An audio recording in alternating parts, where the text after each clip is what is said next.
Gentlemen. Good morning, ladies and gentlemen, and welcome to this very, very special day. We are extremely delighted to welcome you all to the special edition of the Pitch CMO Summit that we are hosting physically after 3 long years. My name is Shobha Rana. I'm your host for today.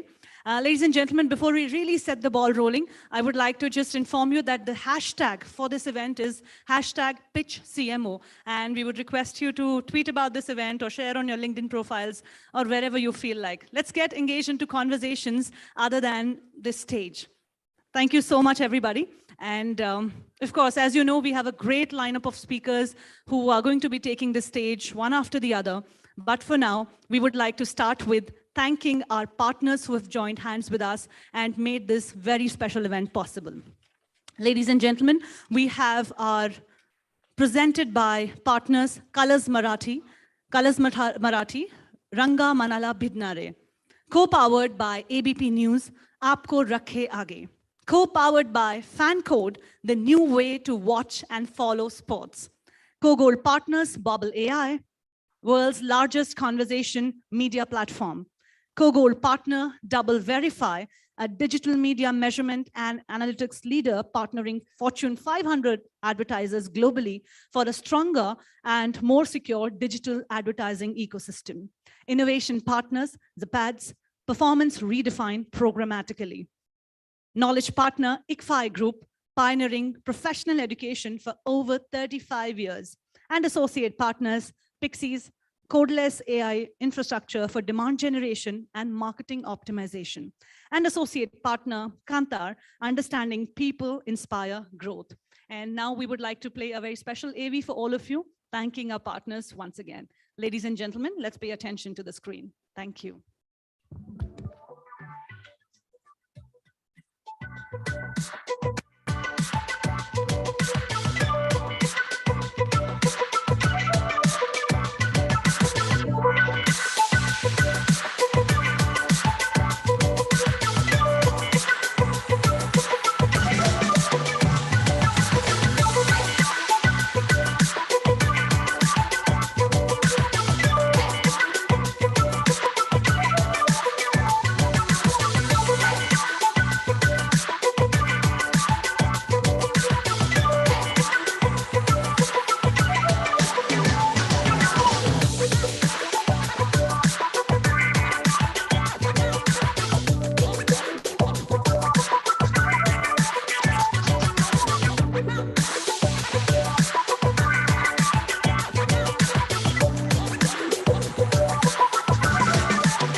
Exchange for Media, a name synonymous with the latest news about the advertising industry in India. The Exchange for Media Group, set up in 2000, has the most credible media platforms covering the entire advertising, media, and marketing domain with its highly acclaimed digital, print, and on-ground assets. The group's flagship news portal, exchangeformedia.com, reaches over 6 lakh subscribers who are the first to receive breaking news in the industry. The buzzing website not only covers the news but goes beyond the obvious to bring in a fresh point of view. Impact, the weekly news magazine from the group, is the most widely read business magazine in the advertising trade, with in-depth analysis and news-based features providing perspective to key happenings in the industry. The monthly Pitch magazine provides a ringside view of events unfolding in the marketing landscape, along with media and advertising. Another monthly magazine, Realty Plus, is a market leader in reportage on the real estate industry. Today, Exchange for Media is not only a leading publisher in the domain, but owns the IP of more than 50 events spread across Mumbai, Delhi, and Bangalore, making it a powerhouse of information and knowledge sharing. Exchange for Media has curated and launched some of the most successful IPs across marketing, digital, TV, print, radio, mobile, OOH, and PR. The Impact Person of the Year, Exchange for Media Conclave, Indian Digital Marketing Awards, Tech Munch, Pitch CMO Summit, India Marketing Awards, Primetime Awards, Indian Content Marketing Awards, Golden Mics, NBAR are some of the group's top-notch events, in addition to niche, bespoke events and roundtables curated especially for discerning clients. Exchange for Media events attract stalwarts as speakers, along with a loyal audience comprising of leaders, trendsetters, and opinion makers. They are the perfect networking platform for the entire media and advertising industry. No wonder Exchange for Media Group publications and events have high credibility and reach, and are the destination of choice for agency, brand, and media professionals across the industry. Exchange for Media. रंग मराठी संस्कृतीचा, मराठी परंपरेचा, महाराष्ट्रातील प्रत्येक घराचा, कुटुंबाचा आणि कुटुंबातील भावनांचा रंग. कलर्स मराठी, रंग मनाला भिडणारे, रंग अतूट श्रद्धेचे, भिवू नकोस, मी तुझ्या पाठीशी आहे. रंग निस्सिम भक्तीचे, मैं कैलाश का रहने वाला, मेरा नाम है शंकर. रंग दैवी अनुभूतीचे, रंग संघर्षात साथ देण्याचे, रंग बहारदार नात्यांचे, रंग उमलत्या प्रेमाचे, रंग सुखी संसाराची सत्व परीक्षा पाहणारे, रंग अस्तित्वाची लढाई स्वबळावर लढण्याचे, रंग जगण्याची लज्जत वाढवणारे, रंग नात्यांचे पवित्र बंध जागवणारे,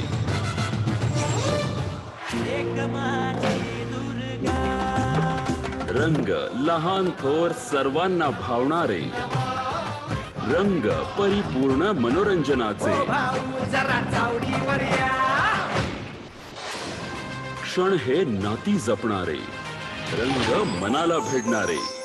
कलर्स मराठी. इस जंगल का मैं राजा, तू भी फैन है तो आजा. इस जंगल का मैं राजा, तू भी फैन है तो आजा. हर लीग है, हर गेम है स्क्वाड्स भी और स्टैट्स भी, हर पल में लाइव एक्शन भी.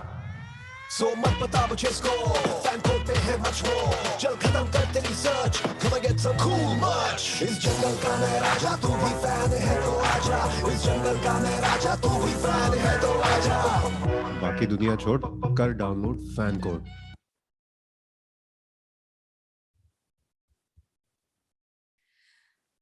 Good morning, ladies and gentlemen. As we are transitioning from good morning to good afternoon, I extend a very, very warm welcome to all of you to this extremely special edition of Pitch CMO Summit here in Delhi. My name is Shobha Rana. I'm your host for today. Ladies and gentlemen, once again, before we set the ball rolling, I would like to tell you that the hashtag for this event is hashtag PitchCMO. That you can see on the screen right there. So I would request you to engage into conversations using this hashtag on your social medias.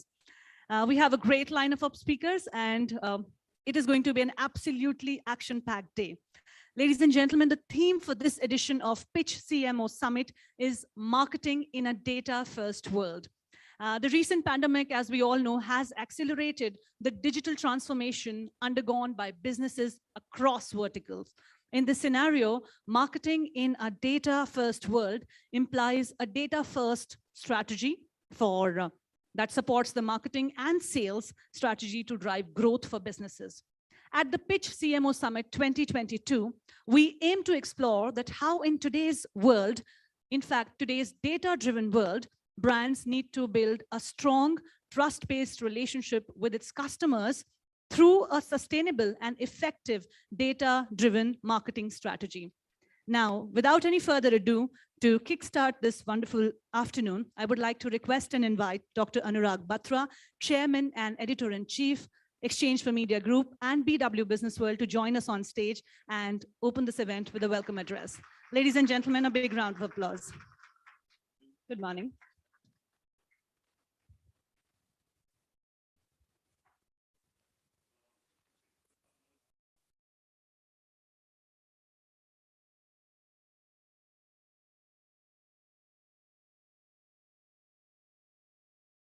Okay. Good afternoon. I said we started in the morning, but it's afternoon now, and it's good to see all of you back in a room physically, face to face, be able to shake hands, have a conversation, and it feels good. I know the pandemic is not fully behind us, but I hope and pray that it does go away soon. While Pitch is a magazine that we started 18 plus years back, we started Exchange for Media 21 plus years back, and Pitch has grown to become a voice for the marketers. I just want to say that today, the Pitch CMO Summit has brought in business leaders from various segments that will talk about marketing in a post-pandemic world. I will talk to you about two things. One, I'll talk to you about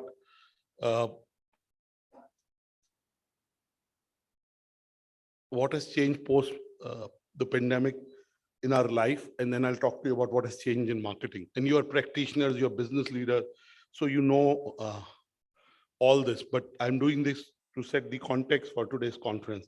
First of all, 6 things have changed in life post-pandemic. First is we don't take anything for granted. We don't take life for granted. We don't take relationships for granted. We don't take our health for granted. And I hope it is like that. Second, never say never. Before the pandemic, we said, this is not possible this way. How can we run a company by all the 300 people operating virtually? You know it is possible. It may not be the best for some industries, but it is possible. Third, the why is very important. For last 20, I passed out of a business school almost 27 years back. We've been talking of purpose. The why matters. You know, I was at IIM Shillong yesterday, and I went there because one of my very dear profs who was at MDI is now the director there, and he invited me. It is a lot of investment of time to go to Shillong. And time is your biggest asset. When I was 12 years old, I have an older sister. My mother would say 2 things. I think they're, you know, we all are grown up. We've built businesses. We've nurtured families. We have responsibilities in the society. And we know all this, but I'm trying to reinforce this with you. My mother would say to me and my older sister that time is money, health is wealth. I think I realized the value 50 years later, 40 years later, you know. So the why is very important. The purpose is very important. Why are we doing what we are doing in whatever sphere of our life? And last but not least is sustainability. We've always been worried about the environment, the move from, you know, plastic to more recyclable materials, the move from petrol, diesel to electric vehicles. We in our own way are trying to make sure that we are more environment friendly.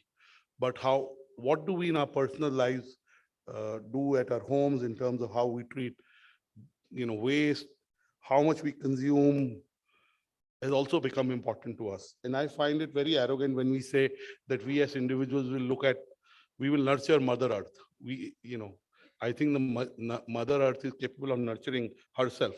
However, we have to be more sensitive. So sustainability has become a deep part of what we do. I also, yesterday at IIM Shillong, I did say, and I do want to reinforce this today here, is there are 3 H's to embrace and there are 3 C's to run away from. The 3 H's post the pandemic, I keep saying are, one is hard work. Whether you're a CEO, you're a promoter of a business, you're an MC, anchor, you're a brand manager, hard work is very important, more than ever. And I would say focus with hard work. You know, I am very focused about my time, much more than I ever was. Second is humility. As a marketer, your biggest job is to spot ideas. Ideas come to you when you're humble, when you listen to others, when you believe that you don't have answers to everything. There are people who may know better than you. Mind is like a parachute. It only works when it's open. So be humble. And a lot of my marketer friends are humble. Some can be more humble. I'll be polite about that. Uh, uh, and third is hope. The three H. If we believe tomorrow will be better than today, then we give it our best. The three C's I keep saying that we have to run away from is, first C is complaining. We complain too much. Life is a bonus. A lot of, I've lost one colleague, I've lost a cousin, I've lost very close friends in the pandemic. And the fact that I'm alive and I'm being able to talk to you and you're alive, you're in this room, our families are safe. We are very blessed. So we don't have to complain about anything. I mean, I'm very happy. Sometimes in work, I complain about this not being done. I'm a perfectionist, but I've tried to minimize that. Other is criticize. We criticize people. I think if we criticize ourselves that much, we'd be better. So focus on oneself. Don't compare, don't criticize. These are two C's. And the third C, again, do you want to guess what it is? So contentment is a good thing. Comparison. You heard this as a child, that comparison is the thief of joy. We compare. I'm an entrepreneur, I compare how much revenue I have, how much valuation of my company, all that I compare. We are humans. So zero is not possible, but can you minimize it? So these are the three H's and three C's. Now this is a marketing forum. Let me be narrow and try to put what we are talking and what our business leaders and brand leaders will talk. We have an exciting set of panelists. First is, the old truth was marketing begins with knowing your customer. The new truth is marketing begins with knowing your customer segment. The COVID-19 crisis has reinforced that what we already know, that brand must communicate in very local and precise terms, targeting specific consumer based on their circumstances and understanding the situation on ground. We keep talking of micro communities. We're talking of, going to clusters. So really, also, if you look at the EY Future Consumer Index, which has conducted 5 waves of research with almost 15,000 individuals in 20 plus countries, has identified different cohorts of consumers. First is and what are the preferences, what are the qualities and attributes consumers are looking at? First is affordability. I think Indians are value for money seeking. Affordability is very important. 32% of the consumers feel that affordability first. Second is health first. Whether you look at communication of any brand, health has become a very important attribute that is being used to communicate, connect, and 25% of the consumers believe health first. Third is planet first. Again, we know what happens in other parts of the world will impact us. So when corona cases rise in other country, we should be worried, not just in our country. Fourth is society first. We're thinking of our communities and societies first. And fifth is experiences first. So 32% said affordability first, 25% said health first, 16% said planet first, 15% said society first, and 12% believe experience first. Living in the moment to make the most of it. You only live once. So while Indians are trying to save, and in the pandemic more and more, one of the reasons so much residential has seen offtake from real consumers is because we spend much more time at homes and we saved much more. Second, the old truth was you're competing with your competitors. The new truth is you're competing with the last best experience your customer had. Consumer expectations were already up on the rise before COVID-19. The Gen Z has grown up with technology seamlessly integrated into their lives. Direct to consumer companies or digital to consumer companies were already conditioning us to expect a level of hyper personalization based on our personal consumption habits. So post-pandemic, this has got even more accentuated. So make brand score the key KPI for the full customer-facing organization, build the right data and technology foundation to support important use cases throughout the customer journey, align individual and collective goals across the customer journey. So any disconnects between functional silos like marketing, sales, and customer service are invisible to the end customer. Third, the old truth was customers hope you have what they want. New truth is customers expect you to have exactly what they want. So they expect you to know what they want through the digital footprints they've left, both in the B2C and the B2B context. Uh, and today, the 4 C's that the marketer should use is content. The content can be provided in experiences uh, like emails or mobile apps, commerce, whether in physical retail or e-commerce or hybrid experience. Today, the word community, I've been using the word community for the last 20 years in business world. We've built many communities, 27 communities like Exchange for Media in various sectors. But, bringing communities together is also become very important for the consumer to feel part of a community. And convenience, like offering consumers coupons or benefits from a loyalty program, has been around for a long time, but they're looking at convenience in a whole new way. The fourth truth, the old truth was courting customers is just like dating. The new truth is courting customers is just like online dating. And the point I'm trying to make here is that they have access and there is so much data, so you got to, and they have too many choices. And sometimes they experiment too much, that's the point I'm trying to make. The fifth point is old truth is customers must sit at the heart of your marketing strategy. The new truth is customers must sit at the heart of your customer journey. I've already talked about the customer journey. The sixth point, old truth, relationships matter. The new truth is relationships are everything. And again, in the pandemic times, a lot of brands continued to communicate. There were no transactions in some categories, there were no sales, but they made sure that the relationship with the consumer stayed strong. Seventh truth is the old truth was agility is a technology process, but the new truth is agility is the modern marketing approach. Agility in how we bring new ideas to the fore, how we tweak our service offerings or product offerings, how fast we are able to respond to the market and create a new product in everything we do in marketing. Eighth, the old truth was your brand should stand behind great products. The new truth is your brand should stand behind great values. I talked about the point that why is very important. Why does the organization exist? Why does the brand exist? I mean, during the pandemic, China was not the most popular country. So sourcing value chain of all brands is it Indian? There are so many things that people may be passionate about a certain attribute. And if your brand stands for that, it matters. The ninth old truth is you need the right tech stack to drive modern marketing process. The new truth is you need the right balance of factors, including your tech stack to drive modern marketing success. As an abundance of advertising and marketing technologies proliferate, it has been easy to focus on the proverbial tech stack as an end-all game change for marketing. However, having a Ferrari that you can only drive 40 miles per hour is not much use. For your technology architecture to drive results, it must be therefore matched with sufficient scale in data to fuel its success. And throughout the customer journey, technology and data giving insights which lead to human-centric approaches when it comes to engaging with customers. And my last 10th truth, the old truth was marketing is important for growth. The new truth is marketing is at the center of the growth agenda for the full C-suite. Whether you're a CXO, you're a CEO, you're a CMO, the only thing matters in a post-pandemic world is growth, and marketing is growth. I remember reading a magazine when I was young in the business school in MDI. It was called A&M. Some of you are old enough would know that magazine.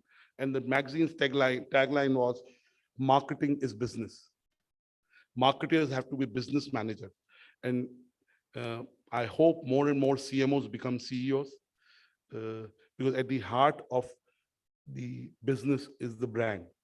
So I don't want to stand between you and other speakers who have lots of wisdom and practical insights to share. But I want to say that marketing is becoming more and more of an art and science. It is not just a science driven by data, but it's an art which is driven by intuition, intent, and intensity. So I hope as marketers and business leaders, you create growth in a purpose-led way. I wish you luck, and I wish you a day of learnings, connections, and knowledge. Thank you. God bless you.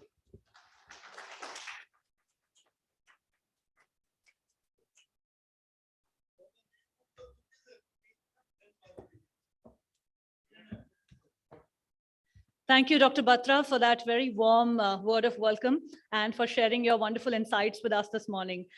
Ladies and gentlemen, now is the time to introduce our first speaker to all of you.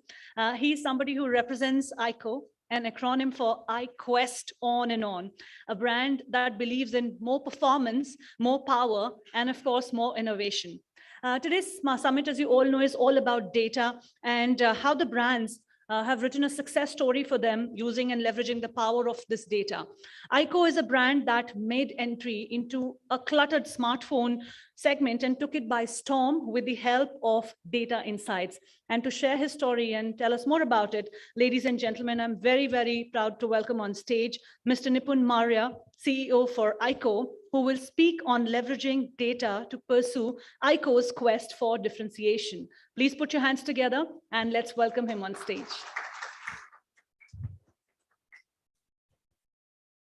Good afternoon.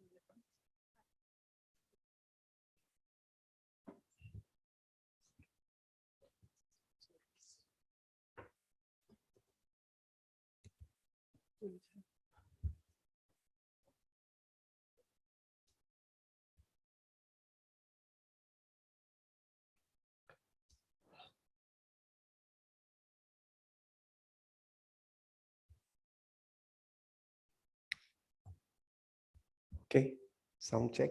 Yeah.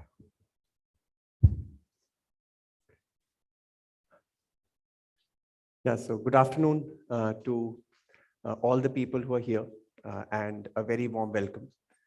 Thank you so much for coming today, and thank you Pitch and E4M for inviting me and sharing my thoughts. So I'll begin by what I want to talk today. It is about how we, a new brand which not many of you know, and we'll come to that very soon. How we are leveraging data to build a smartphone brand in this disruptive smartphone industry. Yeah. So firstly, usually the vote of thanks is reserved for the end, but I want to thank Pitch today. And why do I want to thank is, I still remember as a B school student, 15-20 years back, I used to go to the newsstand to get the latest issue of Pitch, and I used to read it from cover to cover. So thank you so much to all the editors,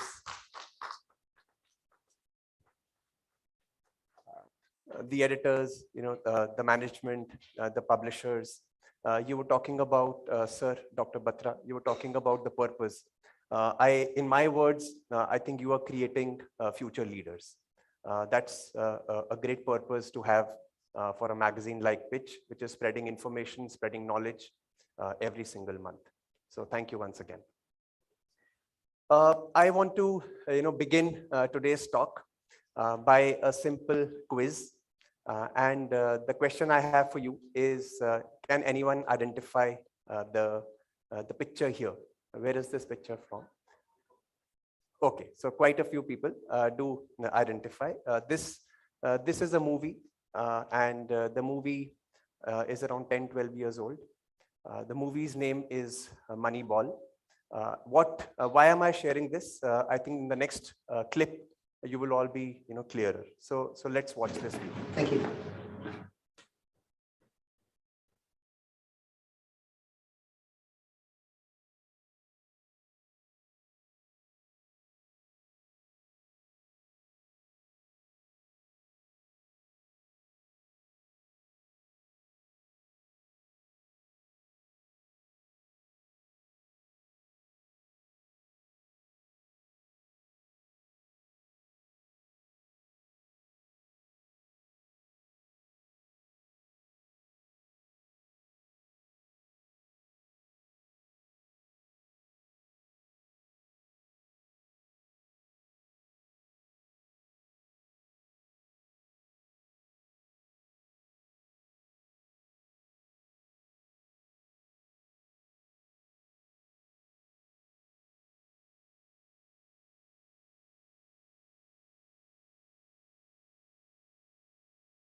Data is the new oil.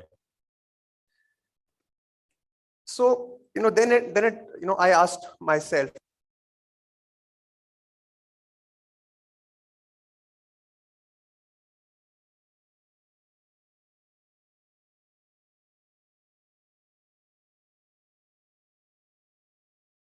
whole IQ story.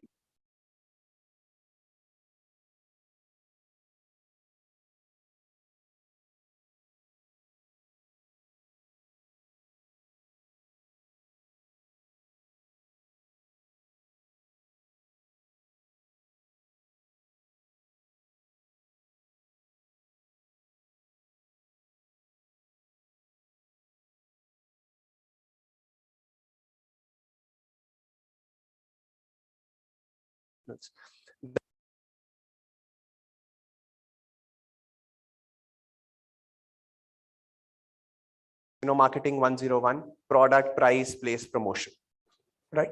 And for a young brand like ours, right, out of these 4 P's of marketing, right, we also have to pick our battles. We also have to see that which P will work better for us. And for that, we have to go back to our consumer, right?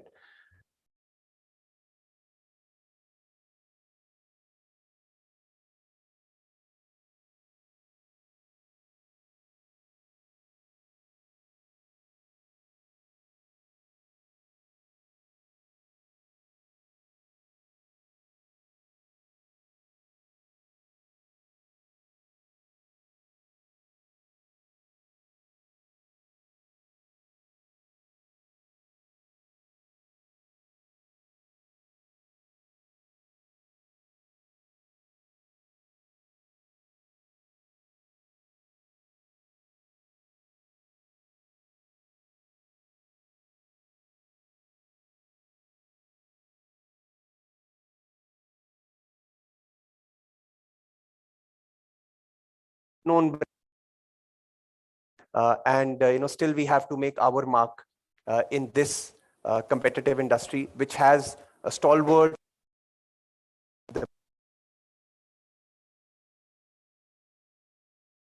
So the question therefore is, how does a lesser known brand like IQ do well in this competitive industry? So, if again, very simple, I just look around myself. I look at what the industry's landscape is right now. And what I see around myself is especially in, say, the premium segment. And by premium, I mean, say, 30K plus kind of price segment. There is a sea of sameness. There is a sea of sameness. And what is this sea of sameness? Everybody talks, I have the best camera, right? Everybody thinks that camera is the single biggest need of you, and you, right? But I don't think that's true. Yeah. So the important thing for us, therefore, is we understand who our consumer is, what our consumer wants, and then basis that, choose our consumer segment and drive, campaigns, products around this one consumer segment. And when we, got through lots of data of consumer inciting, IDIs, meeting people, meeting them face to face, doing lots of data crunching, we found out that there are enough and more people for whom camera isn't the single biggest need, right? There are so many people for whom camera isn't the single biggest need, right? Who are these consumers? What do they care about, right?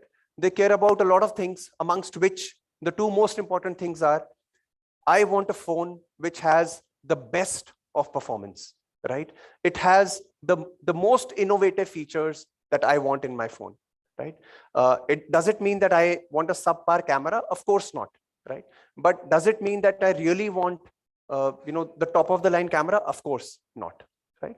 So this was our very clear insight when we started IQ, right?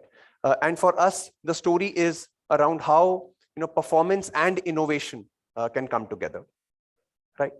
So therefore, this is about the recent phone that we launched, which is IQ 9 Pro. And when I was talking to you about the 4 Ps, product, price, place, promotion, we also understood that in this marketing mix of 4 Ps for our consumer, the most important P is not promotion, it is not price, it is not place, it is product. So again, it depends from consumer to consumer, but what we've identified is for our consumer, product is the single biggest reason. If you can convince him about that you have the right product for this customer or this consumer, he will go wherever to buy you. Right? And therefore, and how does this come about is, again, when we did a lot of IDIs, we found out that for 65% of our users, YouTube is the source of awareness. Right? What does it mean? It means these are the consumers who will go out there, spend time on digital, read through a lot of reviews, feedbacks, know so much about technology, maybe as much as the product manager we have in our organization. And then they will make their choice. They are not the ones who will get swayed by what their neighbor is buying. They will make their own independent choices. Right? And when you have such consumers, then, and you also know that out of the 4 Ps, there is 1 P that you want to focus on first, because you as a startup brand still don't have the muscle and the power and the wherewithal to attack all the 4 Ps. So you have to choose which one is yours. And for us, our first P is product.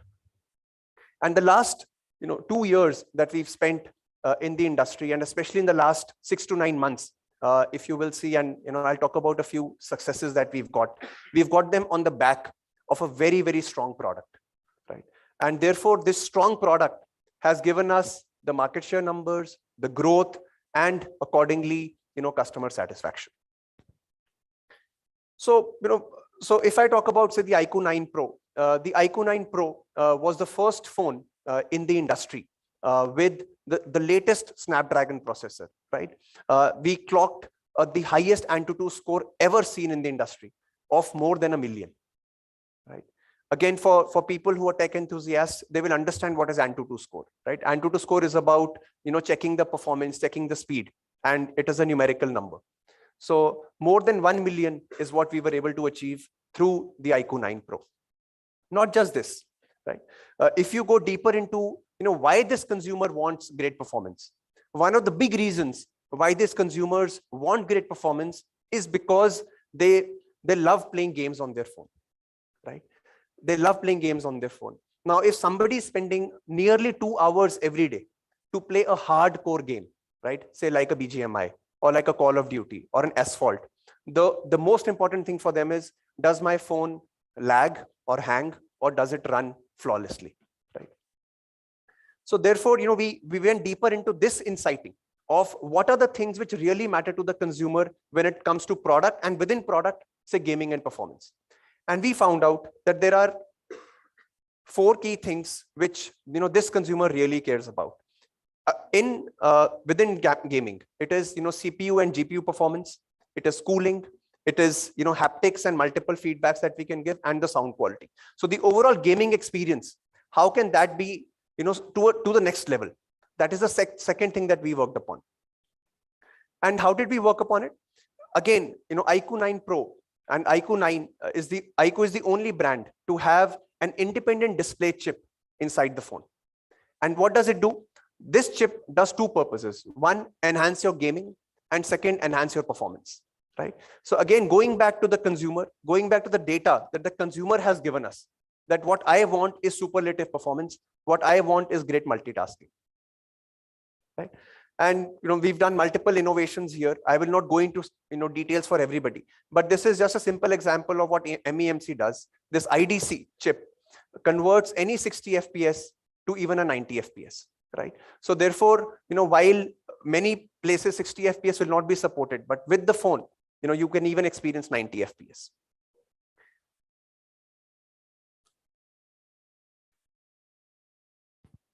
The other thing, again, when we found out is people feel that the controls are too close and the controls are too small. So what we did was, again, through innovation, we split the screen, left controls and right controls. Now you have a much bigger area to actually play the game and enjoy the game, right? So again, very simple things, but they help the actual consumer. Third thing is about feedback, right? When I am playing the game, I want to feel that I'm really in the game, right? How can I do that? Again, give the right vibrations, give the right, linear motor controls. So that's what we did. So, this was about chip and about gaming. The third big pain point, and this is a pain point for all of us here, is charging, right? All of us have felt that, we are not in control because maybe I have a flight to catch, but I'm on 5% battery, right? So what do I do? With the iQOO 9 Pro, we launched the 120 watt technology, right? And now what does the 120 watt do? That's the important thing. The 120 watt technology charges your full phone in 20 minutes, right? You go from 0 to 50 in just 6 minutes to 8 minutes. And the whole phone gets charged in 20 minutes. Now, if you're playing a game, you're in the middle of the gaming session, right? All you need to do is just plug in your phone for 5 to 6 minutes and you're at 50%. Right? The next thing that we did is about collaboration with BMW M Motorsport, right? Again, the BMW M Motorsport collaboration is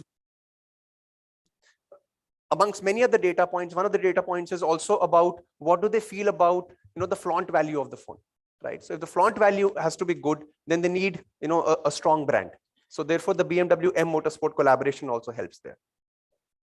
Lastly, as I said, camera is of course still one of their needs.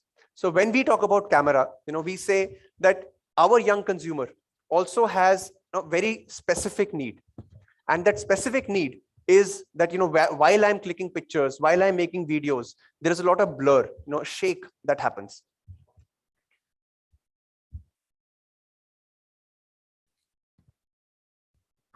So, so what we did was, we had the first we had gimbal stabilization in this, and you can see the two videos and you can compare, if the video is off, our 5-axis stabilization is off versus if it is on, right? What is the experience?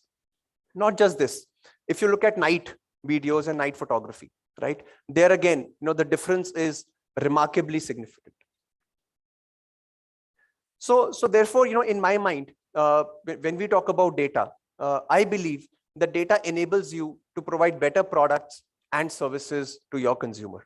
In the whole funnel of, awareness, interest, purchase, and finally loyalty, we call it AIPL. Some people call it awareness, interest, desire, action, right? AIDA.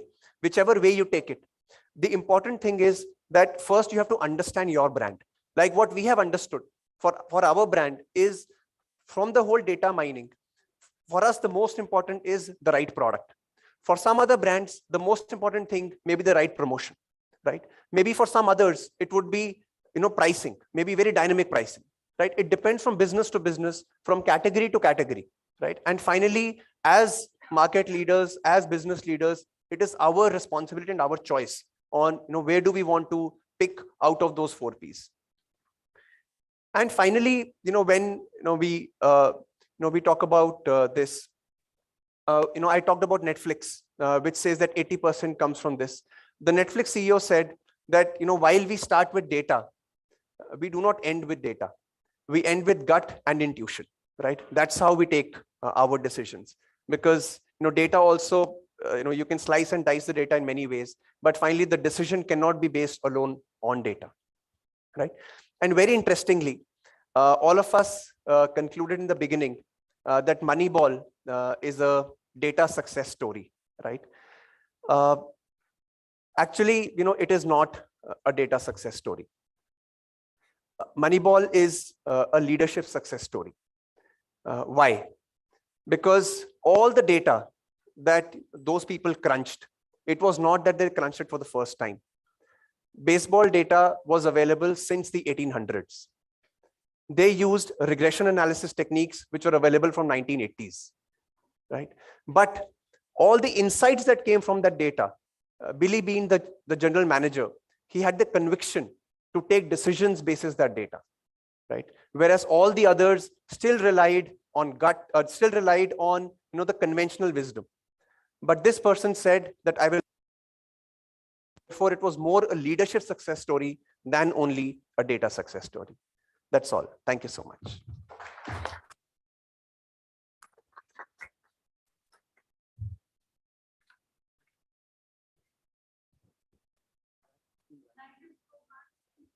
Mr. Maria, for giving us all those insights. And I would like to invite you back on stage because we have a special memento coming your way. Thank you for sharing your time this morning and taking us through those wonderful insights. I would like to invite Mr. Nitin Gupta, founder and CEO for Zapats, to kindly join us on stage. And yes, ladies and gentlemen, those applauses will definitely encourage all of us. Let's bring out that energy in this room. I know very powerful people are sitting in this room. And just extend a heartfelt thank you to all our speakers for sparing their time and sharing it with us. Thank you so much. Thank you. Thank you again. Ladies and gentlemen, there is a slight shift from the agenda. We are now next going to invite our next speaker, who is from Maruti Suzuki India. Our next brand, ladies and gentlemen, has been the country's favorite go-to four-wheeler brand since it first rode down Indian roads way back in the early 80s. Despite the onslaught of competition, the company continues to lead the pack by more than a few thousand kilometers. It's a brand that excels at remaining relevant with its backing of data, insights, and analytics. And it has played a huge role in driving top gear marketing.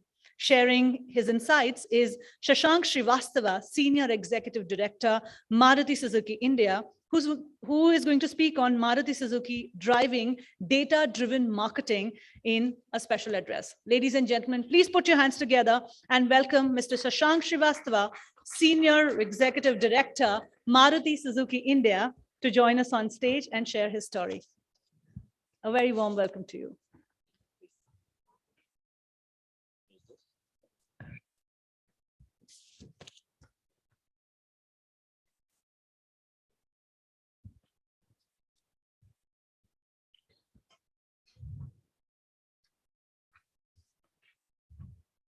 So good afternoon, everyone.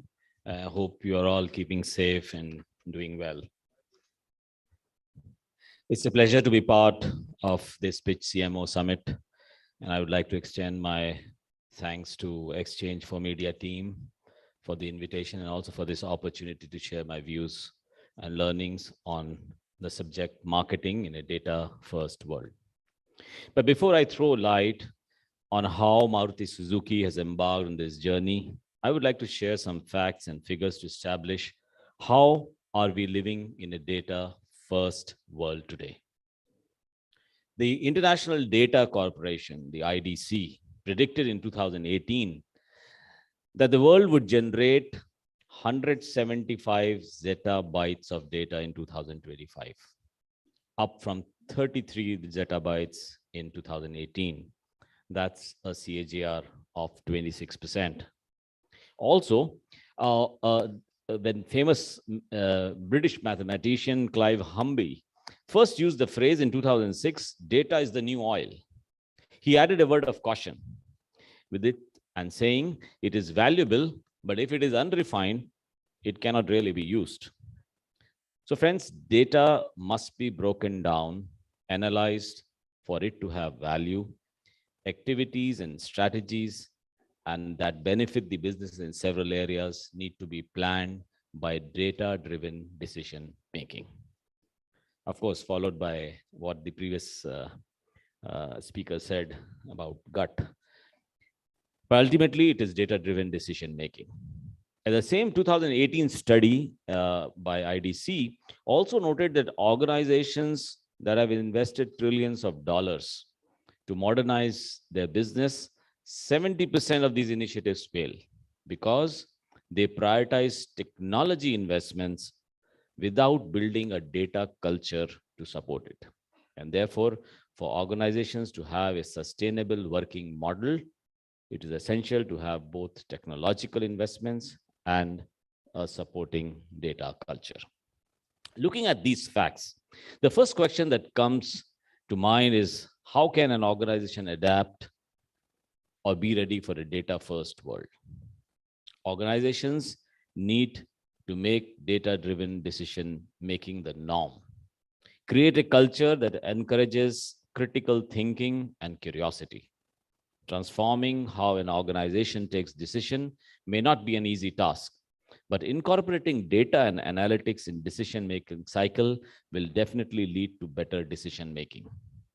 An organization realizes the full value of their data only when everyone, whether he's a business analyst or a sales manager or a human resource professional, is empowered to make better decisions with data every day.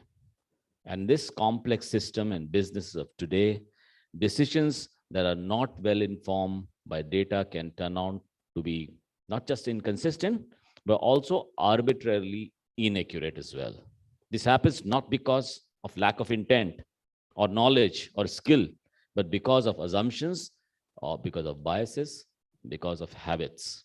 And the recent advances in artificial intelligence, big data, control experimentation, and systems thinking are ushering in a radical evolution in decision making. So we at Maruti Suzuki, being a leader in the automobile industry, have also taken some crucial steps to be ready for this domain.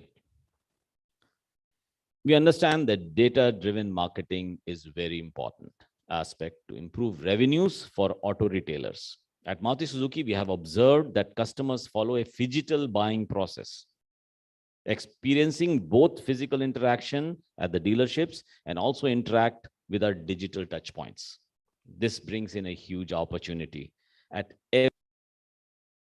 just know more about the customer, but also offer them a personalized experience using analytical tools and new technology solutions. For example, we have more than 6,000 assets in our digital ecosystem, comprising both of websites and also social media. We are utilizing a social media listening tool, the Sprinkler, across 4,000 plus social media pages for monitoring and listening purposes, and a digital software Sitecore for content management and personalization capability on 2,000 plus websites. There are also multiple in-house systems which we have deployed to empower the dealer partners for capturing offline data as well. Using all these platforms, over the last few years, we at Maruti Suzuki have been able to establish a data-first ecosystem that encompasses data from the customer across all interaction points and allows flexibility to read through customer buying patterns and so on. Though having a huge data arrangement is not sufficient, it is very critical that we accurately harness the insights from the same on an ever-evolving basis to meet our end goals. Let me now take you through our journey to explain how we have evolved in our data-driven marketing approach. Our first step was to build our own first-party data sets. Friends, this is critical. And looking at the future, what we understood was the third-party data will not be available to do marketing post the GDPR compliance once it's rolled out in India. One of the most important steps we have taken to take care of the first-party data in our existing dealer management system, which is the DMS.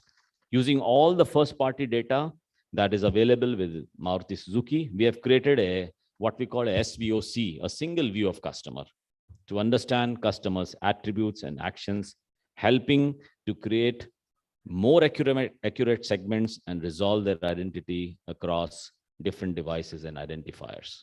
All of these add up to target effectively across marketing channels. We boarded a big data platform. It's called the CDP for managing our first-party data in 2019. And to stitch its structure, first we adopted an integrated CRM system in 2018, created our own SVOC, which has got ingested into CDP for further unification with unstructured data like cookies for better targeting and higher marketing returns. Let me now talk a bit about our DMS, our SVOC and CDP, followed by some other innovations and projects. First, I'd like to talk about the dealer management system. Our dealer management system are designed not only to record customer transaction data. Remember, we have more than 2.2 crore consumers who have bought vehicles from us so far, but also to publish reports on daily, weekly, monthly basis, which empower the on-ground dealer staff and our regional sales team to take customer first decision and analyze buying patterns, both by geography and by demography. And using data analytics, we have developed a lead scoring model, which categorizes leads according to the probability to convert. And we are using about 22 data parameters for that. And this helps our dealer sales executives to prioritize customer inquiries, driving to higher conversions. By ingesting SVOC data with the DMS, we have also been able to create customer search and also upsell and cross-sell opportunities for the dealer. Dealer is now able to read through customers' historical transactions, thereby suggesting the next best product for them and to recommend additional purchases from allied businesses like insurance, service, extended warranty, and accessories. We are using an integration layer. It's called MuleSoft that helps in data transformation and enables usage of data across systems for enhanced customer experience. And this is also important, I feel, because many organizations have legacy data, legacy systems, and so one of the biggest impediments to quickly transfer to a new system is actually the integration of the past data into the new one. So this integration layer tool, which we are using, the MuleSoft, is very important from our perspective. So single view of customer is the other thing which I spoke of. And all our businesses, they had massive volumes of data recorded, but they were stored in silos, making it very difficult to see how a customer consumes our offerings. Single view of customer logic was developed to aggregate all transactions of a customer into a single record, hence making it possible to understand how a particular customer moves in this journey.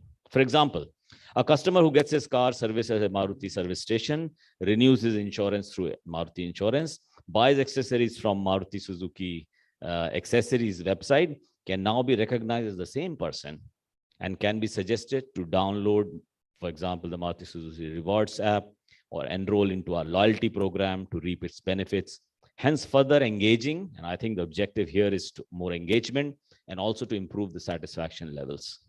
SVOC has made possible for us to understand a customer through its journey and to understand their behavior when interacting with Maruti Suzuki. It also helps in data analytics and developing machine learning models, with the help of which we can provide a much better experience to the consumers. So let me talk about customer data platform, but that's the key to the entire ecosystem which we have built in the last couple of years.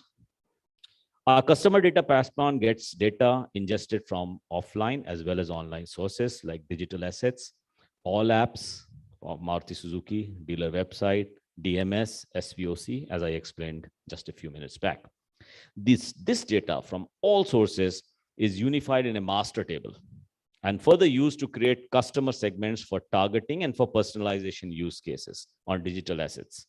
This helps with media optimization as well, better spends on media monies, personalization opportunities, and of course, the next best action for each of our consumer. As I mentioned earlier, Maruti Suzuki has a vast digital setup comprising of brand website as well as 2,000 plus dealer websites as part of our hyperlocal program. Now, imagine the volumes of data that is being generated by these assets.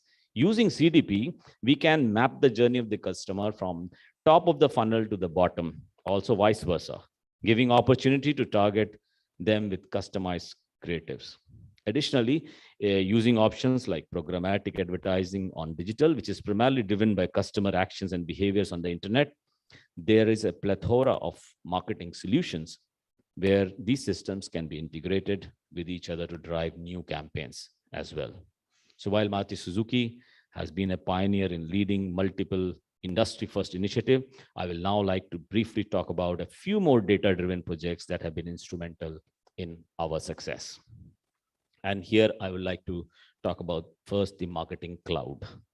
With the objective of putting our customers first through our marketing team, you utilize the integrated CRM for sending targeted multi-channel communications, including SMS, email, push notifications in the Maruti Suzuki Rewards app. The audience of communication campaigns are filtered from our database through analytical processes as well as business experience, so that the right customer gets the right information at the right time. And with the help of our database, we can find the customers who are most likely to avail of the benefits of our offering, like the Maruti Suzuki Driving School, the MSDS. It's a scheme to target young adults to promote safe driving habits amongst young generation, which also, while we also acquire them as prospects for new car sales. So in that sense, it's also a marketing tool. The content of the communication is carefully crafted to the preference of its audience, along with the language of the message and the time at which it is sent to the customer. This helps us to engage consumers and improve customer satisfaction, as well as CLV, the customer lifetime value. So we don't just send promotional content, as some marketers do, but also we collect feedback through surveys and send alert communication.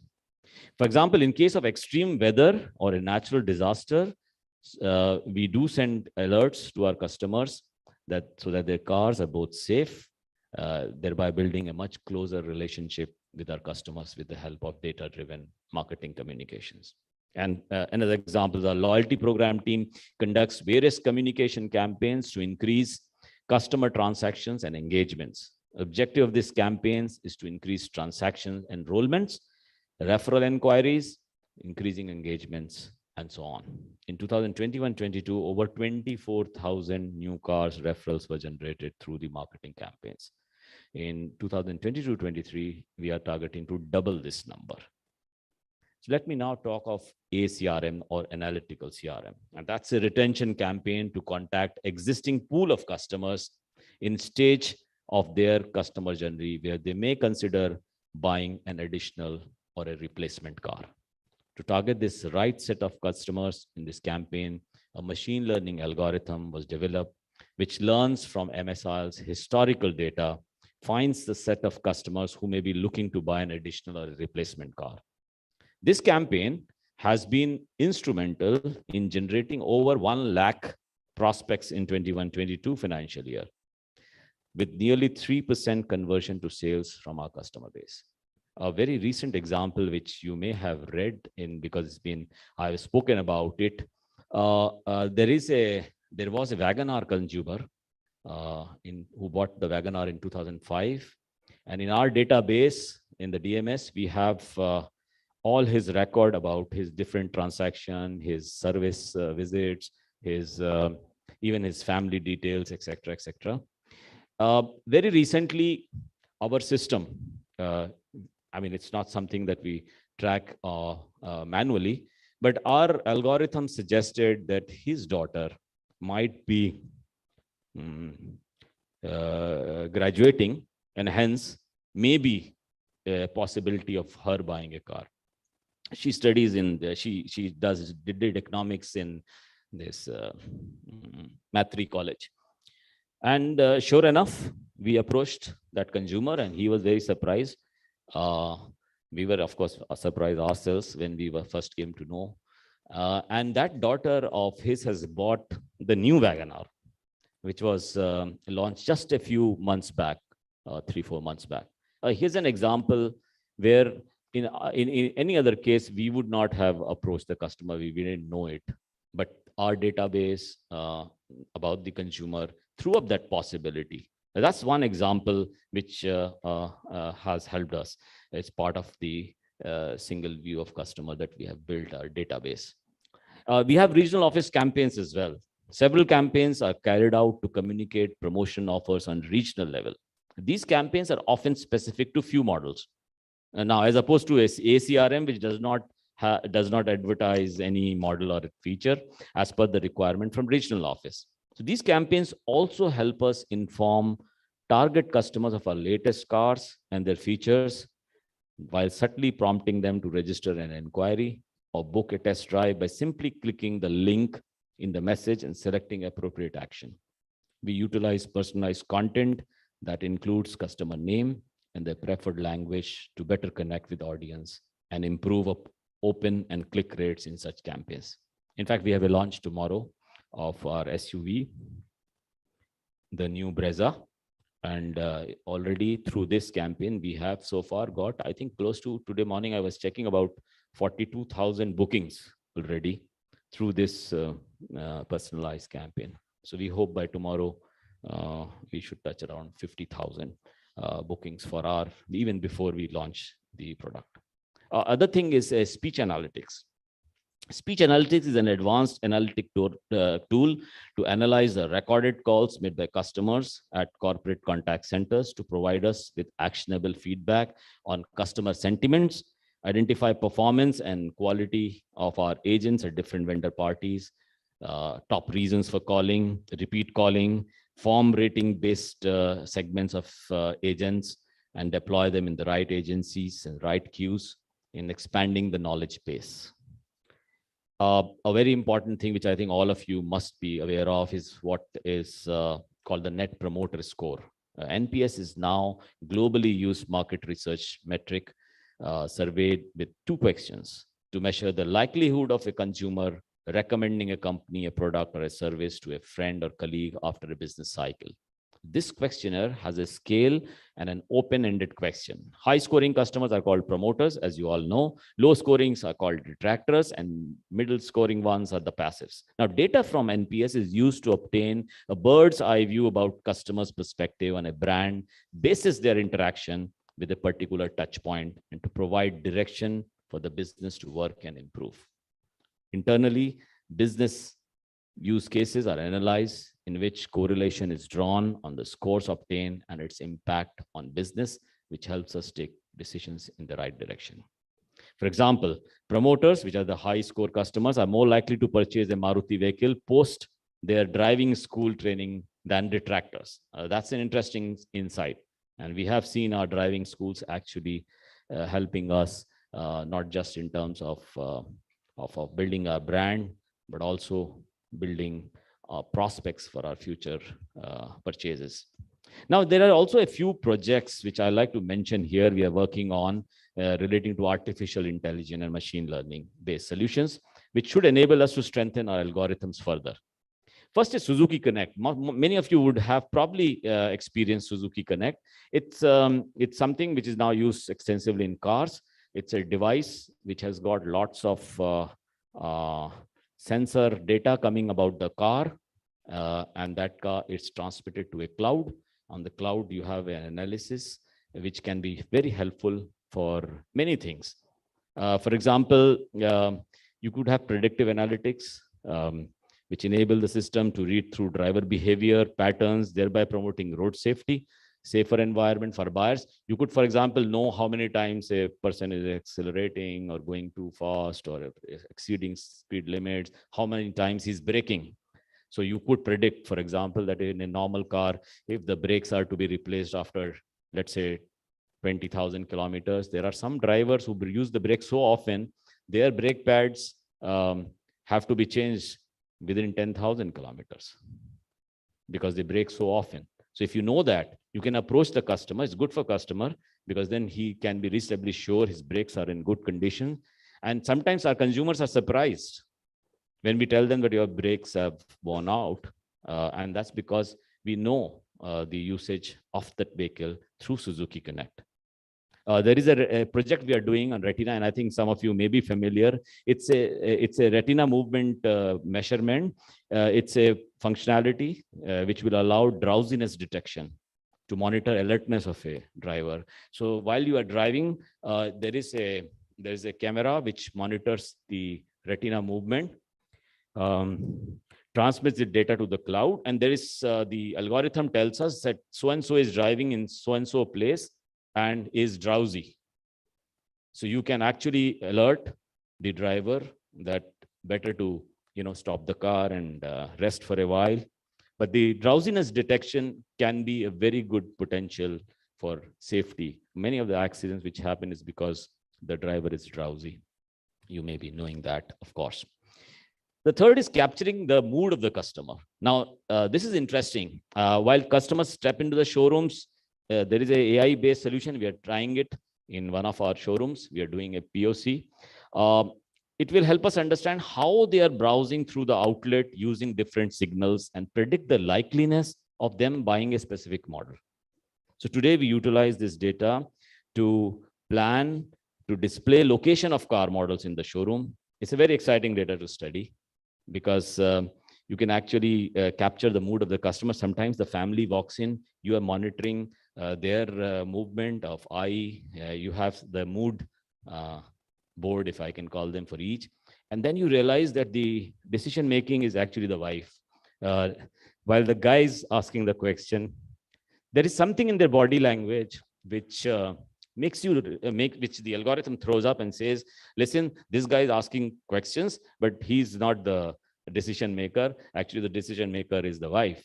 Now you may say decision maker is always the wife, but that may not be true always. We always believed in cars. It's the guy who, asking the question who is making the decision. It could be the other way, of course. So that is being done. Sometimes you also know whether how much he wants to buy the car, which means that gives you a negotiation when it comes to discount management. So it's a tool which dealers can use to know how much the consumer is looking quickly to finish the deal. Pricing engine for selling a car, selling your old car with Maruti Suzuki True Value is now becoming easier by the day, as customers can use the pricing engine to predict an estimated value of their old car.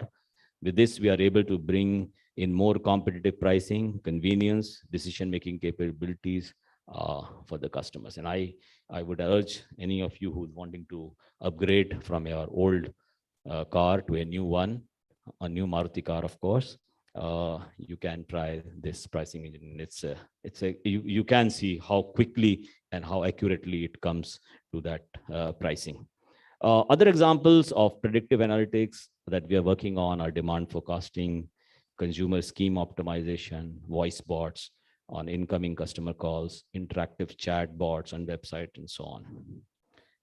Of course, Suzuki Connect, as you know, I am using that Suzuki Connect. I told you it's a treasure of data. It can be utilized many ways. For example, when I give my daughter, I have two daughters. When my daughters take the car, I sometimes worry how fast they are driving. This is whether the fuel is enough if they are getting late at night or whatever. So I keep telling them, like my elder daughter, I keep telling her, why are you driving so fast?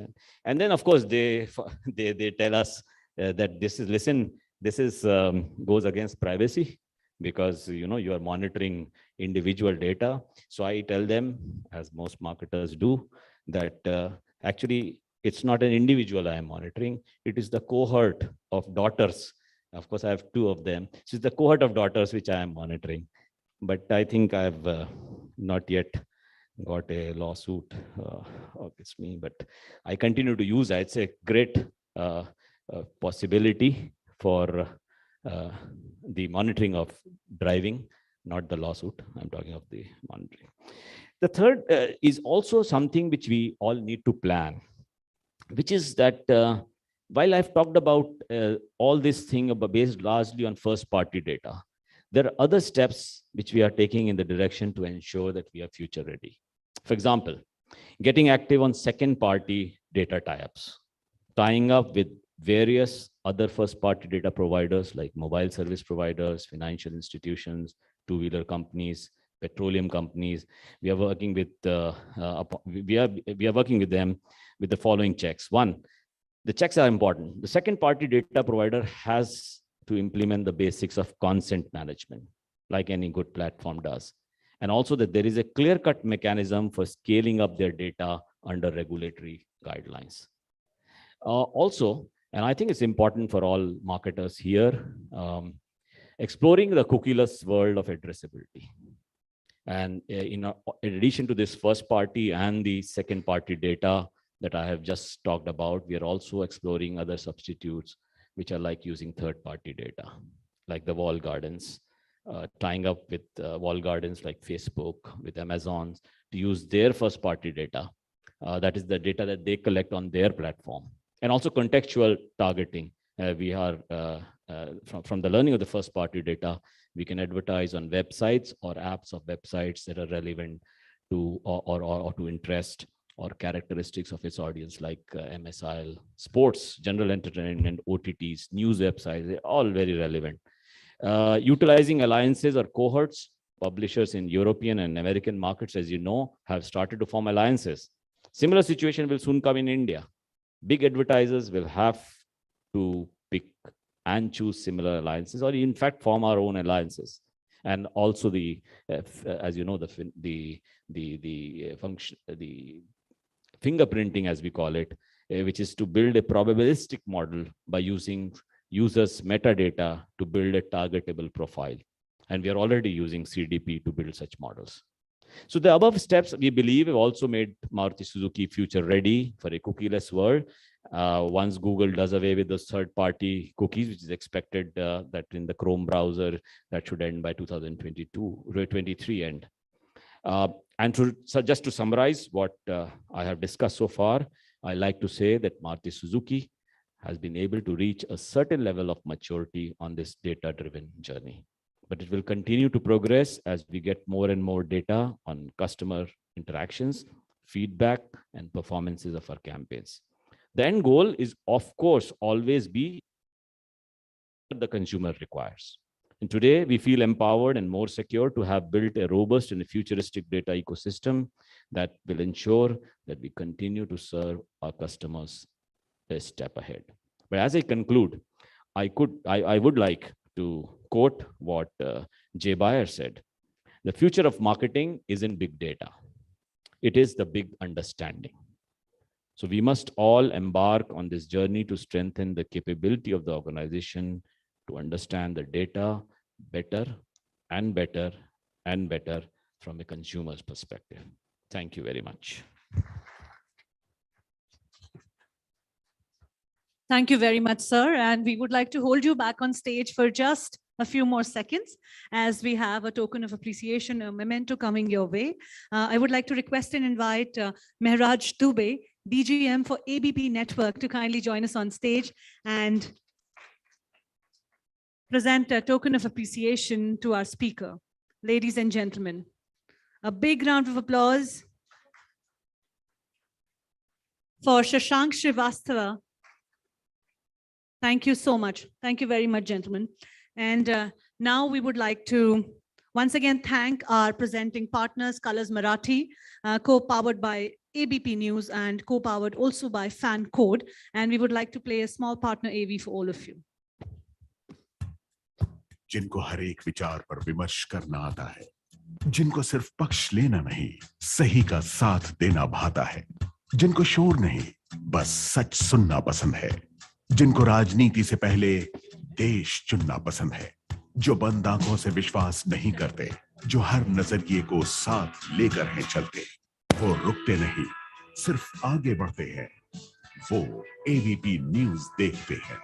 ABP news के 273 million दर्शक आगे बढ़ना चाहते हैं। क्या आप नहीं चाहेंगे उनके साथ बढ़ना? एबीपी न्यूज आपको रखे आगे।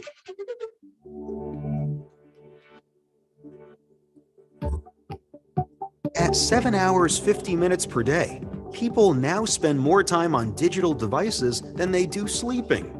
More time spent on devices means more attention for advertisers, right? The answer is not so simple. Capturing consumer attention can be challenging. To win over audience attention, advertisers need to know if their messaging is resonating.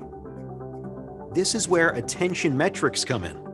One of the biggest advantages digital advertising offers is the ability to precisely quantify attention.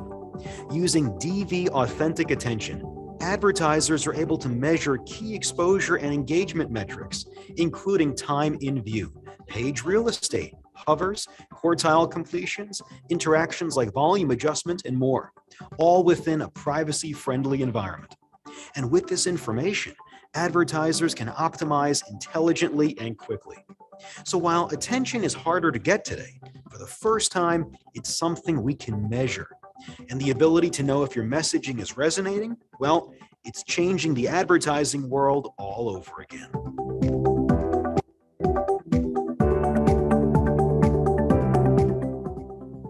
A big thank you to all our presenting partners for joining hands and Deeper making this internet event penetration has led to a paradigm shift in digital advertising and presents an amazing opportunity for advertisers.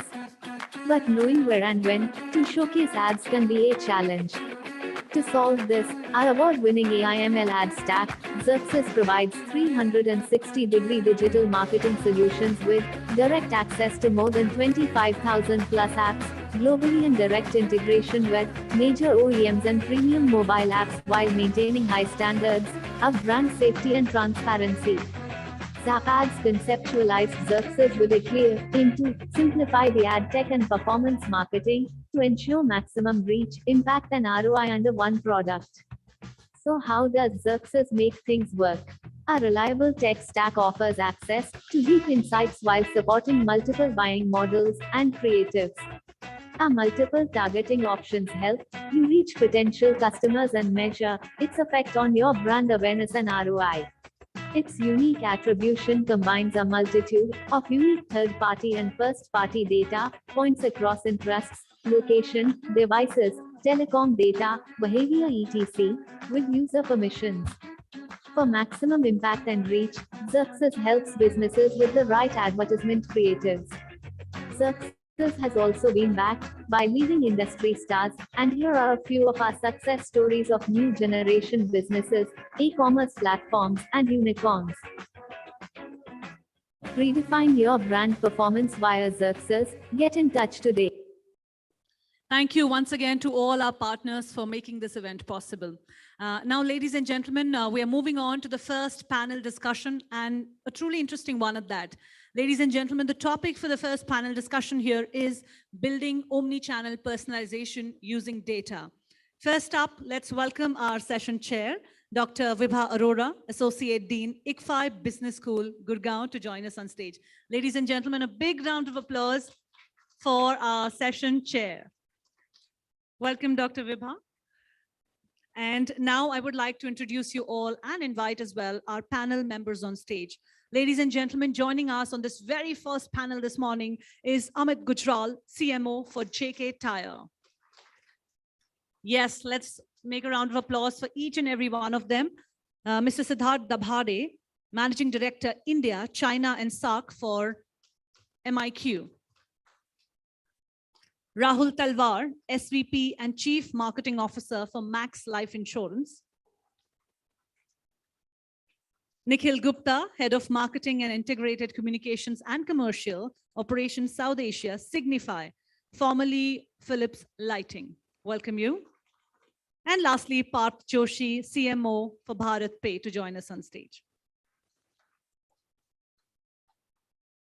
The topic for this panel is building omni-channel personalization using data. And our moderator and session chair is Dr. Vibha Arora. She is going to initiate this talk. We are just setting up the stage ready, and our speakers are already here on the stage. So once again, a very warm welcome to all our panel speakers and also our session chair. Now I would hand over to Dr. Vibha to take this discussion forward for all of us. Ladies and gentlemen, let's start with a round of applause. Yes, last 10 seconds. The stage is almost ready. And let's unfold this very interesting session before you. Good afternoon, everyone. I'm joined by eminent speakers like Mr. Amit, Mr. Nikhil, Mr. Parth, Mr. Rahul, and Mr. Siddharth. We have been having the discussion for past 1 hour about different aspects of marketing. And what I have been observing and understanding from the discussion was, I was a keen observer, by the way, yeah, and all of them were observing that. And what I was observing, the way marketing has changed in past 50, 60 years. We have moved from mass marketing to segment marketing to customer-focused marketing to today's marketing, which is relevant marketing, as quoted by Accenture. So when we talk about relevant marketing, what we are talking about is immersive consumer experience. And when I speak about in the context of retailing, We have moved from single channel to multiple channels to omni-channel. Today's panel discussion is about omni-channel. And towards the end, if I talk about consumer perspective, the perspective all of us we have moved from web rooming to showrooming. When we talk about web rooming, what we do is we serve the thing online and we go to the store to buy it. And we do showrooming, wherein we are going to showroom, we look at the product and we go online to get a deal. That's what we were talking about all through. So given that context as a background, I would start with Amit, and I would request him to talk about and through certain experiences, share his experiences in terms of how technology and data is changing the kind of sector you belong to, which is manufacturing, along with that, a service as well. Over to you. Well, first of all, thanks to Exchange for Media for having me around. And thanks, Dr. Weber, for a nice intro onto the topic. I'm sure everybody in the room today is tech obsessed. Yeah, we would love to have this dialogue, not a monologue. In a nutshell, we all are today tech consumers. Your entire lifestyle has changed.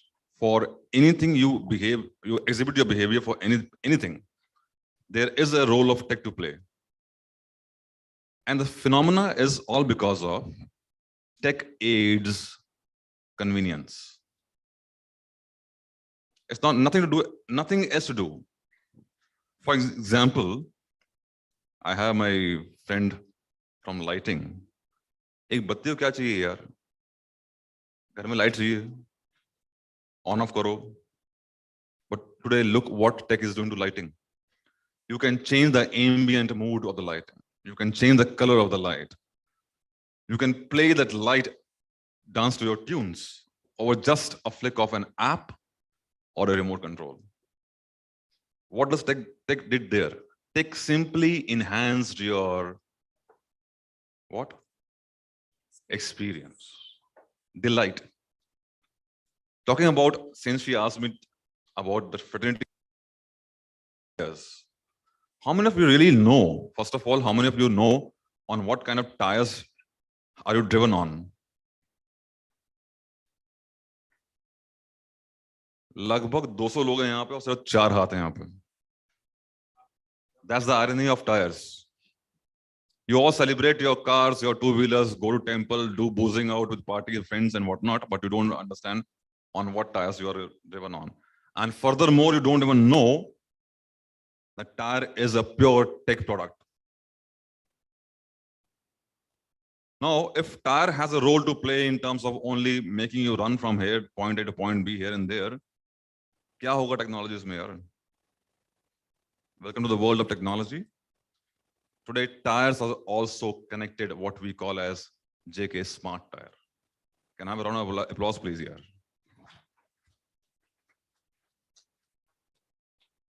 What could tire do to you? As a role to play, functional role to play by a tire is, आपको हवा चाहिए tire में ठीक-ठाक? That's what you do. Apart from the petrol, what you fill, or diesel, what you fill, or gas, what you fill, you also fill the air, so-called. What is termed as tire pressure. Or at the max, you are on a long drive and you just halt on somewhere. Arey yaar, garam ho gaya. Temperature. A smart tire does what for you is, the way you are connected for everything and anything in your life on a smartphone, the JK Smart Tire connects to you on a smartphone app, tells you instantly about your tire pressure and temperature. Here is a tech role. You are not bothered कि puncture होगा, फटेगा, नहीं फटेगा, क्या होगा, because you are aware about it. So, in nutshell, tech has a role to play in every field of life. Talking about my friend from insurance, just go back to a couple of years here, even today also. Insurance matlab musibat. Yeah, who the hell will give you insurance without knowing you? Lots of verifications, lots of calls, lots of checks at your place to give you insurance, your health checkups and whatnot. And today, how do you buy insurance? One click on an app. That's what tech enables convenience. So I think I will not go on more and more. Thank you so much. If you allow me to ask one more question related to it itself, what you refer to is tire as technology, tire as tech. Would you like to throw some light on how are you integrating your retail channel experience in terms of technology? There is a huge role of the new technology called AI and ML, which we have already done in tire industry. For example, all of you, whichever product you buy, you ensure that you get after sales service other than your apparels and books. Everything else you buy, you need after sales service. Same goes with tire. Now, tire could have hundreds types of defects, 100 kinds of issues or claims, what we call as. You know what innovation we did? We brought the role of machine learning language, ML, the technology, and we are today solving your issue settlement within 7 minutes. Which used to be, aapka tire kharab hua, kahan kharab hua, no one knows. You ultimately go back to the place from where you bought the tire. He inspects the tire, goes to the brand. This is the problem of the tire. What shall I do? Because depending on the amount of wear, you have different philosophies of settlement. Come to JK. It's a complete AI ML backed solution. We just scan your tire with a small scanner. And within just 30 seconds, we know what the problem is. In next 2 minutes, you have the approval. And that's the power of technology in tire technology. Yeah, great. Thank you. Thank you so much. Thank so you. that's what I was work. What they are doing is in terms of the claim from 15 days to 7 minutes. And they are not limiting themselves just to tier 1 or the metro. They are doing that remote areas as well. Yeah, thank you so much. I'll come to Mr. Nick. So 2 of our speakers, eminent speakers, are from the manufacturing sector, and 2 of our eminent speakers are from the service sector. The second eminent speaker, we have Mr. Nikhil from Signify. I would like to ask a question in regard to the kind of efficiencies you are drawing from use of technology. What kind of operational efficiencies and the digital efficiency in terms of the supply chain, in terms of the costing? So I'll keep my answer more than anything else. So like most of the marketers, I think everybody who's here, who's a marketer, 2020, 2021 was a tipping point where we saw people moving most of their monies or quite a bit of their monies into digital marketing. And obviously so, everybody was cooped up in their houses. People went digital. This is something that everybody knows about. And our digital habits changed across the country, right? Now, during that period for marketers, the big problem that came in was that sales was impacted, therefore budgets were impacted in a big way. And big campaigns on television, offline campaigns were pulled back. And the next best alternative came in the form of digital marketing, because obviously everybody is going digital, and that's the way to reach out to people who are actually in their homes. Now, I would say in 2020, it was like a learning period that we suddenly moved our investments to digital. And now we were looking for people online and spending our monies online to reach out and make people buy products online. That's where omni-channel marketing, data-driven marketing really came for our help, because suddenly we realized that, the easiest part. So I come from Signify. We are what used to be called Philips Lighting. Our business is 50% split between B2C and B2B. So we got a fairly large B2B business. Now, when we were looking for franchisees, the easiest thing used to be that you do a display ad campaign on franchisee websites, and you. But what used to happen was that when we started looking at an omni-channel approach for the same challenge that we had, we started seeing that we could actually catch a person who's interested, retarget them across the entire digital journey that they have, continue to pitch our idea to them. And suddenly we started huge improvements in response rates. So our response rates to such campaigns in terms of lead gen went up 56%. Now that to us suddenly meant that our monies that we had for digital could do far more than what it was doing earlier. On the B2C space as well, we started using more data. So we started analyzing how our buying on the most or the largest buying platform, e-com platform in India was doing. And we figured out that if we were advertising something to people who are who've seen our or shown interest in our product in 7 to 14 days, the response rates or the ability for them to respond and buy that product on the platform was 2x of that of people who'd shown interest 30 days prior. So suddenly we knew that for me to do the targeting, it is far better to go after people who've recently shown interest rather than spend my money purely on the premise that, you know, anybody who's opened my listing once, they will go ahead and buy it if I show them the ad again. Now, these learnings obviously came over time. And I think that's how we've been utilizing data to improve our efficiencies, improve our returns on investments on digital. And I think that's where omnichannel really played big for us at Philips. Sure, sure. Allow me to ask a follow-up question, please. So when you have somebody searching for your product about 7 days or 10 days ago, and you know that the conversion rate is going to be a little higher in that case as compared to 30 days ago. So how are you integrating the omni-channel perspective in terms of integrating different channels? Because this customer has come to you online, has done a search online. Till now, you limit the experience to online itself, that's one channel.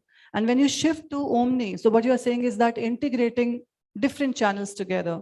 So how technology is helping you in terms of integrating number of channels together, and consumer could have that seamless experience and doesn't feel that am I online, am I offline, am I on WhatsApp, or am I on website? So I'm using multiple channels, but I'm having that seamless experience. Whereby you're absolutely right. I think about there's a study which says 98% of users switch between devices in a single day, right? So all of us are accessing digital content on multiple devices.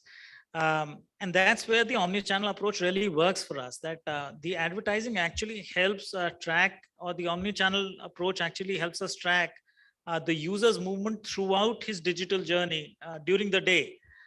So whether he's going on social and he's seeing relevant ads on social now, whether he's on WhatsApp, whether he's seeing his emails, I think we've integrated all these channels together to ensure that there is a consistent messaging that he's seeing from the brand across multiple channels. And this is where the response rates have been phenomenal. I have to say that. And, you know, this is something that I think is the power of digital, that now with connected television suddenly becoming so big, especially in the metros, I would assume, and it's already happening for us, that a lot of offline marketing budgets that used to be targeted towards television in particular, right, those monies are going to find their ways onto OTT. Now, the sad part for marketers is that a lot of OTTs don't show advertising, you know, good for the users, but sad for the marketers. But these opportunities are coming up. Many markets across the world have their players who are actually distributing, or are the OTT players, they're actually replacing the channel content and advertising content with their own. So that will also happen in India. Sure, and product placements. more and more monies, I'm assuming, would start finding its way to digital. And this omni-channel thing is here to stay. Great. Thank you so much. Thank you. Parth, if I could come to you. So Parth is from Bharat Pay. And Parth, I was reading that the kind of work you have been doing, phenomenal work you have been doing, and the way you have been having the acquisition of the merchants, right? So earlier you had that approach of spray and pray. That spray and pray is that you send one message, one notification to all, and then pray that somebody would read it and implement it, right? So they get that notification. that you have given your number and you would like to be part of our system, right?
who are the right people and what we should push them, right? Let me take it on the other level also. So we have a huge brand called Postpay. We are number 2 in the BNPL segment. That's exactly what we do on Postpay as well, where we are saying that, okay, he is our X kind of a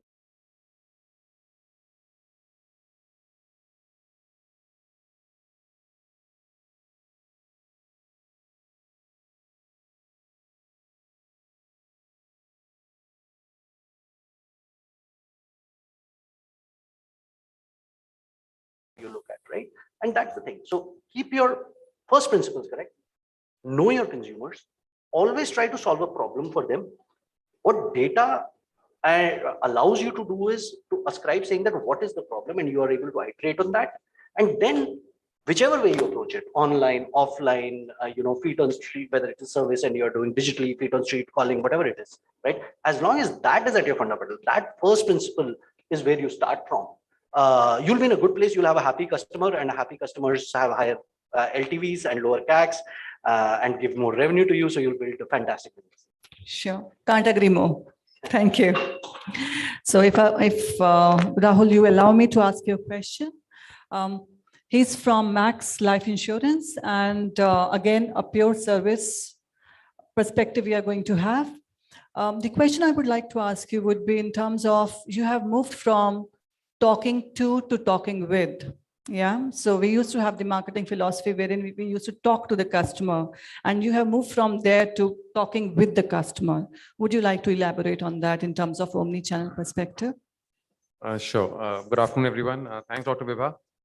So I think before I just quickly answer the question that's asked, I'll make maybe 2 or 3 open comments. For our kind of a category, which is life insurance and a brand, Max Life Insurance, it's a fine balance when you look at data at one end to something which is called traditional on the other end. And why I say that, I'll explain in short.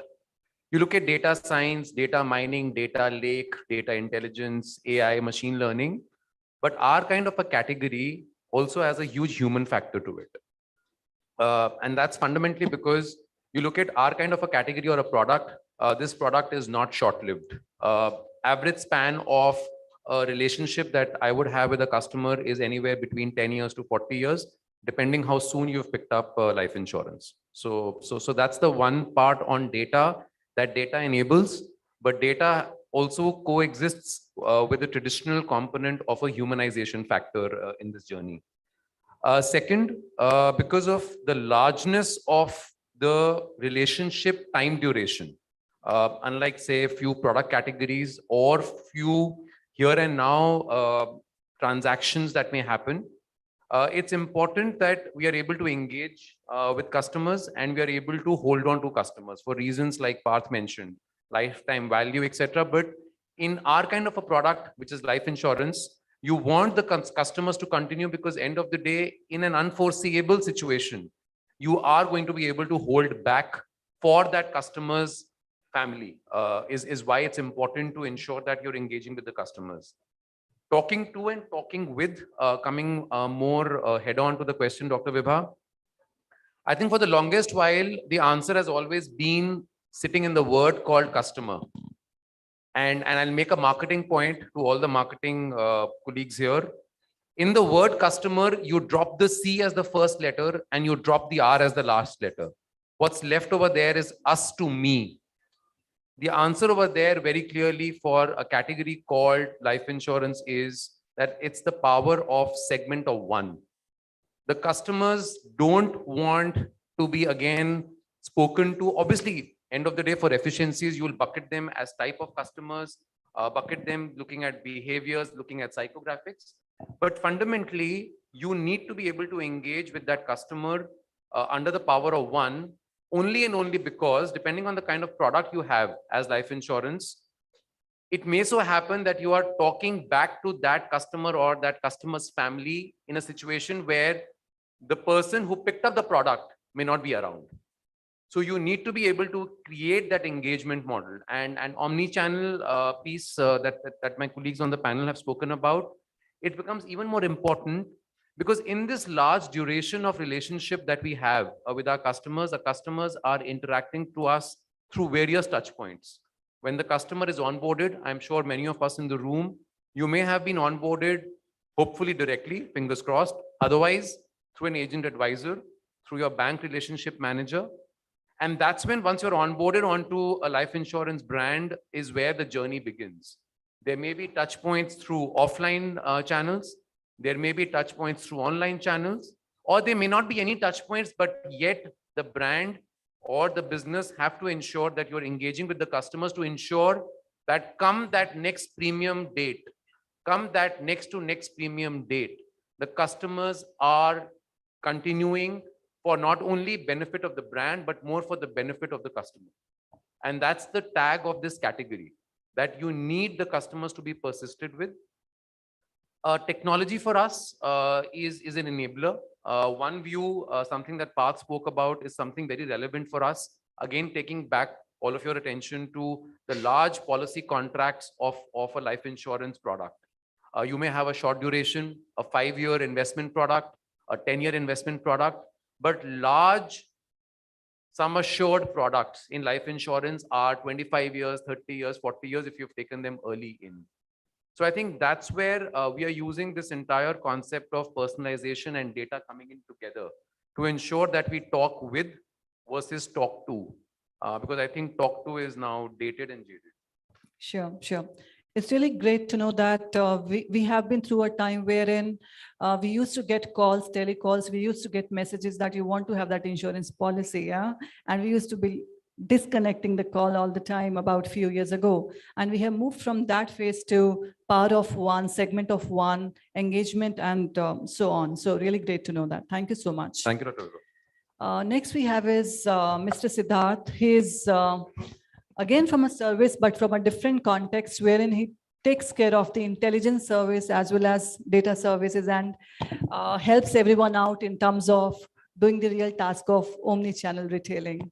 So my question to you would be in terms of optimization, media optimization.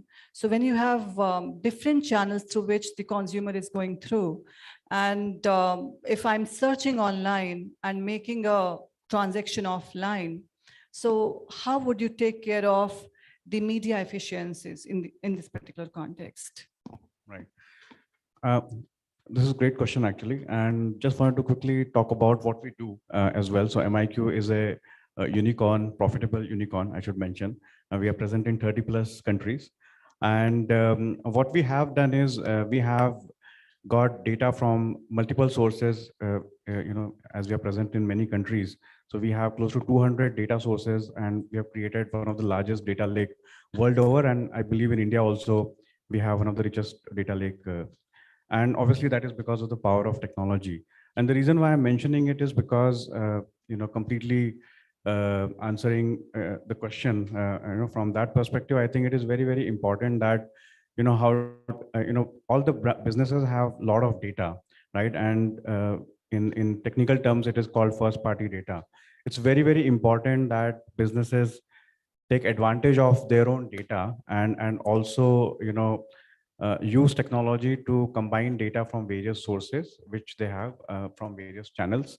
And as some of the colleagues from the panel have also already mentioned, very, very critical.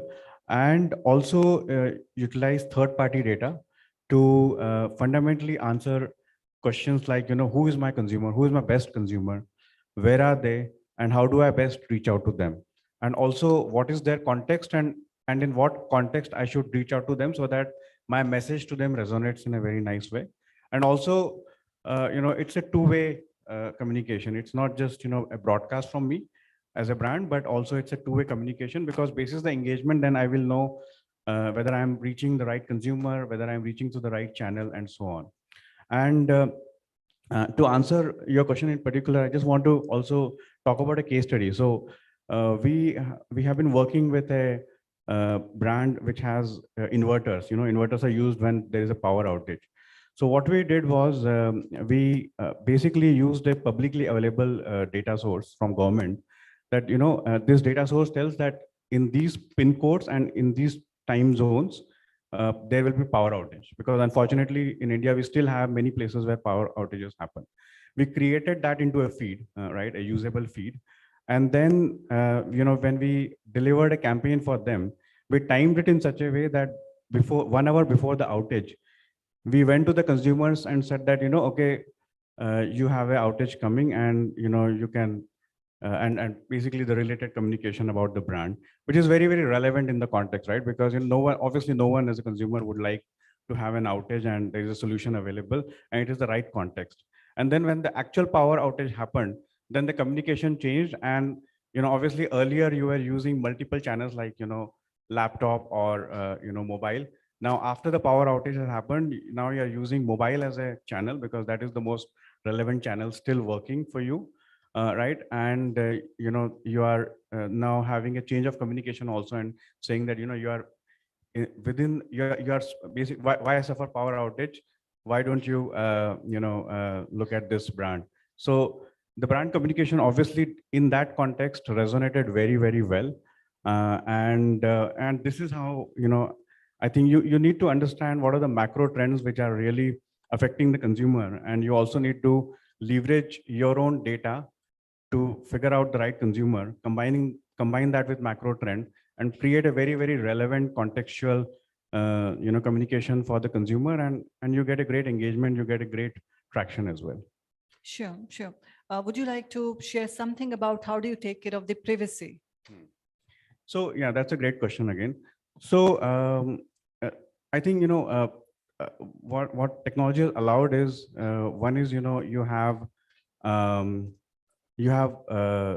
the ability to combine data from various sources, and you can have a lot of signals which are related to demographics or related to income levels, which or employment status, parental status, etc.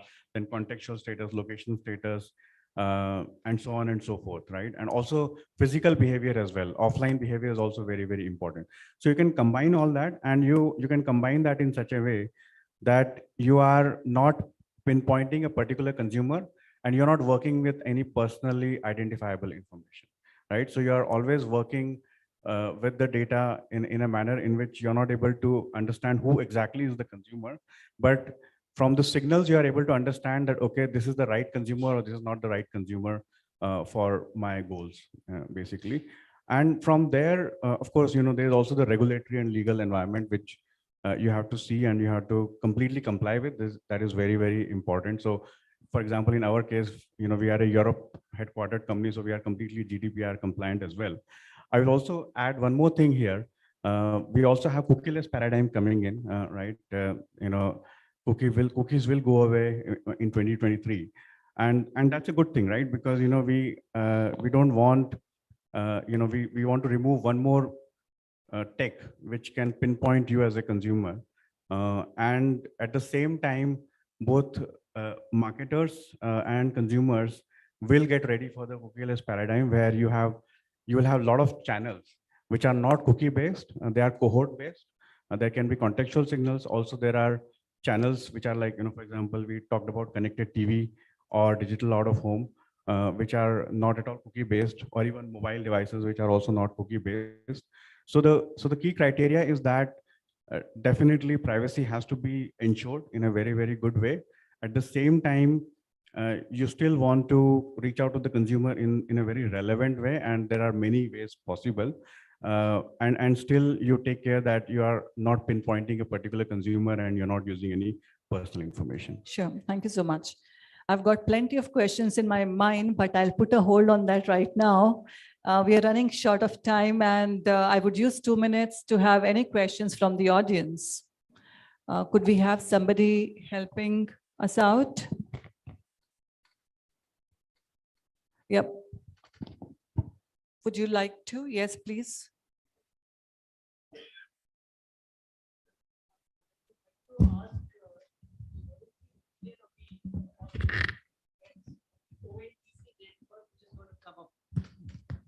The ONDC network, which is about to be launched, what is your views of the marketing of your brands using the ONDC network?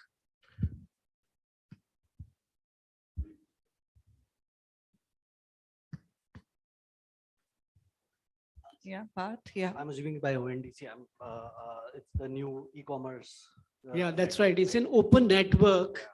So for digital commerce, yeah. where every consumer can go and they're not going to be controlled by particular brands. It's an open source network, which Nandan Nilekani is heading. And this is something where most of the large brands are coming on board. So what is your views of your large organizations on using this network? I'm not an e-commerce guy, but I previously was, but let me try to answer this because I am a payments guy, right? Think about UPI, what UPI did, right? The government or India built a rail which was open and which allowed interoperability, right? Which allowed digital transactions to happen seamlessly. Now, of course, there's an entire ecosystem that emerged around it, which would enable this and which would take it to the consumer. What is likely to happen is that ONDC, for when it comes to e-commerce, and e-commerce has had fantastic growth in India, right? But there is still a lot of potential left in India, especially when you look at tier 2, tier 3, and you go towards the bottom of the pyramid. What I expect to happen, while the larger guidelines are yet to come and the details are yet to come, but what is likely to happen is this will really democratize e-commerce, because at the end of the day, it will allow a lot of sellers to work on those rails, right? So it's not only about consumers, it's more importantly for the sellers, that they will be able to come on those rails and not be limited by their capability on, let's say, technology or so on and so forth, but make it would really simplify for them to come on board. And when you have the supply side, right, it would also democratize the demand side, right? So while I don't have a glass bowl to look at and kind of say what will happen, but if I look at UPI and what UPI has done to the digital payments ecosystem, and if ONDC is as well executed and as well built, I would assume there will be it would democratize a lot of e-commerce, and it will really there will be an ecosystem that will get built around it. Thank you so much, Pat. Thank you. Thanks for a great question. And I'm afraid that I have to put a full stop here. I'm being given a signal right there. Yeah. Thank you so much, Amit, Nikhil, Parth, Rahul, and Siddharth. Thank you.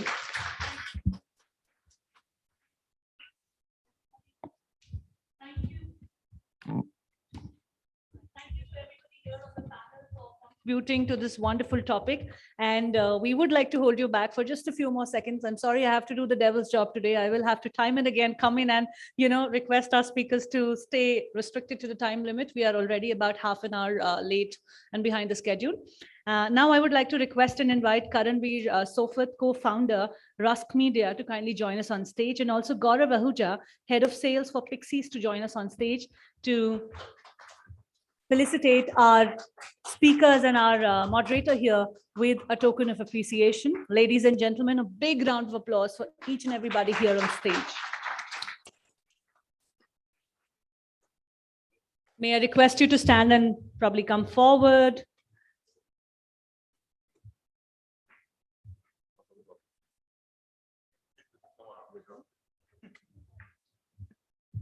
Ladies and gentlemen, please give it up for Dr. Vibha Arora, our session chair, our knowledge partner, IFI Group, pioneering professional education for over 35 years.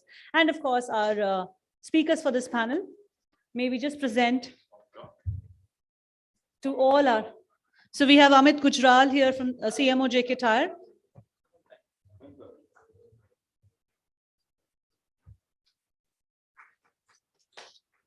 Ladies and gentlemen, big round of applause for each and everybody here on stage.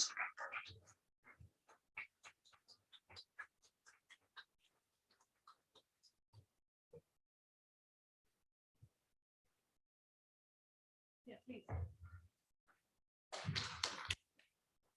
A big thank you to all of you for sparing out time, joining us here this morning, sharing your stories, your experiences, and I'm sure that it has paved a path for all of us to think through new channels and understand how omni-channel personalization can happen in our businesses. May I also request all of you to kindly come center stage so that we could take a group photo with all our panelists. May I request you to kindly come center stage for a group photograph with all of our panelists here.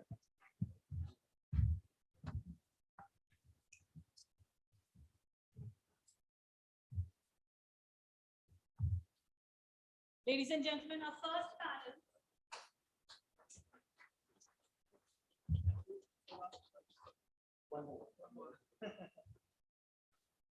Thank you so much, ladies and gentlemen. And now we are going to be playing our partner AV. And for that, I'd request you to kindly glue your eyes to the screens. And let's be here for just 1 minute more before we break for lunch. Bobble Keyboard, the highest rated keyboard app on the app stores. Let's find out. You can share stickers with your very own face and any custom message. Have a big laugh or scare with big anger. Well, Bobble gives you big emojis. Regular black text? It may work for some. We don't judge. What works for us though is the pop text. Bobble lets you use personalized branded stickers, GIFs, by strategically and contextually integrating brands and conversations happening on WhatsApp, Facebook, and other social or chat messaging platforms across the country. An average smartphone user spends 25 minutes of their daily 3-hour screen time on their keyboard. Since you spend so much time with us, we understand you and work towards only showing you content that interests you. And before you say it, no, your privacy and security are not an issue. All your data is anonymized before being used, so you don't need to worry about a thing. Our wide array of patented and patent pending innovations in areas of content tech, language tech, and keyboard tech will help you stay hip to the ever-evolving language of the digital world. And we made sure you can use it in an expressive and personalized way. Bobble has made conversations human again. Thank you to Bobble AI for partnering with us. And with that, I would now like to invite you all to join us in the pre-function area for the lunch. Ladies and gentlemen, let's stick to the time. We will break for about 40 minutes for lunch. So please do come back sharp on time so that we can have another round of interesting discussions to follow. It's 2:05 right now, so we'll meet back again in this hall at 2:45 p.m. Ladies and gentlemen, please be back by 2:45 p.m. Thank you.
And before you say it, no, your privacy and security are not an issue.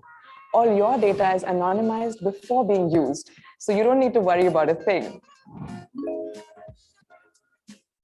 A wide array of patented and patent pending innovations in areas of content tech, language tech, and keyboard tech will help you stay hip to the ever-evolving language of the digital world. And we made sure you can use it in an expressive and personalized way. Bubble has made conversations human again.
Good afternoon once again, ladies and gentlemen, and a very warm welcome to Pitch CMO Summit. And now we are diving into the next sessions following up for the day. So ladies and gentlemen, we'll start with inviting a speaker who represents a legacy brand in the consumer electronics segment, and it is none other than Panasonic itself. Now, ladies and gentlemen, Panasonic India has been working its way up in the game to accommodate its omni-channel front with consumer data. And telling us more on their journey is Shishir Agarwal, Head Brand and Marketing Communications, Panasonic India, who will deliver a session sharing his insights on the topic, converging the non-linear consumer journey. So I would request you all to kindly welcome him on stage with a thunderous round of applause. Ladies and gentlemen, let's welcome Mr. Shishir Agarwal.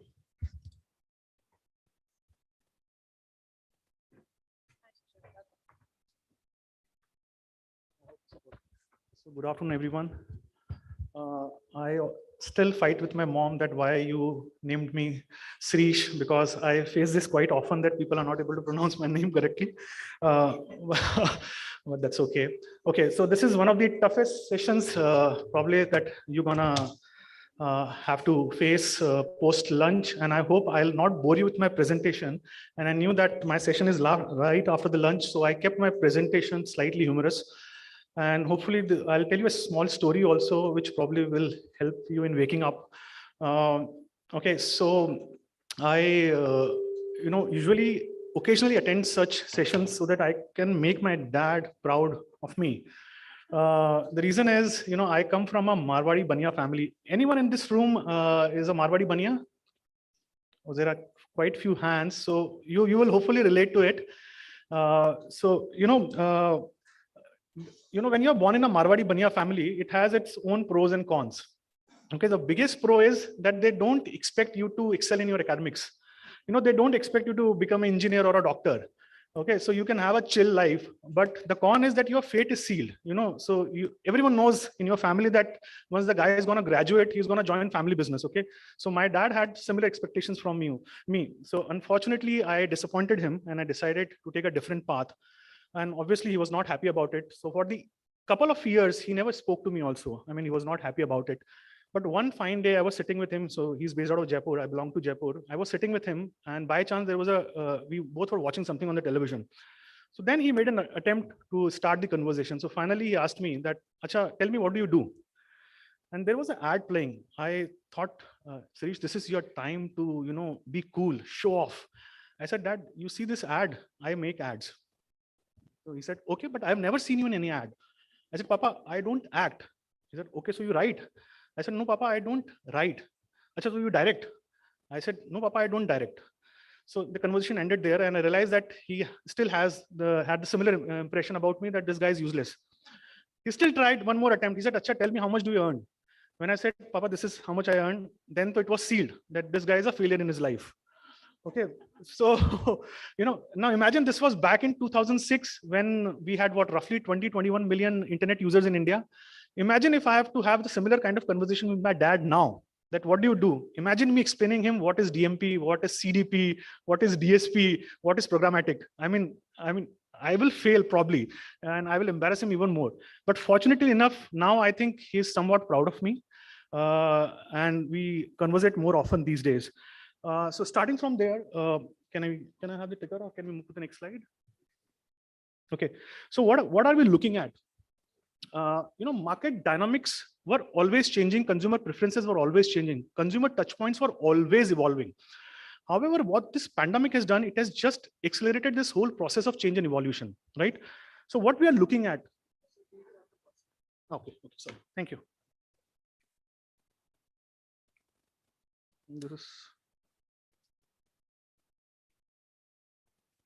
Do I need to point it somewhere?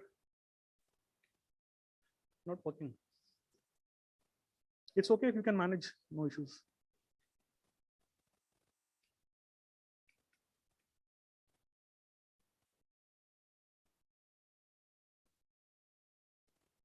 Okay. So in 2000, Microsoft conducted research to measure how long people can focus on one thing for a specific amount of time. The results showed that an average consumer's attention span was 12 seconds. This was in 2000. 15 years later, it dropped to 8 seconds. Goldfish has an attention span of 9 seconds. So Goldfish actually beats us in terms of attention span. And why this is happening? There is so much information available, so much demands for our attention that we can hardly focus on a particular trend for a short time. Oracle ID graph shows that an average consumer owns 5 devices in today's time. Now, imagine the kind of information that they are exposed to. Okay. And on an average, we scroll through a content which is equivalent to the length of Statue of Liberty. An average consumer scroll through 300 feet of content on a daily basis on their mobile phones. Okay. And the challenge is, the more information that you're exposed to, it creates paradox of choices. You're not able to decide what you want. It creates more confusion. That's the kind of scenario that we are going through. Now, that leaves us marketer in one of the biggest dilemma, that what should we propose to our consumers? Where should we go and reach out to them? How should we reach out to them? Now, that's one of the biggest challenges of today's marketers, because there are so many options available. We have got, I think, more than 8,000 channels in India, 10,000 plus newspapers in India. There are 400 plus radio channels in India. So the challenge is immense for marketers today to ensure that you deliver right message to your consumers, right time. So what are we trying to do at Panasonic? I will briefly touch upon these parts, that how the consumer journey is evolving in today's time. How is it changing the funnel for other marketers? How are we mapping our efforts vis-a-vis our new age consumers, and how are we tapping the different touch points? Okay, so if you look at the consumer journey, the consumer journey has evolved over the years. Earlier, it was actually very linear. There was a fluid funnel. Okay, narrow marketing path. There was an initial consideration stage. Then consumers used to walk up to a store for validation, for consideration. Then the purchase of moment used to happen at the store. And then you come back and installation happens. And that's where the brand interaction with the consumer ends. But in today's time, it's extremely non-linear. It's fluid. The funnel is extremely fluid. Okay, consumers are interacting with multiple touch points, and the moment of truth can happen at any point.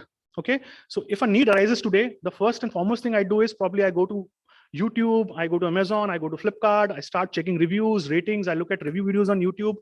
I go to a store to validate, but at the store level also I open something to validate the spiel that a sales guy is offering to me. So digital is playing an extremely important role in the journey today. So earlier, the funnel was straight. The funnel were extremely fixed.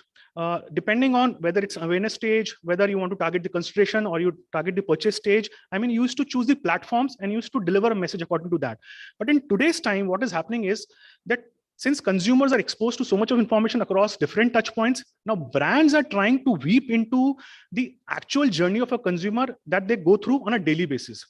Okay, and digital plays an extremely important role in any consumer action, because any digital recommendation, any digital research can change the decision of a consumer. And I'll show you certain data points. This was the research done by Boston Consulting Group and Google, and this is specific to consumer durables. The research says that if you are an in-store buyer, only 16% of the consumers stick to their original choice of brand, and 84% of consumers actually change their preference post doing the research on digital platform. That's the power of digital in today's time. And it's not just applicable to in-store buyers. Even if you look at consumers who end up buying online, only 26% of the consumers stick to their original choice of brand.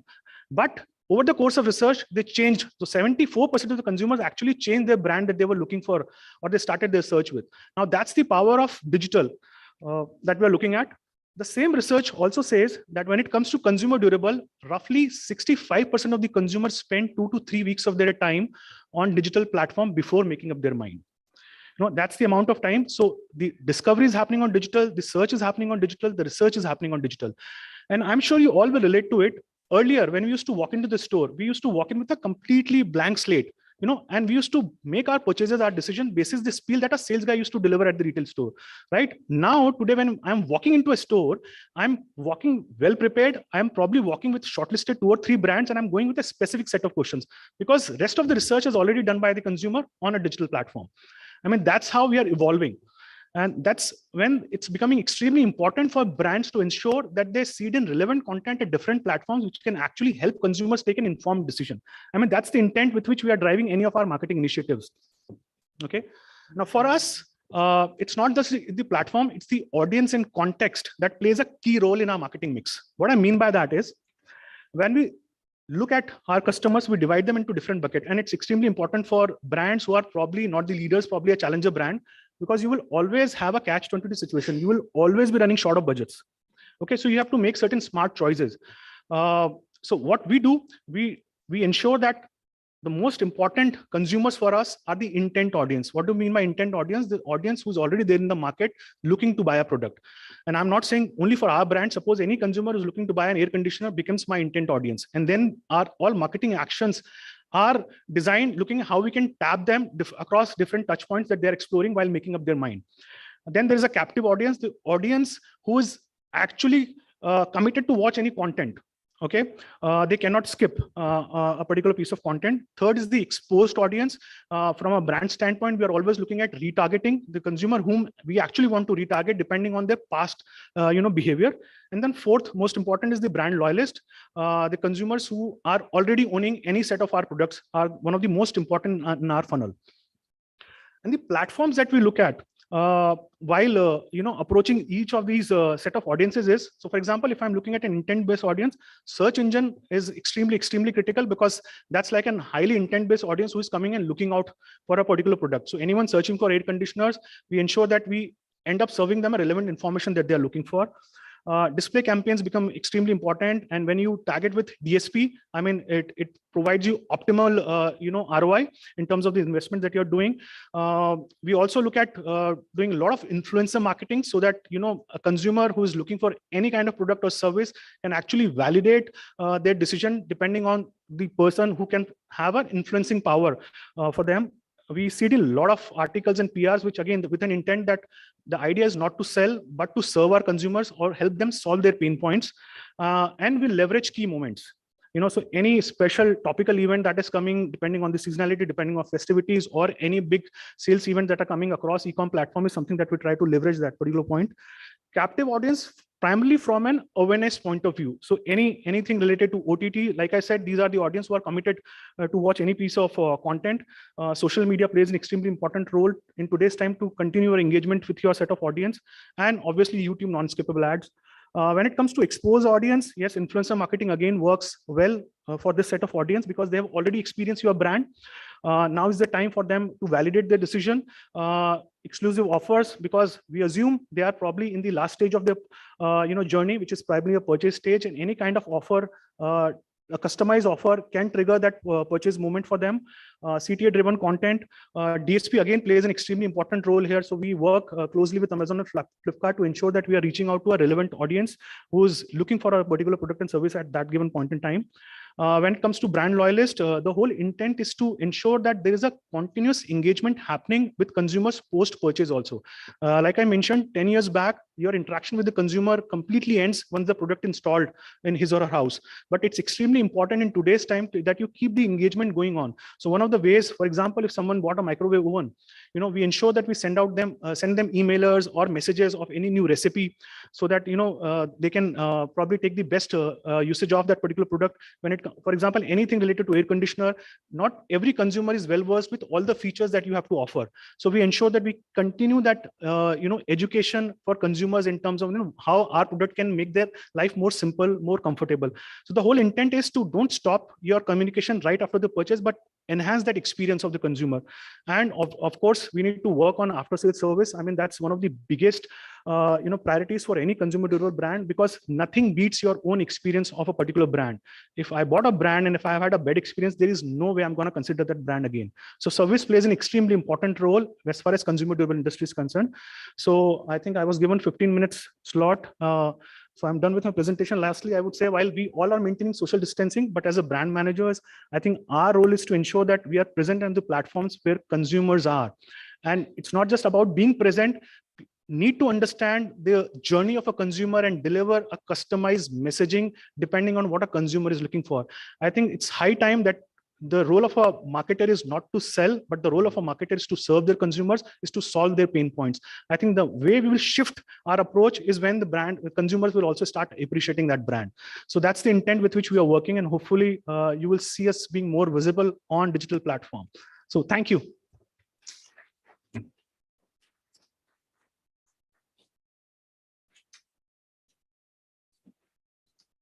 Thank you so much, Shirish, for being on stage with us. I would like to hold you back for 10 more seconds because we have a token of appreciation coming your way. And for the same, I'd like to invite Siddharth Dabhare, a Managing Director, India and China and SAARC for MIQ, to kindly join us on stage and give a token of appreciation to Shirish Agarwal for joining us and sharing his thoughts with us.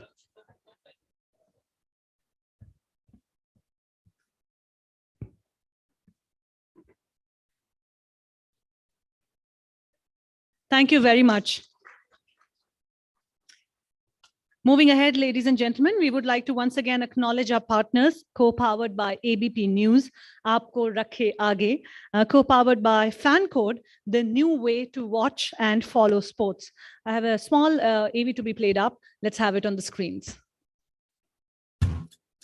जिनको हर एक विचार पर विमर्श करना आता है, जिनको सिर्फ पक्ष लेना नहीं, सही का साथ देना भाता है, जिनको शोर नहीं, बस सच सुनना पसंद है, जिनको राजनीति से पहले देश चुनना पसंद है, जो बंद आंखों से विश्वास नहीं करते, जो हर नजरिए को साथ लेकर हैं चलते, वो रुकते नहीं, सिर्फ आगे बढ़ते हैं, वो एबीपी न्यूज देखते हैं। एबीपी न्यूज के 273 मिलियन दर्शक आगे बढ़ना चाहते हैं। क्या आप नहीं चाहेंगे उनके साथ बढ़ना? एबीपी न्यूज आपको रखे आगे। इस जंगल का मैं राजा, तू भी फैन है तो आजा। इस जंगल का मैं राजा, तू भी फैन है तो आजा। हर लीग है, हर गेम है स्क्वाड्स भी और स्टैट्स भी, हर पल में लाइव एक्शन भी। सो मत बता मुझे स्कोर, फैन कोड पे है मच मोर। चल खत्म कर तेरी search, come and get some cool much। इस जंगल का मैं राजा, तू भी फैन है तो आजा। इस जंगल का मैं राजा, तू भी फैन है तो आजा। बाकी दुनिया छोड़, कर download fan code. Thank you once again to our sponsor partners for joining hands with us and making this event possible. Ladies and gentlemen, up next, we are diving into a very interesting fireside chat that is going to be deliberating on the topic reimagining ad measurement in a post-cookie world. And for the same, I would like to request and invite Nachiket Deole, Head of Sales India, Double Verify, a digital media measurement and analytics leader partnering Fortune 500 advertisers globally for a stronger and more secure digital advertising ecosystem. Nachiket is in conversation with Ms. Ghazal Bajaj, Head Media Management, Nestle India, as they discuss how marketers are navigating this change and what solutions can one look at in this ever-evolving space. Ladies and gentlemen, please put your hands together and give a warm welcome to Ghazal and Nachiket here for a fireside chat. Over to you, Ghazal. Thank you. Well, so great to be here. A lot of familiar places, faces, amazing to be amongst people. Thank you, Ghazal, for being part of and agreeing to be a part of this discussion. Thank you. I'll quickly set the context for everyone, right? So many advertisers, clients, agencies have been relying a lot on third-party data for the campaigns, right? But as we've been hearing, saying, the third-party cookies are at its fag end, right? A couple of browsers have already disabled them. Now the major browsers will deprecate them maybe in a year or so. And then the option remains with the first-party data, right? Now that also comes with its own challenges. First-party data perhaps can be expensive, requires a skill set to be built in within the teams and the organization. So how do we tackle this problem, right? How do we solve for the scale, effectiveness, and efficiency, keeping that there are no cookies, right? And for that, we have expert with us. And Ghazal would love to hear your views on how your organization is kind of looking into this space and trying to solve for the problem, right? So the first obvious question, right? With the advent of death of cookies, how your organization is strategizing the future for measuring the effectiveness of the campaigns. So I think Nachiket, you made a few relevant points on, once cookies goes away, what next? For starters, I think once cookies goes away, there will be something or the other that enables your advertising. However, with what that really tells you is there is going to be this consistent transition that happens in the environment. And hence it's important for advertisers like us to be in direct contact with the consumer. And that's where, one-on-one contact or CRMs or things like PII come into the picture. And while we set up, gear up with the different data skill sets in each organization, it's important to know what is the impact that you're getting out of the so-called CRMs, the one-on-one contact programs, the PII exchanges that you're wanting to pick up at scale. And imagine for CPG organizations where pretty much every living person in the country is a TG. Can I collect all of that data? Can I have a one-on-one interaction with all of them? Definitely not. So you're going to live on panels. And with those panels becomes relevant is the existence of measurement. So while you think about CRMs, while you think about exchanges, it's important also to think about measurement, but not after you've done it, before you've done it. Even before you think about how will I get my PII, you need to know what are you going to do with it and how will you measure success or failure for that. And hence, the shift that we need to see is today measurement is always post facto. And especially for media, we talk about pre-evals and we talk about post-evals. We've got to remember that the pre-eval now is more important. The pre-setup of measurement is more important because it gives you three things. It gives you clarity of what you want, what KPIs are you wanting to deliver, and hence what are you measuring, and not like right now where you say 100 spots done, post-evals done. Here you want to measure pure business impact. You want to know when you spent your time setting up the tech stack, you spent the money and energy setting up that tech stack, this is the measurement I want in place, and that's now the first stepping stone, and not something that you do post facto to say, yeah, you had a good campaign. So that's a big shift that we've taken in our, I would say, so to say, briefing process as well. So we don't just start out with objectives and backgrounds, which are typical things to think about when we think of an activity, but also at the same time talk about what does success look like and how am I going to measure it, and hence what is also the tech stack and setup required to have that measurement in place. So yeah. That's great. So yeah, totally. I think, and that's what we're just discussing backstage, right? There is a campaign and there are certain objectives to it, but the way we measure those objectives perhaps are not matching how we should measure it, right? And that's where I just want to take your view, right? We were discussing about the vanity matrices, right? And really loved your view on how they can be stepping stone, right? And how you have evolved as an organization in terms of measurement. Do you want to just talk about 2 minutes on that? Yeah, sure. So we've been discussing on, how media measurement matrices at one point were hyped as, the only thing that will help you figure out what went right or not. And then suddenly there is this perception change and all of us believe, oh, these are those vanity matrices. You don't need to look at them. But I think there needs to be a balanced view there. You need to know what's happening. And the right way to do it is measure your input against your output. The vanity matrices are somewhere in between. They help you check, was your input right or not? So hypothetically, you ran a video objective campaign. The vanity matrices will tell you, did the campaign even run correctly or not? So while it is vanity, to me, what it really means is you can't chase them. But what it doesn't mean is you don't have to look at them. You have to look at them because you need to know your campaigns ran correctly. Only if there is a valid input is how you can compare it with the output to say whether it worked or not in the entirety. And if the vanity, so-called vanity matrices, if they tell you that your input itself was not correct, there you go, you have your action points. And there's no point comparing it with sales outcomes because you know you didn't give the right input. So in some way, I think the point when we say it's vanity is to say, don't make them your targets. Your targets are still reality of all of our lives. Our targets are still sales from different aspects. But the vanity matrices help you check that the input that you gave to get that final output, either in the form of a sales trend or in the form of a mind measure that you wanted to reach out, or an impact that you wanted to have on your BHT per se, the brand health tracks per se. These matrices are stepping stones to make sure your inputs are right. And that's how we approach it. And with the same spirit, what we've done is, like most organizations, we've gotten into live dashboards for tracing these matrices, with not the objective that you will optimize campaigns every other hour or every other day, but to make sure that you're at least available, the data is available at a hygiene level.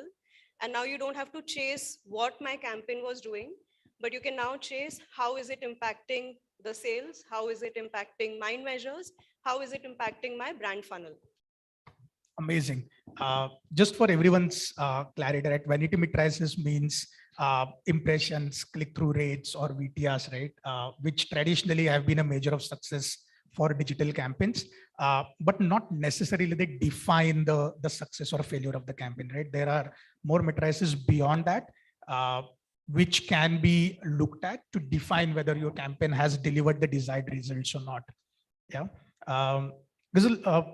Moving forward, right? I mean, all of you would have seen the video that has been played earlier, right? It's a game of attention now, right? Users are seeing thousands of ads every day, right? Be it digital, be it print, be it radio, but TV, right? It's the same mind space, and everybody wants to occupy that mind space. So attention is becoming an extremely important yet very difficult to get currency, right?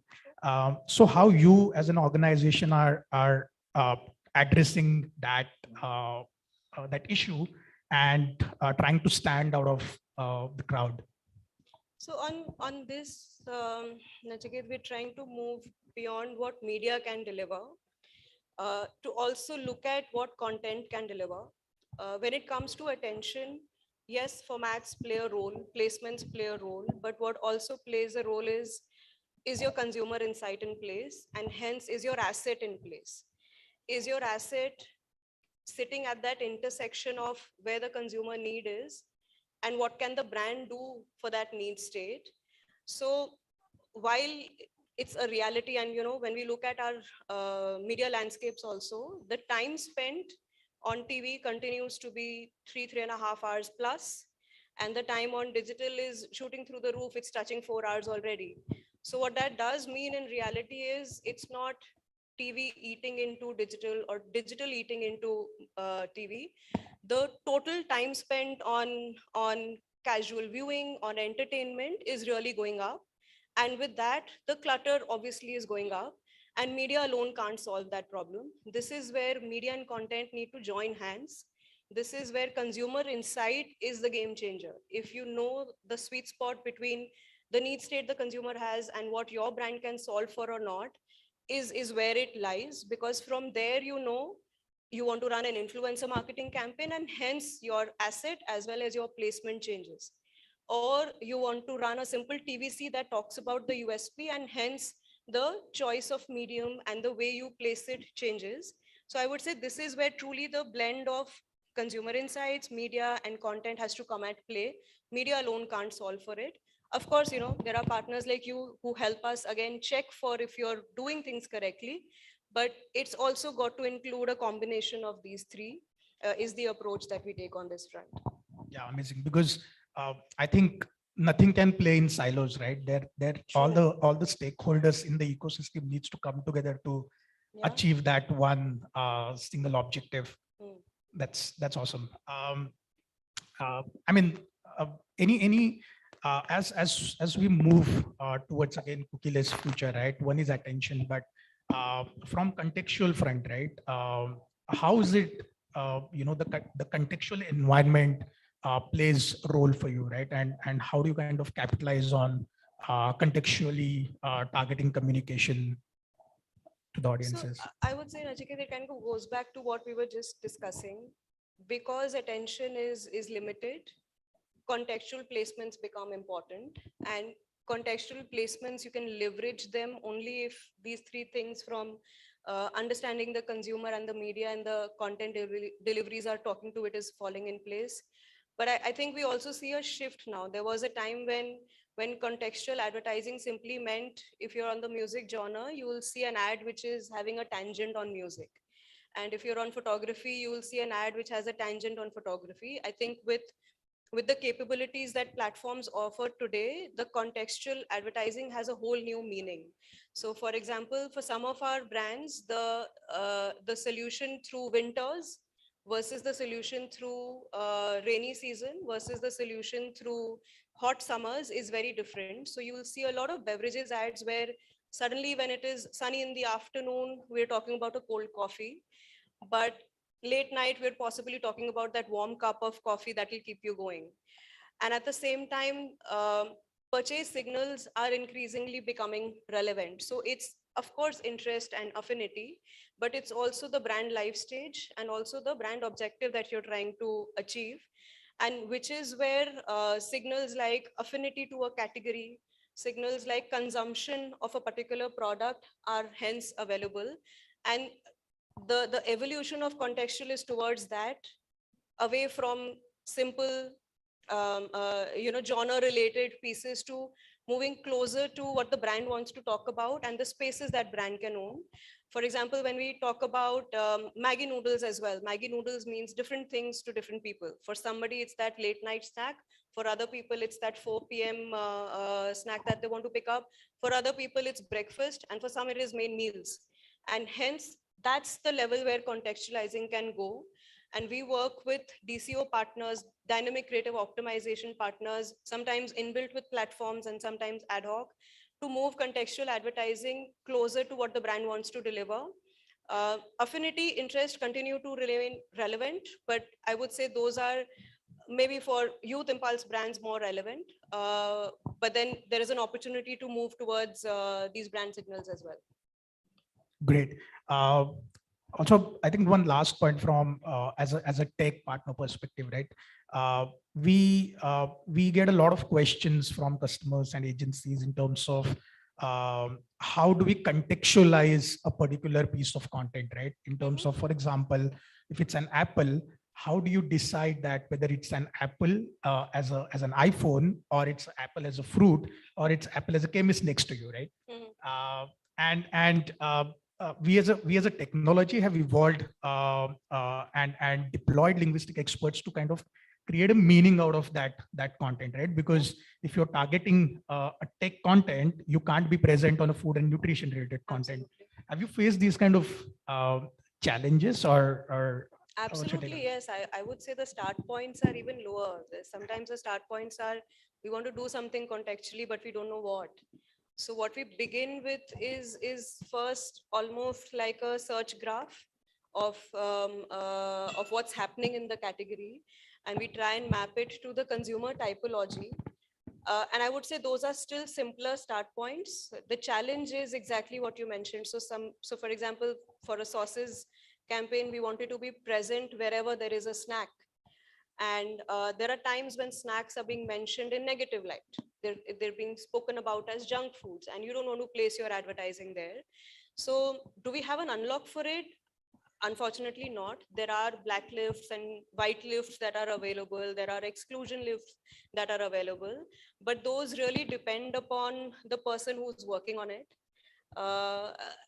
And that's where the struggle for maybe an automated solution is the gap we see a lot of times. I would say it's still a question for us, and we'd love to have an answer. Certainly, I think clubbing contextual and measuring attention, perhaps as we move forward, can slightly plug in the gap. So when we measure the attention, we literally measure the exposure that the creative has gotten and the engagement that it has gotten, right? It has 50 plus parameters that you can measure your creative on. And there are certain case studies that we have where it has seen brand lift increase, right? Now things like these, maybe the last words from you. Do you see this coming in play, as the future of measurement? For VLSs as a future of measurement. No, using the technology and then clubbing that with the traditional way of measurement. Absolutely. Like I said, measurement is now one of the first things that you want to think about. And typically in the easier days, I would say you would have the luxury of doing a link test even before you took live a TVC. But that's when we were not thinking about taking campaigns overnight. And today we actually think about, now that I've mailed you the creative, in the next 5 hours, it should be live. So with that, a consistent automated measurement system is crucial, because there's no other way. The timelines have crunched the process of implementation so little that you can't think about measurement later. And with our spirit of having an ongoing measurement, it's important to invest in tech that enables you to do that in an ongoing basis.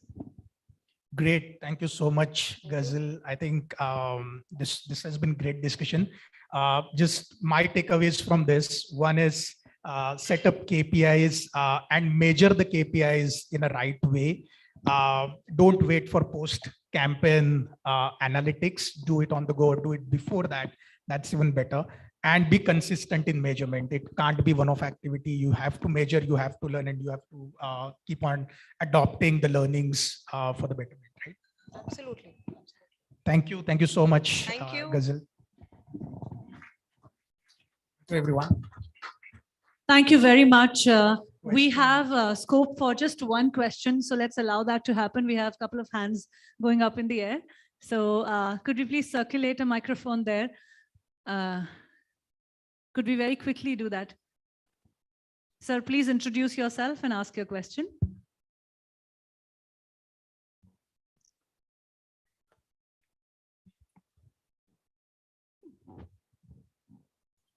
Yes, it's coming to you.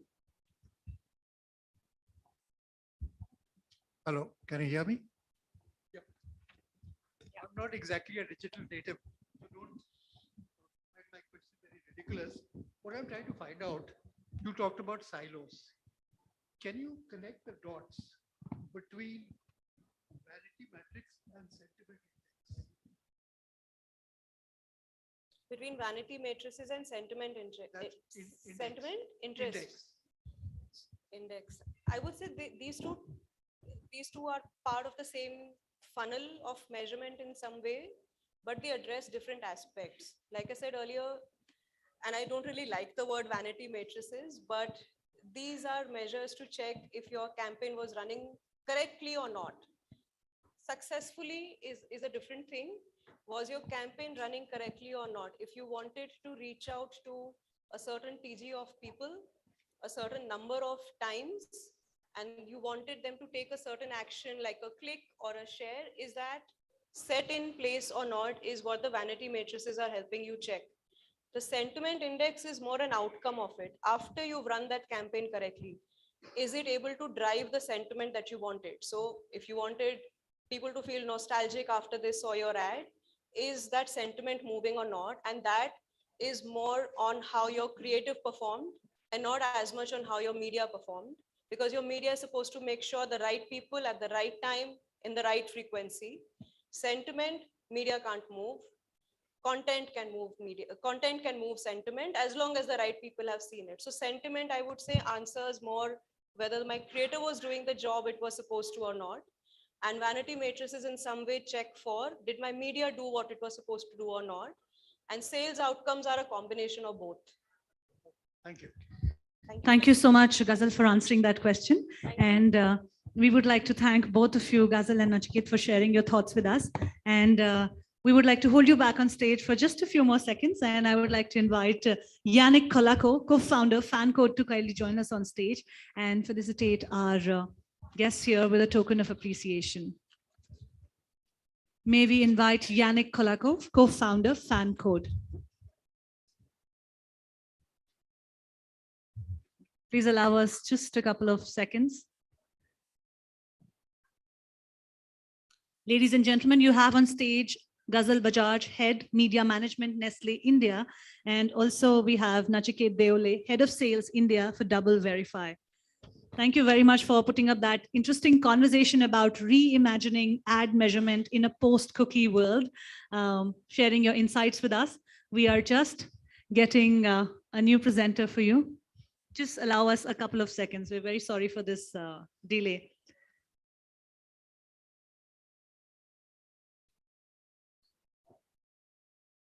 In the meantime, may I invite Mr. Rohil Amin from, we have Yannick Kolako, co-founder FanCode. We would like to invite you on stage. Ladies and gentlemen, a round of applause for our guests here on stage. And of course, Yannick for joining us on stage, giving a token of appreciation to Ms. Ghazal and Nachiket. Thank you very much once again for sharing your wonderful insights with all of us. I'm sure all of these conversations are building up and adding to our knowledge base and eventually will drive strategies that we'll implement in our businesses probably. Thank you very much. Moving ahead, ladies and gentlemen, I would just like to remind you that the hashtag for this event is #PitchCMO. So do tag us using this hashtag on your social medias and let's indulge into conversations there as well. And we would now like to once again play a partner AV for all of you to see. So let's have it on the screens. Thank you. रंग मराठी संस्कृतीचा, मराठी परंपरेचा, महाराष्ट्रातील प्रत्येक घराचा, कुटुंबाचा आणि कुटुंबातील भावनांचा रंग. कलर्स मराठी, रंग मनाला भिडणारे, रंग अतूट श्रद्धेचे, भिवू नकोस, मी तुझ्या पाठीशी आहे. रंग निस्सीम भक्तीचे, मैं कैलाश का रहने वाला, मेरा नाम है शंकर. रंग दैवी अनुभूतीचे, रंग संघर्षात साथ देण्याचे, रंग बहारदार नात्यांचे, रंग उमलत्या प्रेमाचे, रंग सुखी संसाराची सत्व परीक्षा पाहणारे, रंग अस्तित्वाची लढाई स्वबळावर लढण्याचे, रंग जगण्याची लज्जत वाढवणारे, रंग नात्यांचे पवित्र बंध जागवणारे,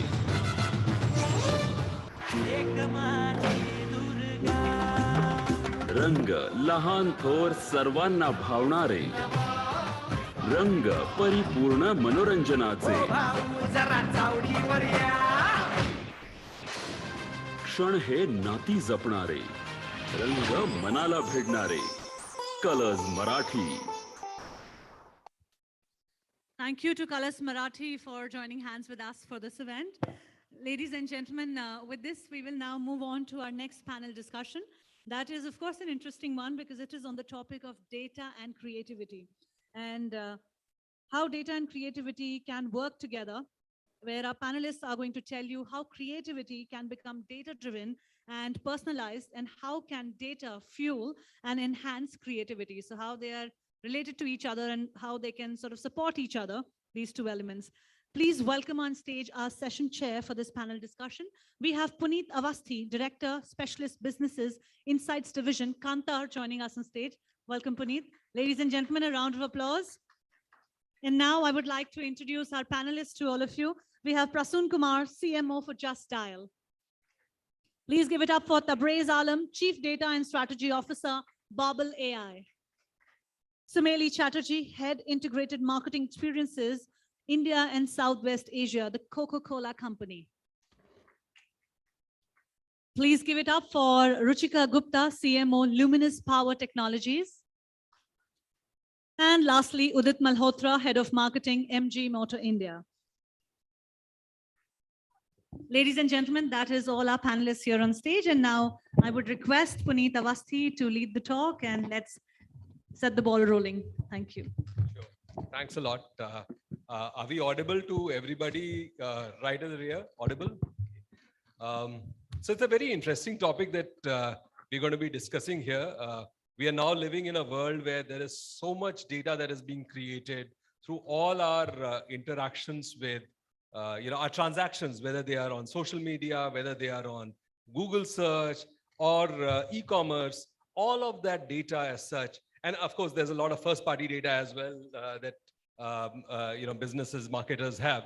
How is it that they are, they're using this data for multitude of purposes as such? But the important question here that we're going to be addressing ourselves to is whether this data, and particularly this world of data-driven decision-making, is in any manner relevant for creative development. And if so, how is it being used as such by marketers? And we've got a very varied panel as such, which are people representing very different industries. We've got Udit here from MG Motors. We've got Ruchika from Luminous.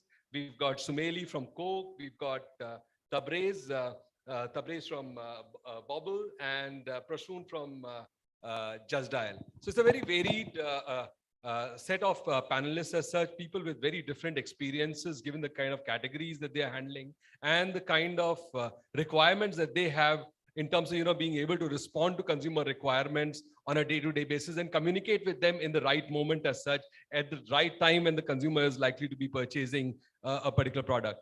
And there are multiple nudges that are possible as such. It's not just about having a great creative as such, which is a 30-second television commercial, but it's also about being able to give the consumer the right nudge at the right moment, because the data world actually provides that information 24/7.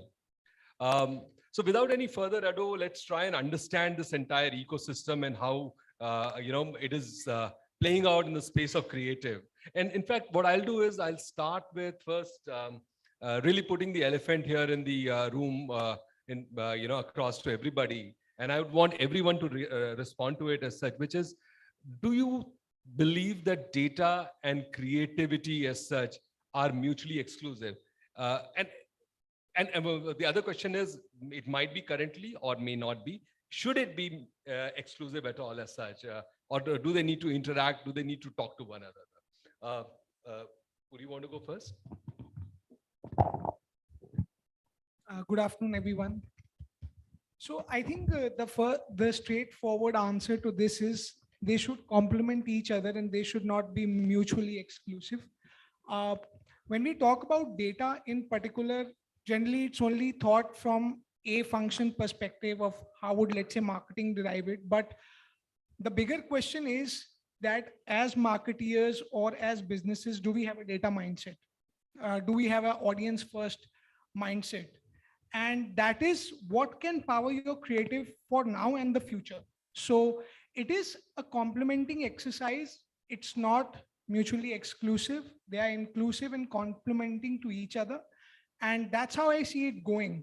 But there is one fact that data can enable creativity. It's not there to demolish creativity or take control over creativity.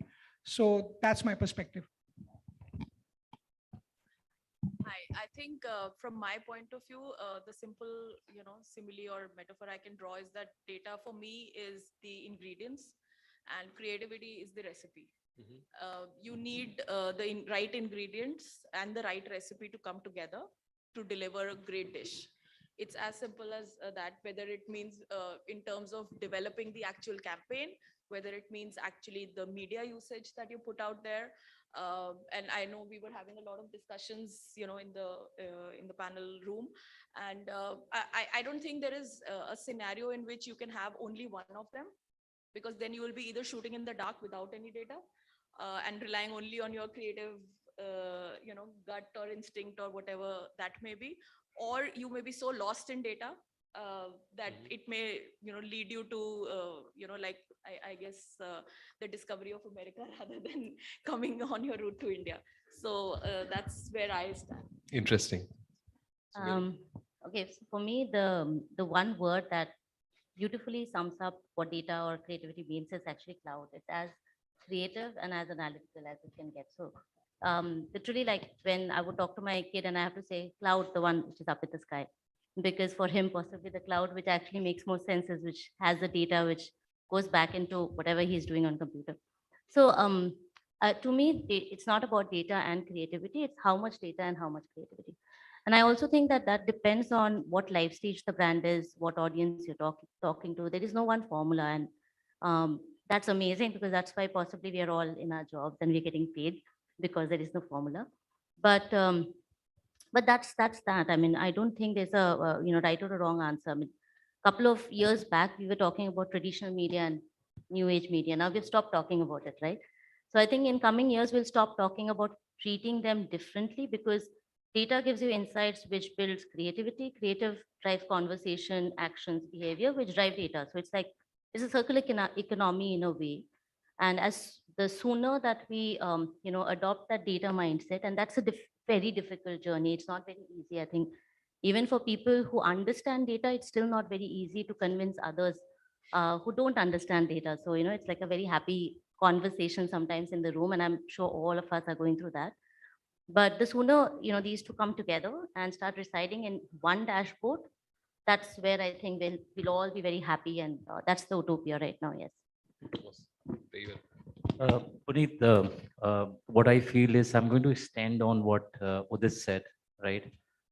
Data and creativity complement each other, but they should not be exclusive. So, taking Udit example again, right? Data is like a engine, right, in a car, right? It is required. But how beautiful the car has been crafted from the outlook is what creativity is. So it's like, they're complementing each other. So either of the two, if they're disconnected, right, you will have a lot of no's rather than yes in terms of, people going for that particular car. So I think this is far more important, and the marketers needs to understand that data fuels the right audiences so that, you reach to the right people. But the message is from a creative. That message has to be crafted beautifully. Even if I take you to the right audiences, but your message is not crafted beautifully in the form of creative, right? Then you're losing the game, because you're not generating the interest. Because we all believe that, data is going to create the instant conversion. No, because it totally depends on how do you resonate your product to them, right?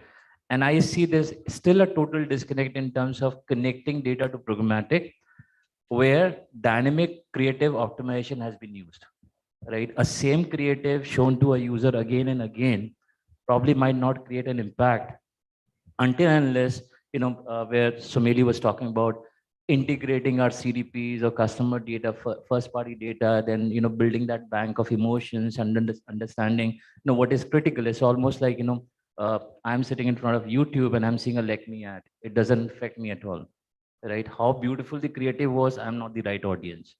Yeah. So this is where I feel that, they complement each other, but they're not exclusive. Yes, but they're both essential for any campaign. I think the answer is both affirmative and negative. See, saying data and creativity are mutually exclusive is, in today's context, is like saying is technology, our technology and life separable. The point is one necessarily governs and the other necessarily drives things, right? I think data governs everything that you do, including the creative process to a large extent today. But the actual process of creativity does have those rooms where they are not driven by data only, where probably the right brain takes over and takes it to a different level altogether. But Tabrez is right. The point remains is as marketeers, the biggest challenge is what is the purpose of creativity? What are you creating what for, right? And in when you're looking at businesses and across categories, you do realize that the ROI-driven mindset ultimately makes you look at data as be all and end all of everything. And that starts driving then, a whole lot of processes from there. So it's not an easy answer to find, to be very frank. But to say that creativity as a process can exist in a silo, no, that's not possible anymore because everything is data governed. But that brings me to the other point, which is that whilst there is complementarity and data, in a sense, there is an interplay between data and creative leading to more data being created in terms of what do people respond to better, and therefore, how best to communicate with them further from there onwards. But there is another element to it, which is that, and Ruchika, you touched upon it, which is if you have too much data, at times it becomes very difficult to distill the the essence as such, and sometimes data in itself kind of could potentially stifle creativity or the instinct that one has. So sometimes data can kind of at times be at variance with the instinct. Have you come across such instances, and what in your view, in your experiences, are the ways whereby which can be or processes that can be used to kind of avoid the pitfalls of completely missing the the essence of what the data is saying? So, so I don't have an immediate example to give you where at least I've personally gone through this one, but yes, overload of data is something that pretty much every marketer would put a hand up on, saying that there is too much data. I mean, we were discussing this in the meeting as well, on saying that the number of dashboards and none of them talking to each other itself is one of the biggest pain points of any marketer's life. I think what I have used, at least, and this is only something I can share from my personal experiences, I've believed in the fact that data helps me hone my creativity. It helps me hone my gut. But that data needs to be backed up with pretty solid, test control or some amount of testing, because that is what has helped me in my journey as a marketer a lot. So when I, for example, use data to develop a new solar campaign that we just recently launched, we went through an extensive amount of data crunching on it, including the decision journeys, the profile of consumers who are buying, the early adopters, because it's still a nascent category. We don't have established habits to kind of look at and everything. The data could have led us to a direction where it pointed us to only reason A. However, what helped us tremendously was that the team felt very strongly that every interaction that we were doing ourselves with individual consumers or users of that journey, while that X factor was important, but there was also the Y and Z, which was maybe not a stated verbally as strong a reason or a barrier and everything else. So what we decided to do was that we took a call on it to say that we will not develop one main creative.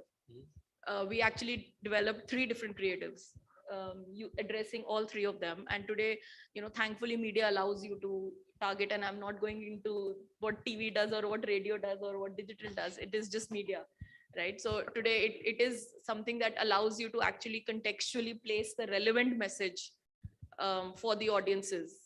And that has helped us a lot. It has, kind of borne fruit. It's just been a month or so, but the kind of leads and direct leads. So this is again not counting on any other data point, but traffic on our website and leads that we're getting.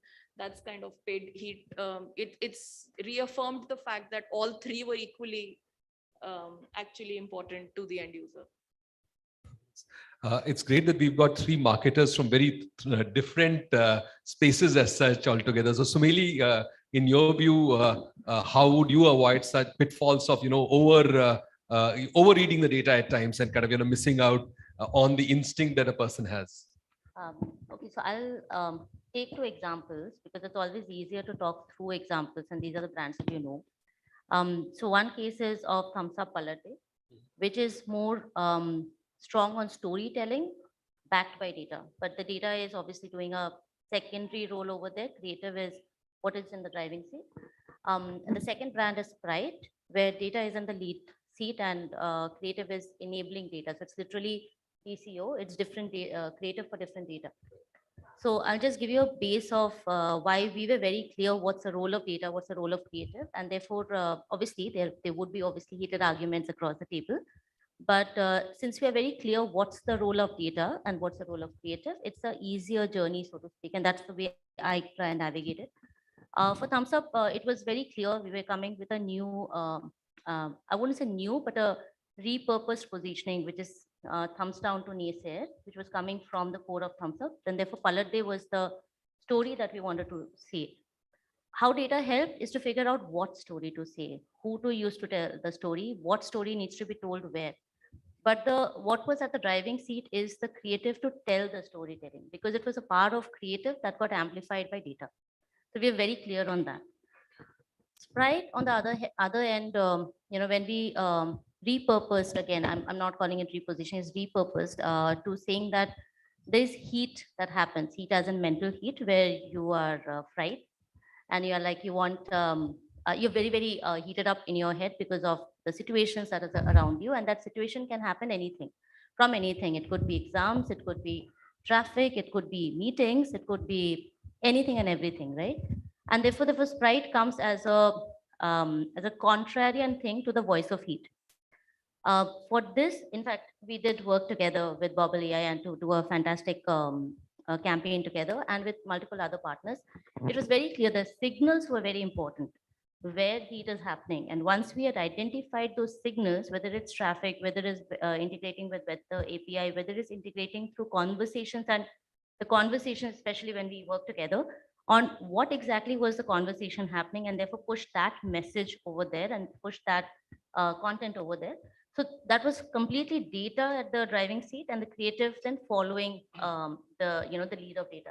So I think once we are very clear on these two, this couldn't have happened in case of Thumbs Up, and storytelling couldn't have happened in case of Sprite, because then it would have been a broadcast and nobody would have been like, whatever. Both of these brands had fantastic results because H1, I think we over delivered.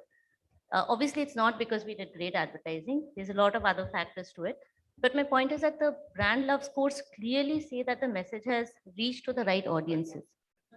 And I totally agree with you that data gives a purpose to creativity. Otherwise, why are we creating, right? So I'll just kind of give an example from one of my previous assignments. This was at Magic Bricks, which is India's largest property portal.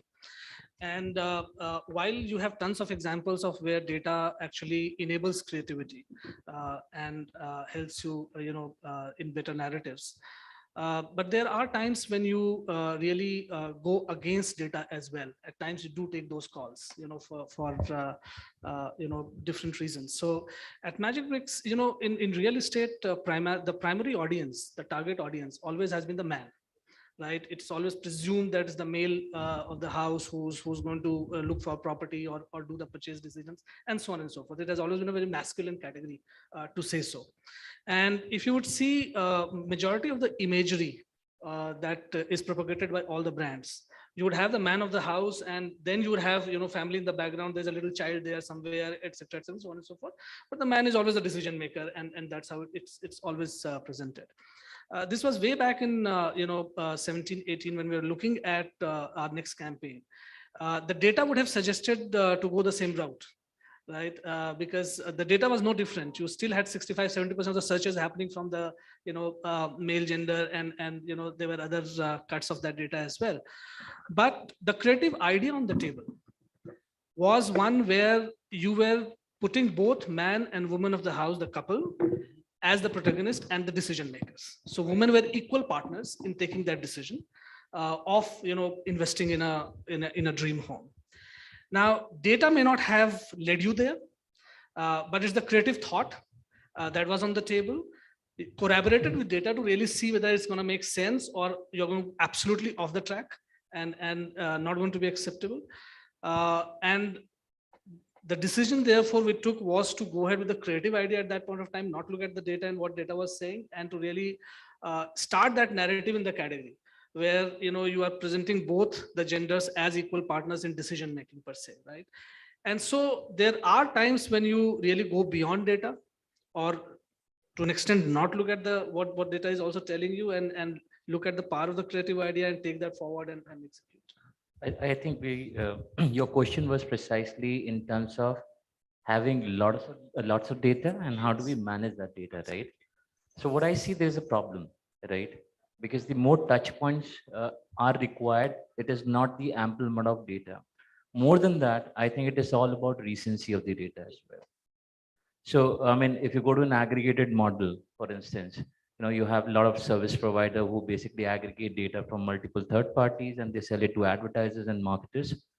You need to understand that, too much of data is hard to analyze. Yeah.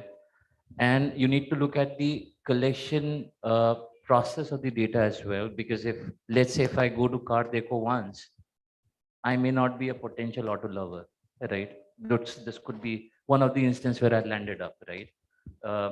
But what is more important is that, the aggregation model has disadvantages. Why? Because you don't have too many touch points. You only have personas, which has been created with the intention of visits, right? And that is what's been sold into the market. What advertisers and marketers has to look at is in terms of effective CPM, not the carpet bombing on a data, right? So internet lover, right? I think everybody nowadays is an internet lover, right? So it can't be a global segment, right? Internet liver. Yeah. So we are all internet lovers, right? So I mean, that's the selection of the wrong data. B is that the source of the data. Third is you need to cut down and understand, how these data points are basically tableized or tabloid, right, with the different touch points. My interaction, if I'm targeting somebody, let's say Sumedhi wants to target somebody who loves food, because probably that is going to come with the Coke bottle, right? Because he's going to order that, right? So he needs to look at delivery options, right? Probably a 10 minutes delivery or Zomatos or Swiggies of the world, and understand people who are consuming a lot spicy food, right? If they are ordering, let's say tandoori, they're gonna complement that with Coke as well, right? So that is where we need to look at. So it's not about having more, because obviously whenever I tell agencies that I have only 1 million cohort of this particular segment, they say it's too less, right? So I'm saying that okay, you want to spend 30 rupees, right, for a CPM of 8 million data. I'm saying just spend 60 million on just 1 million data. So that effectiveness comes out with reading the touch points on the data. So yes, it's a problem that too much of data creates a lot of confusion and waste of budgets as well. Very well said. And therefore, the important, and that really leads me to the next aspect that we want to cover, which is then is there a kind of a process, which is in place to allow marketers to be able to dovetail data better with the creative output as such? And if there is a process, would you want to expand on it? So I'll start with you, Udit. How does data kind of feed into or inform the creative process? In your Firstly, view? I'll start with the previous question. I think there's too much to measure. But what to measure and when to measure, like, even directionally, is the bigger question. There have been eras of last touch, first touch, CPM, CTRs, but does that really matter in the overall journey of what's happening on ground? These are indicative data sets or directive data sets. So when it comes to measurability, what are we measuring more than the dashboard makes a ton of a difference. Now coming back to how does data enable creativity, like you said, or how do we go through the iterative process? I'll just cite an example. In fact, before that, is there a process? Is there a process to it, or is that in itself something that is horses for courses? It kind of varies depending on the use case. So there is no, I would say, logbook, or there is no guide that can say this is how you measure. Where, like Sumeli said, where your brand is, what your brand wants to achieve, the strategy is devised basis that. I'll just give you an example. When we were planning the Hector launch, there was nothing considered to be as an internet car. There was no internet car back in 2019. Now, if I had to analyze data and if I had gone by the industry status quo, there was no need of an internet car. Everything was still happening. Everything was partly connected. There were voice assistants, but there were no voice assistants inside the car. That was our product truth that essentially we used, So that is one example where category never experienced, let's say, something that had internet and voice enabled stuff in it. So where would you find data for it? How would you do the product validation for it? So that's where, second party data or category data actually helped. That in that segment in which Hector was operating, it was all masculinity. There was no humanization of technology. And that's the data set that we used to enable the campaign. Actually, I don't know if you guys remember, Benedict was our brand ambassador when we launched it. It said, MG Hector, it's a human thing. So we didn't focus on the fact that this is a masculine car, itna power hai, itna fuel efficiency hai, this is what it will deliver. We said, this is a car that can listen to you, respond to you, talk to you like a normal human being. So it entirely shifted how cars are perceived to be in the connected world today. They are collecting data. And now that data, I'm again telling you the stage where the data is coming from, is enabling us, okay, which are the next set of apps that we need to choose, that customers are using. Let's say Ghana inside our car is the most used app even before the maps. So podcast or audio is something that we are gung-ho about finding new partners. And that's how we even changed it in our next car, which was Aster. We had Geo7. We said, why don't give customers the choice for music? So again, there is no method to this madness, but there may be cases where data will exist already. There may be, where you are defying data to see how will it turn around. And we actually took that leap of trust in certain scenarios. So there is no guide or there is no thumb rule ke aise hi hoga. There's nothing like it. I think it is an experimentative and iterative process. You win some battles and you lose some as well. Thanks. Sumeli, what would be your take on this? Yes, I'll tell you how we work. And I think all of the companies work very differently because we are also in different life stages as a company in terms of what we are doing and what we try to achieve and the kind of data we have. So for us, we have a lot of data. So we do a very deep dive on social listening, social metrics, digital metrics. We run a lot of panel with you, Kantar. So we get a lot of data. But I think the point is not getting the data. The point is the story that you kind of tell, the patterns that you see. Because for us, the insights have to be very, very deep. Every brand that we have in the portfolio is a brand that you either connect with or you don't.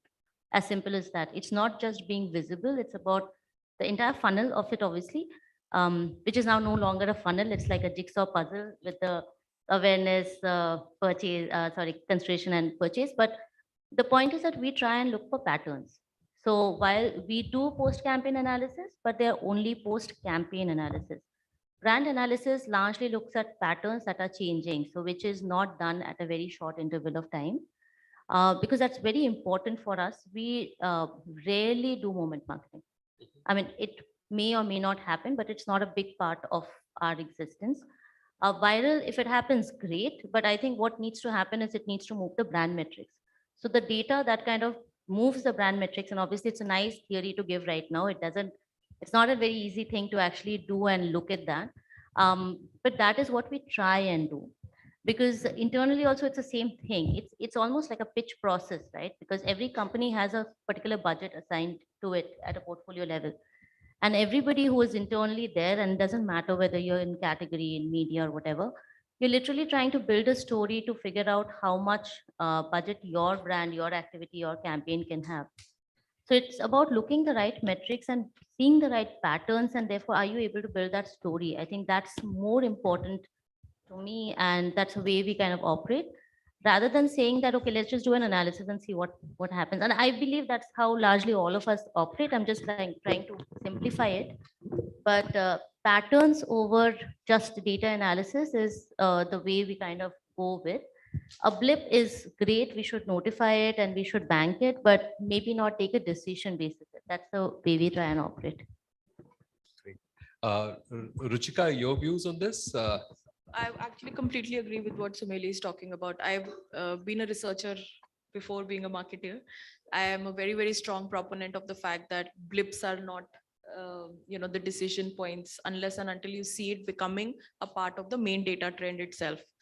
But trending is by far the biggest learning and biggest thing to cash in on, and that only comes with a constant eye on data rather than a just a one in this thing. So what even we try and do is that when we are coming up with a new campaign or a new initiative that is being undertaken, that is the time to sit and pause and just look at the trends and look at the data points that you have so far, and then take calls on basis that. But other than that, having a set process around it, not really. Tabrez, Prasoon? I think yes, we need to understand the current ecosystem as well, right? To complement the two processes of data versus creativity. The way we operate right now, it is brand decides what message they need to send, right?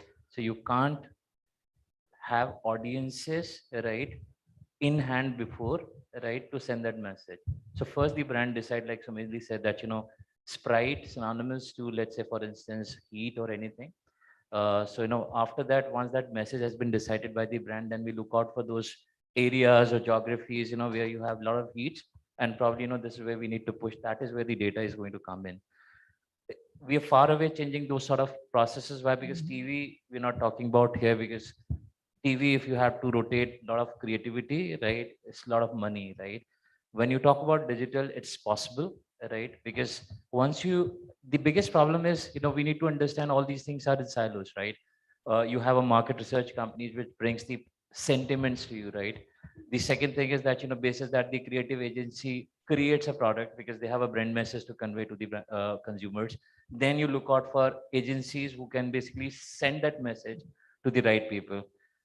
The time this is all been, this all can be done within one roof, then I think even this is going to be possible, which is, you have a research analytics available, you have the audience available, and you have a right message going out. That is where you can think about, in fact, evangelizing on creatives as well. I think just building a little bit on Tabriz's point and expanding this a little bit. See, there are, and he was right, there are zillions of data points and there are different sources of data, right? And for a marketeer to look at all those sources and all those data points coming and then putting all of this together and then making sense of it and then letting it govern the creative process, etc., is, I think it's a tough ask to begin with, right? And so I mean, let's take the example of Just Dial. We have about 700,000 unique users on a daily basis on the platform. But that itself is humongous data, right?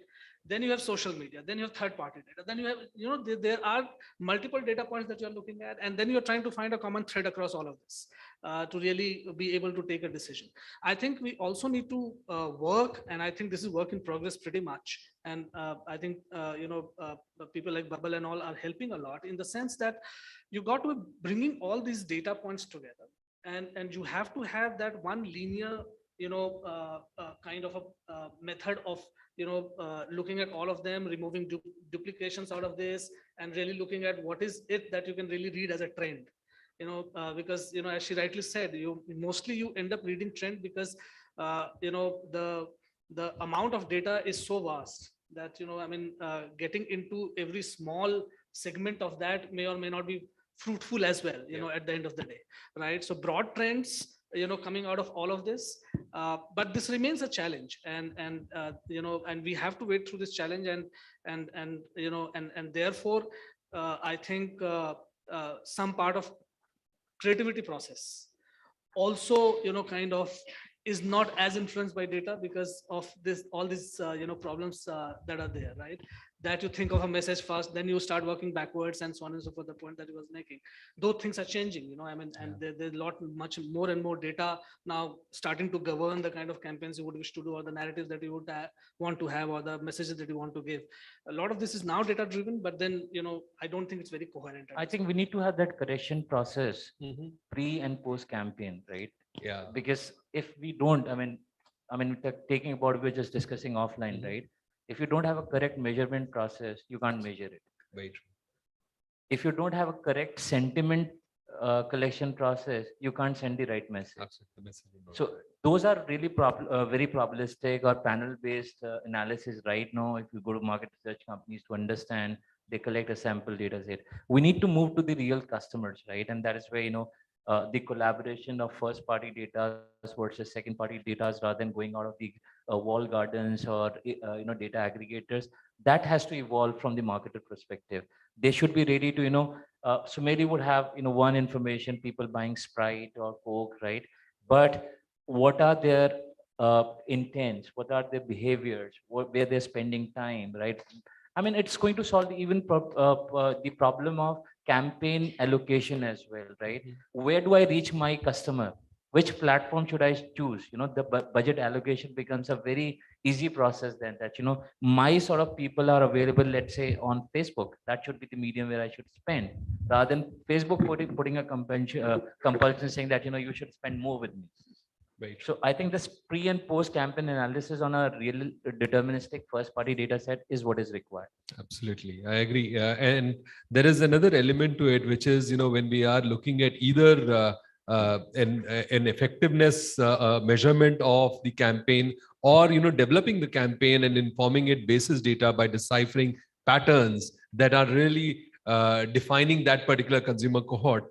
That has a human element clearly that seems to be kind of, coming out. But at the same time, we are also in a world where companies like Bubble AI are interpreting patterns and behaviors in themselves. And how do you see the future as such, as this kind of, evolves this new world of, trained supervised learning or unsupervised learning gradually, and the algorithms that are being created, which are kind of, able to decipher patterns? What is your view as such, and whether that in itself is something that is going to start having a play in the creative development process? Or more than the creative development process, I would also say the messages that need to be delivered to the customer at at various stages of his or her journey. How do you see that, Tabrez? It's like I said that, the data touch points today cannot be a cohort which is created on a request, right? It should be more predictive, backed up by AI and ML, to understand that, this is what the right audience for you. We have still not moved from those ready-made cohorts or customized cohort where, we combine, we filter, then we, give it to you guys to, advertise upon, and then we are happy to see a 0.5% CTR or 1% CTR, right? Udit has very good example that, they've been able to, launch cars without running TV commercials. Yeah. So the point is this, is something where, they have a trust on data because they've been adapting technology to measure that data, probably, through Adobe's or, different cloud managements. So similarly, what we feel is that, understanding patterns of the users is quite critical, right? It's not that difficult. Why? Because, they broadcast patterns, right? They show intent. And Bobble AI being a conversation platform, see, we need to even push right creative to the right conversation or context as well. That is where, you know, the success of the keyboard is.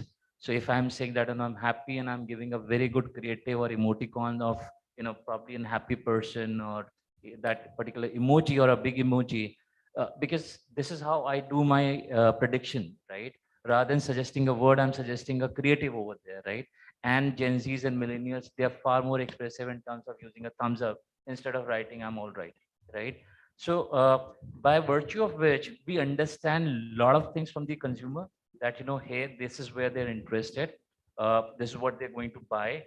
They broadcast a lot of intent, you know, going out for coffee, buying a phone or anything. So we basically take this entire information to our CDP.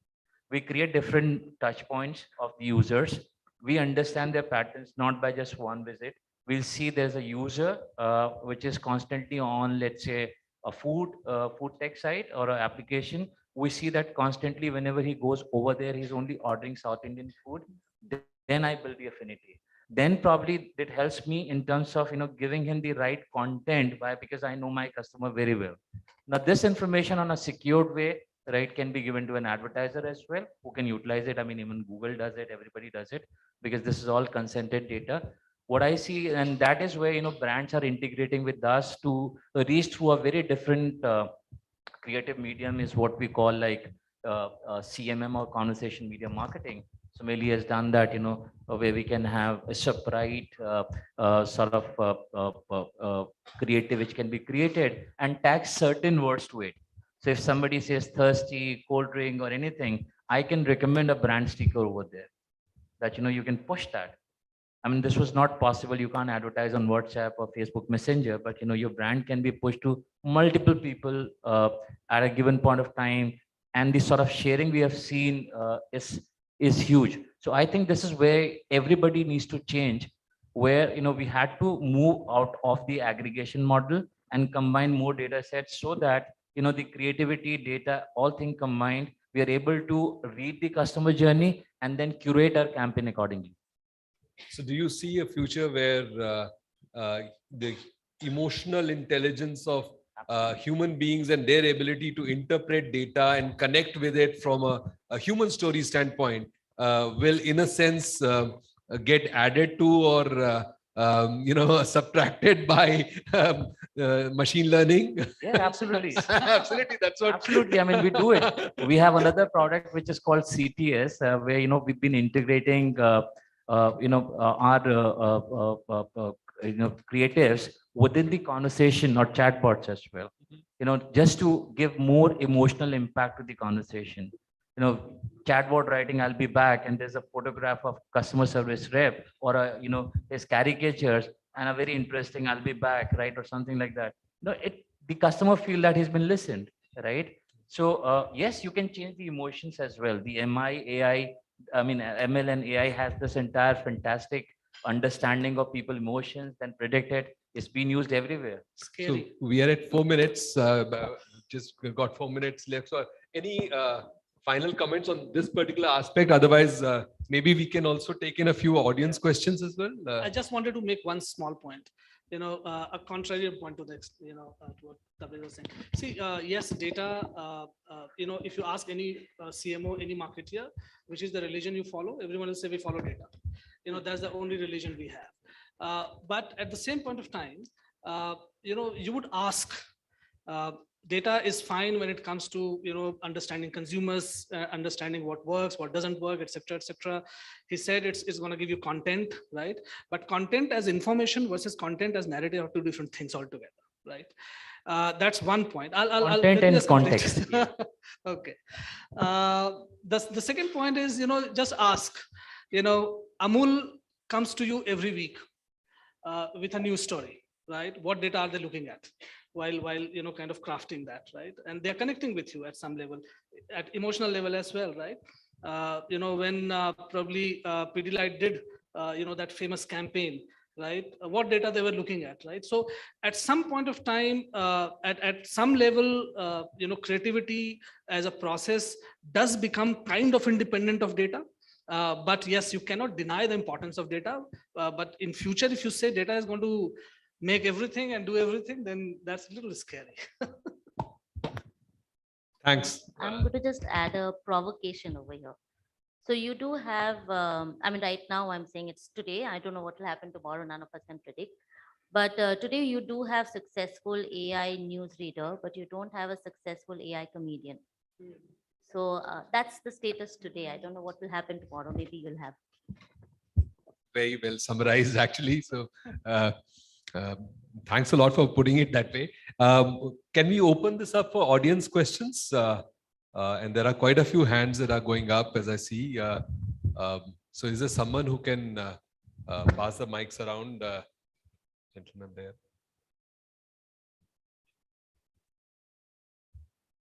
We will allow just one question. I think in the interest of time, we are running slightly off the schedule. Can I add one more provocation? Okay, we are talking in terms of marketing. The ultimate objective of any marketer is branding and performance. For an agency who's communicating, their challenge is positioning and creativity. We have, on the other hand, data, which helps you in terms of identifying the need gaps, identifying the segment, targeting the specific segments, and then talking in terms of what are the communication needs. Having identified the communication needs, you're talking about rational, emotional, which brings in neuroscience as well as behavioral economics. And then let's talk about complications which arise in the US market, where they have no credibility as far as advertising is concerned. People don't believe it. It's only used as a reminder medium. And third thing is the attention span within 7 seconds. Can we put everything together and put a process in place?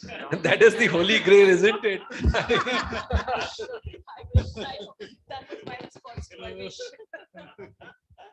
So, anyone, any thoughts on this? My view on this is that, and as it has been said by multiple panel members, is that there are no silver bullets here.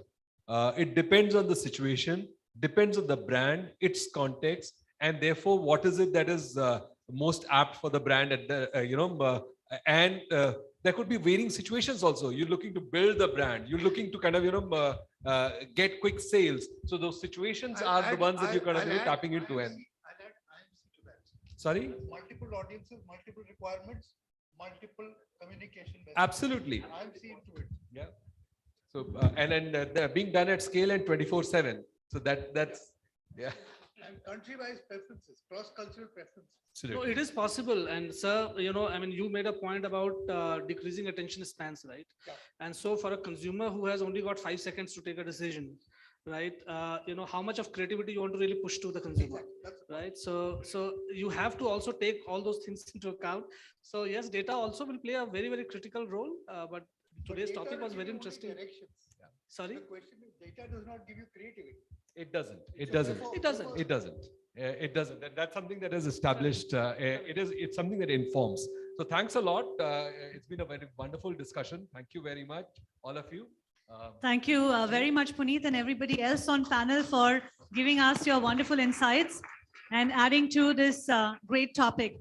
We would like to hold you back on stage for just 10 more seconds, and I'd like to invite Vishal Singh, India GM and Global Commercial VP for Mocha Technology, to kindly join us on stage and present all of our esteemed panelists here with a token of appreciation. Ladies and gentlemen, please welcome Vishal Singh. May we quickly get the mementos on stage, please? On this panel, we had Puneet Avasthi moderating it for all of us, who is Director, Specialist Businesses Insights Division for Kantar. We had Prasun Kumar, CMO for Justile, Tabrez Alam, Chief Data and Strategy Officer, Bobble AI, Sumeli Chatterjee, Head Integrated Marketing Experiences, India and Southwest Asia, The Coca-Cola Company, Ruchika Gupta, CMO Luminous Power Technologies, and Udit Malhotra, Head of Marketing, MG Motor India. Thank you very much to all of you for joining us in this conversation.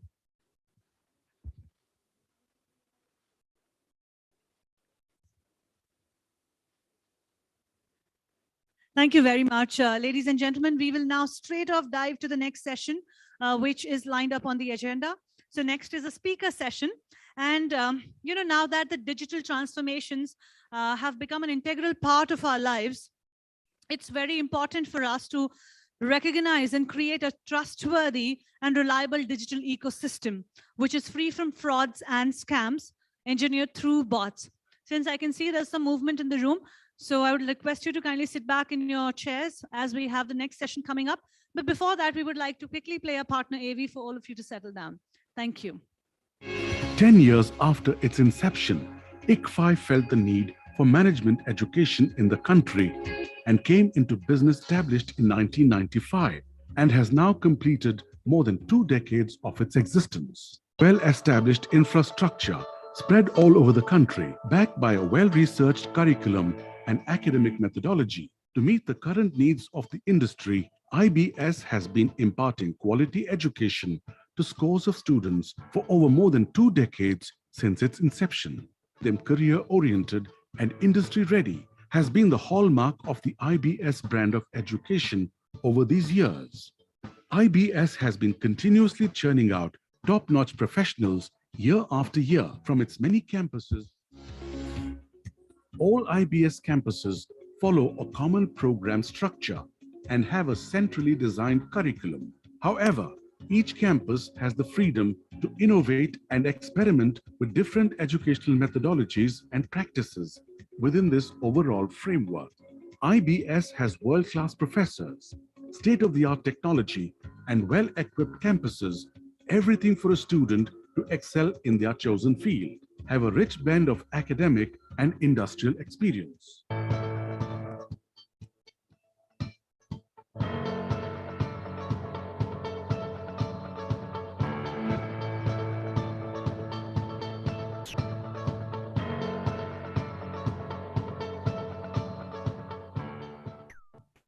Thank you very much.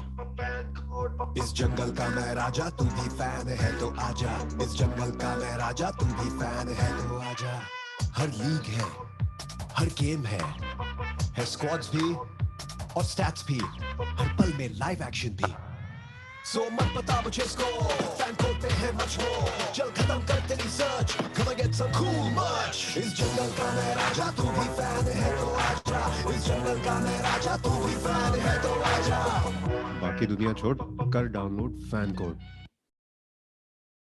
Thank you very much, ladies and gentlemen. May I request you all to kindly sit back on your seats. Next session is extremely interesting. Now that the digital being an integral part of our lives, it is imperative for us to create trustworthy and reliable digital networks and digital ecosystem, which allows us to not cater to the scams and frauds that we see are becoming increasingly a part of the digital system that we are a part of. So ladies and gentlemen, we have a very special speaker joining us here, throwing some more light on how data and technology can be used by the brands more effectively and what are the challenges and opportunities those lie there. And for this session, I would like to request and invite Arvind Mathur, who is product head for mFilterIt, to join us on stage and take us through this very, very interesting session that is going to talk about bots and how the scams and frauds happen and how we can enable the reduction of that. Thank you. Thank you. Thank you, guys. Good evening. I hope you're not tired by now. I want to keep this more, I would say, interactive in a way, wherein I want to understand if I'm the right track, maybe a show of hands, certain questions there, right? And I think the way we all know about the digital story, right? Sorry. There's a, kaise chalega? Right.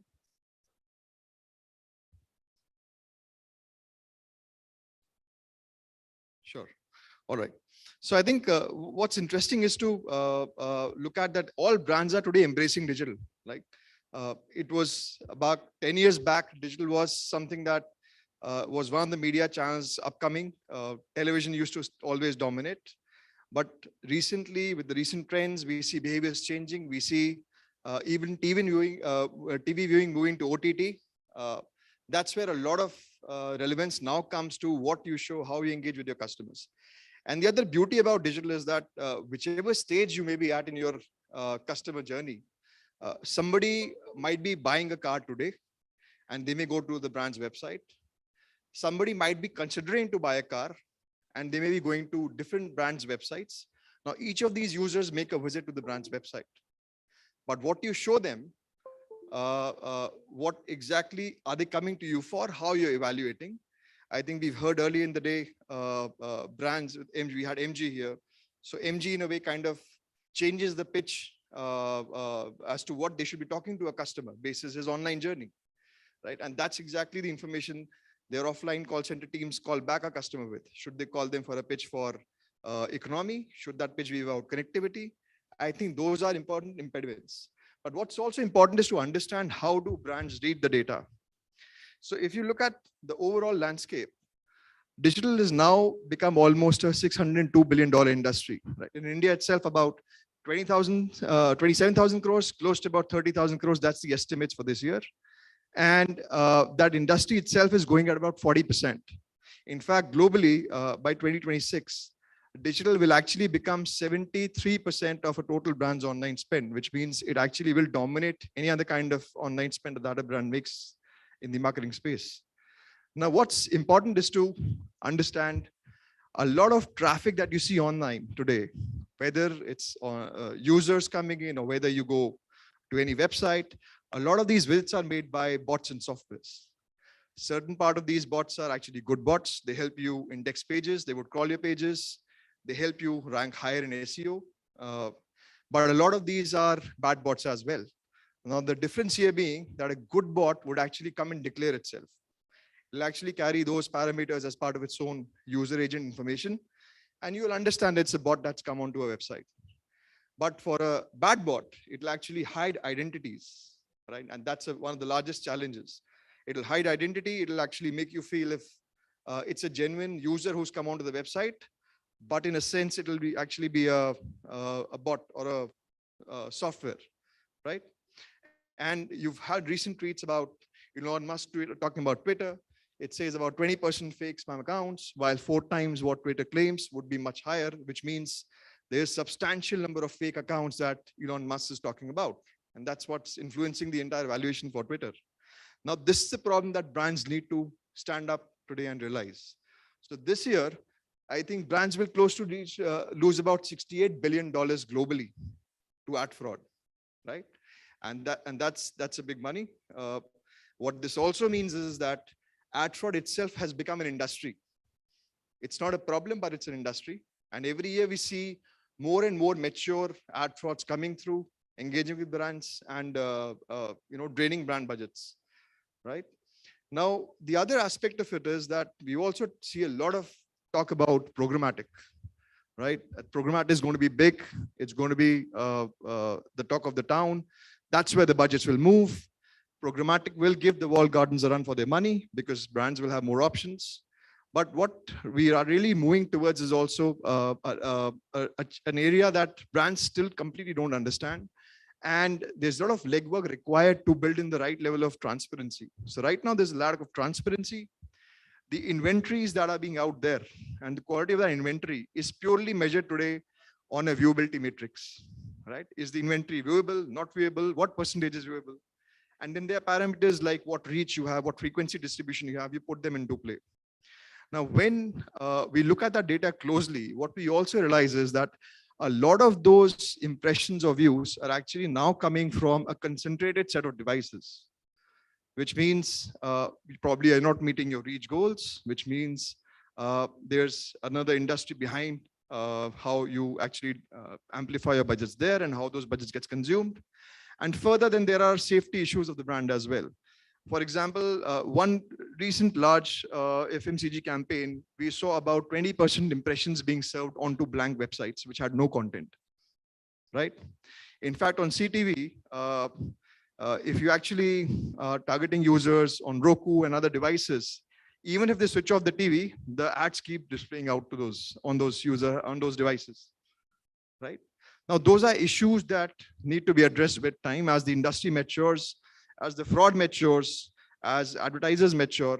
I think these are areas that need to be looked into. And what we also not just see is about what is happening in programmatic, but even if you look at the walled garden kind of campaigns, If you look at channels like Google, Facebook, GDN, DV360, which is programmatic, YouTube, there is fraud everywhere in these campaigns as well. And one of the largest reasons that it exists is because each one of those are themselves large networks. So today, Google works with about 3 million plus publishers. Facebook audience network is about 2 million plus publishers. Now, who's contributing? These publishers get paid when they actually generate clicks and impressions from their pages. And in order to amplify their business, they would also commit fraud. And these are the broad fraud percentages that we see across different markets. And this is first-party data that Infrared itself audits across an array of brands. We do this for Amazon, we do this for Flipkart, we do this for multiple brands across different categories, right? And I think one quick question could be, why would Google be doing fraud on pure search? So in pure search, you have multiple forms of bots that show up, which are trying to capture intelligence information as to what keywords you should bid on, what keywords you should advertise on. And because of these marketing insights, it's these crawlers which run on these campaigns as well. And that's why also on a pure Google search campaign, you still see about 8 to 9% fraud there, right? And I think the other aspect of it is the infringement use cases for a brand, right? So if you look at brands which are organized advertising, what if a brand doesn't advertise? Do they need to look up as to what's happening with them on the web? Yes, they do. And why do they need to do that? Is because you have infringement as a huge problem coming up through. In fact, today, I think most of us would be aware that the RBI itself sends messages to customers saying that please don't call any bank's contacts website by searching the brand on Google. Please pick up the contact number from the brand's own website. Now, why that they say that is because a lot of fake call centers, a lot of fraudsters can actually list those specific call center numbers onto a Google search campaign and they can run those ads. So what we see here is probably a fake offer running for credit card. We see brand impersonation. For example, in this case, PhonePay's website is being replicated. I remember having a discussion about 6 to 8 months ago with a brand who said that substantial number of my orders are actually coming from a single channel. And that single channel was one single affiliate who had actually replicated the entire site of the brand in an iframe and the orders being punched through that. And I was surprised because the brand themselves didn't do those numbers, what the affiliate was doing for them, right? At an overall level. So this is where whenever I see growth hack and whenever I see abnormal numbers coming through, a brand needs to look at those numbers in more detail at a more granularity to understand if the data is fine or if there's any leakage happening anywhere. Right. Similarly, you will have account takeover and credential takeover as a large problem. And now imagine brands like OTT brands like Hotstar or Netflix for that matter. Now, when they publish their account informations and the account informations get leaked out or hacked into, the same user account is now available across the web to multiple different users. And fraudsters would be selling them at the cheap prices. Now, this gives a direct hit to the brand. Now, so this means wherever you have got subscription-based revenues, wherever you have got revenue streams that are, you have a model of customers consuming product online, the challenge of account takeovers or losing credentials is always existing, even with your bank accounts for that matter, right? Now, what really a brand needs to understand is that in the entire customer journey, they're spending money on a customer at every stage to actually have that customer stay with the brand. And about 60% of that budget gets actually spent on the acquisition journey itself, right? So which means you want to first show up a brand, you want to get into a consideration set. For that, you may be running a brand campaign. You want to then probably get into a stage where the brand searches for you and engages with you. That's where you start doing search campaigns. You want to target the brand in the right context. So if somebody is searching for holidays and somebody is searching for holidays in the mountains, you may be wanting to show him a camping ad, right? And you go to them with a camping creative, right? Or a resort in the middle of the mountains. You don't want to show them a beach, right? So basis that contextuality, you need to always constantly optimize. And all of these have their own costs. Once the customer also fills in and says, I'm interested, then is when you get a lead as well. Now, is that lead being taken directly from the customer, or is that lead being organically hijacked? These are all scenarios where we see leakages on the customer acquisition side happening. For a lot of leads, the customer may have come to the brand organically, but the attribution model can be faked to pass that lead to some other affiliate or some other channel. And click injection and cookie stuffing are very common use cases to be doing this, right? So there are multiple issues faced, and the brand needs to, so these are the risks involved when a brand traverses the digital journey. And there are pitfalls that a brand needs to look through. But what's the path ahead? So how does a brand prepare itself? What kind of opportunities come in? Right? So a brand needs to constantly understand at a granular level as to what data they're looking at. Typically, the story goes is that every brand, every data set tells a story. Every brand has to look at what data they have. They have to understand how these customers engage with them. But before even you reach there, what you need to understand is what data set are you looking at? Are these data sets spoofed on basis which you make business decisions? Are these data sets actually coming from actual customers? Or are these data sets stimulated, right? So improving ROI basis what humans do on your page or on your brand assets is something that's of paramount importance, right? Further, you can actually integrate the same information into your CRM, into your lead square kind of a database, all a Salesforce kind of a database where wherever an outbound dialing exists, you can prioritize these leads. I think everybody knows if you make a lead, if you fill up a form, if I respond at that form, maybe 5 days down the line, you maybe not be interested. But what if I qualify that lead and I call you back in the next 10 minutes or the next 5 minutes? Now that's being responsive. And if I know which lead is to be called when, or which lead is actually genuine enough to be invested upon, that's where the brand will make a difference, right?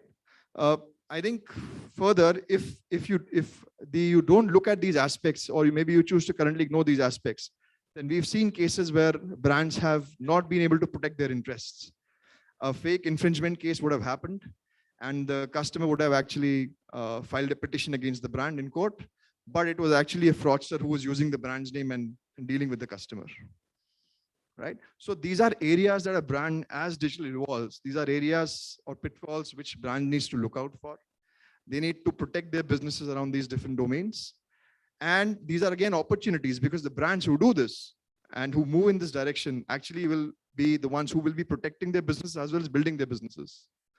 Because as we understand, e-commerce is growing slowly but steadily. I remember about 12 years back, I used to sit in an office. I think this was a Samsung thing I was sitting with. And what we were debating is, why can't fridges be bought online? Why is there a challenge? The challenge was that at that point in time, everybody felt that having an off-the-counter discussion will get me a better rate or a better negotiation. Plus, I want to see the service, right? What fridge am I buying? I want to touch and feel and understand that. Now we've crossed that stage where users want to do that. So the first services that actually kicked off and were bought online were basically train tickets, movie tickets, airline tickets, where we understood that even if you buy it over the counter, you might not get a better rate, but the service will be the same, right? So I think what in principle I wanted to talk about is the aspects or the digital pitfalls that brands need to be aware about. And of course, they need to work today to start safeguarding these. A lot of these capabilities may be internally existing for a brand, and some of these can be actually plugged in through working with partners like us. And this is precisely where I think the overall value generation for brands from digital comes up, right? So that's all, guys. That's me. I'm Arvind. This is a quick ad that I tried. One slide I'll put in, and this is really what happens in case of an ad fraud, right? You have an ad unit which never shows up, but you consider this to be viewable, right? Thank you, guys.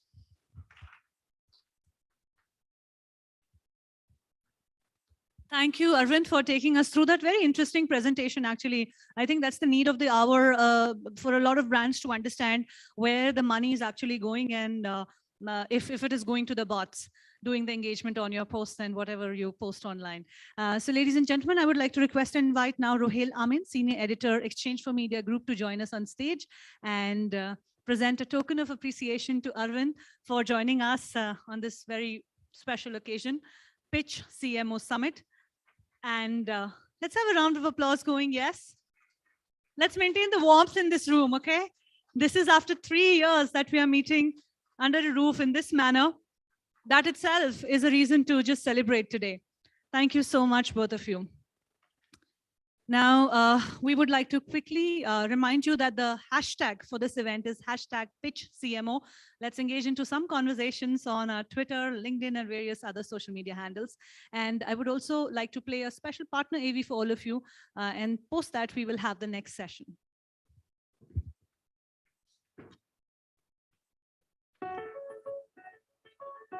Throughout our 75-year history, we have been pioneers in understanding people and adopting new technologies to help us do that. The first to use facial recognition in advertising testing. The first to use people meters to measure TV audiences. The first to migrate to online interviewing. New technology today comes in different forms, from biodata and biometrics in healthcare to capturing human sentiment and even voting intentions by analyzing social media, in using telemetry to enhance our understanding of customer experiences, piloting apps to measure out-of-home consumption, deploying audio recognition to measure media consumption on multiple devices, and most dramatically perhaps in exploiting big data, artificial intelligence and analytics to enable us to predict attitudes and behavior. But ours is a business where we use technology and data in pursuit of a goal, to inspire our clients, our people and society to create and flourish in an extraordinary world.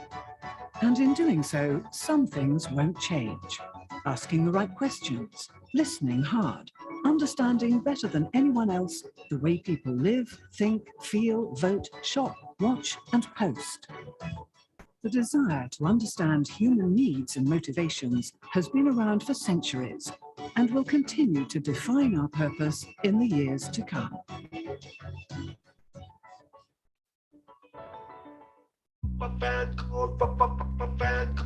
इस जंगल का मैं राजा तू भी fan है तो आजा इस जंगल का मैं राजा तू भी फैन है तो आजा हर लीग है हर गेम है स्क्वाड्स भी और स्टैट्स भी हर पल में लाइव एक्शन भी सो मत बता मुझे स्कोर फैन कोड पे है मच मोर चल खत्म कर तेरी search come on get some cool much इस जंगल का मैं राजा तू भी फैन है तो आजा इस जंगल का मैं राजा तू भी फैन है तो आजा बाकी दुनिया छोड़ कर download fan code Deeper internet penetration has led to a paradigm shift in digital advertising and presents an amazing opportunity for advertisers. But knowing where and when to showcase ads can be a challenge. To solve this, our award-winning AI/ML ad stack, Xerxes provides 360-degree digital marketing solutions with direct access to more than 25,000 plus apps globally and direct integration with major OEMs and premium mobile apps while maintaining high standards of brand safety and transparency. Zapad's conceptualized Xerxes with a clear aim to simplify the ad tech and performance marketing to ensure maximum reach, impact and ROI under one product. So how does Xerxes make things work? A reliable tech stack offers access to deep insights while supporting multiple buying models and creatives. Our multiple targeting options help you reach potential customers and measure its effect on your brand awareness and ROI. Its unique attribution combines a multitude of unique third-party and first-party data points across interests, location, devices, telecom data, behavior etc. with user permissions. For maximum impact and reach, Xerxes helps businesses with the right advertisement creatives. Xerxes has also been backed by leading industry stars, and here are a few of our success stories of new generation businesses, e-commerce platforms, and unicorns. Redefine your brand performance via Xerxes. Get in touch today. Thank you so much, ladies and gentlemen. Request you to kindly sit back on your seats because we are now diving into the third panel for today. Ladies and gentlemen, the digital era has also changed how we consume sports today.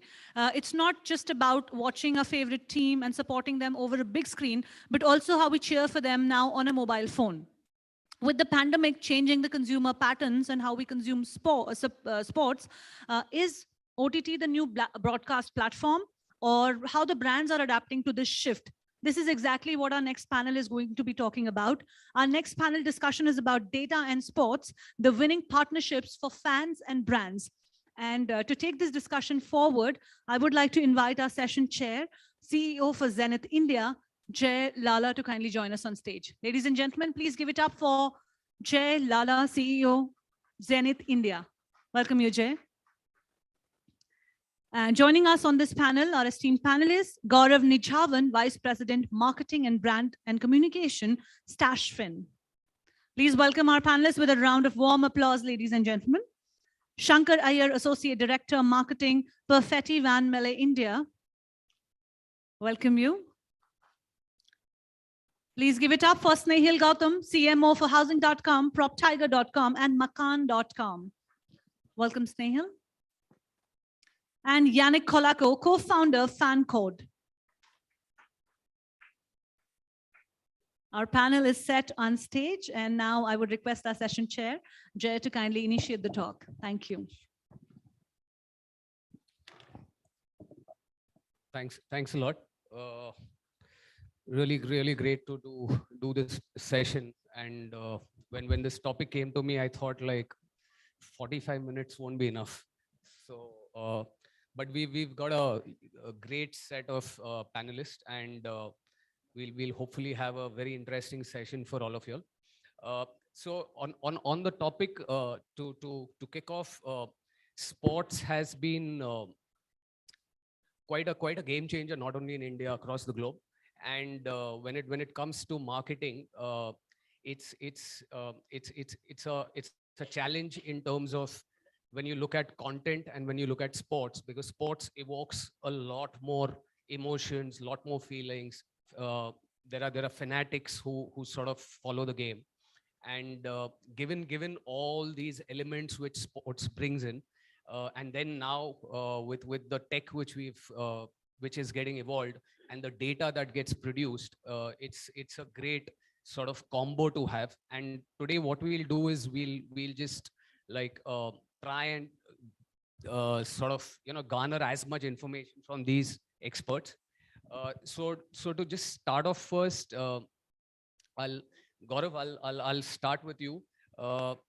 What's like just a top line view in terms of power of sports, power of data?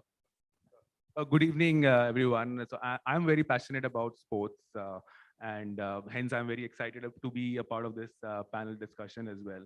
So the topic, which is around sports and big data, I think if sports and big data get married to each other, it's truly engaging for the customer, and it becomes really meaningful for the brand as well, right? And in fact, I was just thinking about it that in the past, technology has been really enabling and disrupting the way we see a lot of things. It could be around telecommunication, it could be around fintech, it could be around the way events have been happening, or even the sports as well, right? So when I think about sports as well, and how technology has really driven sports, is that sport has always been whatever the finest technology was present in any era, right? The most innovative technology that was present, sports was always part of it. So for example, I when I was in school, right, I remember I used to go through print magazines back then, sports stars and all of that, and trying to figure out what is Sachin Tendulkar up to, or Rahul Dravid up to. Then then broadcast channels came in, cable TV came in, so people were hooked on to whatever technology had to offer from a perspective of sports as well. Then obviously cricket websites happened, and we were clued on to analyzing what is happening in our favorite sports, be it cricket or even football for that matter. Now theme of OTT players with the advent of 4G and 5G technology. So hence, it is but obvious that, technology will play a big role in sports as well, and in trying to figure out that how do we enjoy the most from a sports perspective. Now, the big data bit here, right? The big data is really something from a brand perspective, something that will add really meaningful to a brand to understand what the customer is all about. Like, if it gives a 360-degree overview about a customer. So just to give you an example, if some customer is a soccer freak and a Messi fan, can the predictive modeling or the predictive marketing or big data tell us that, is he likely to shop for a merchandise which is related to soccer, or whether he might be looking at a football documentary also on a Netflix, right?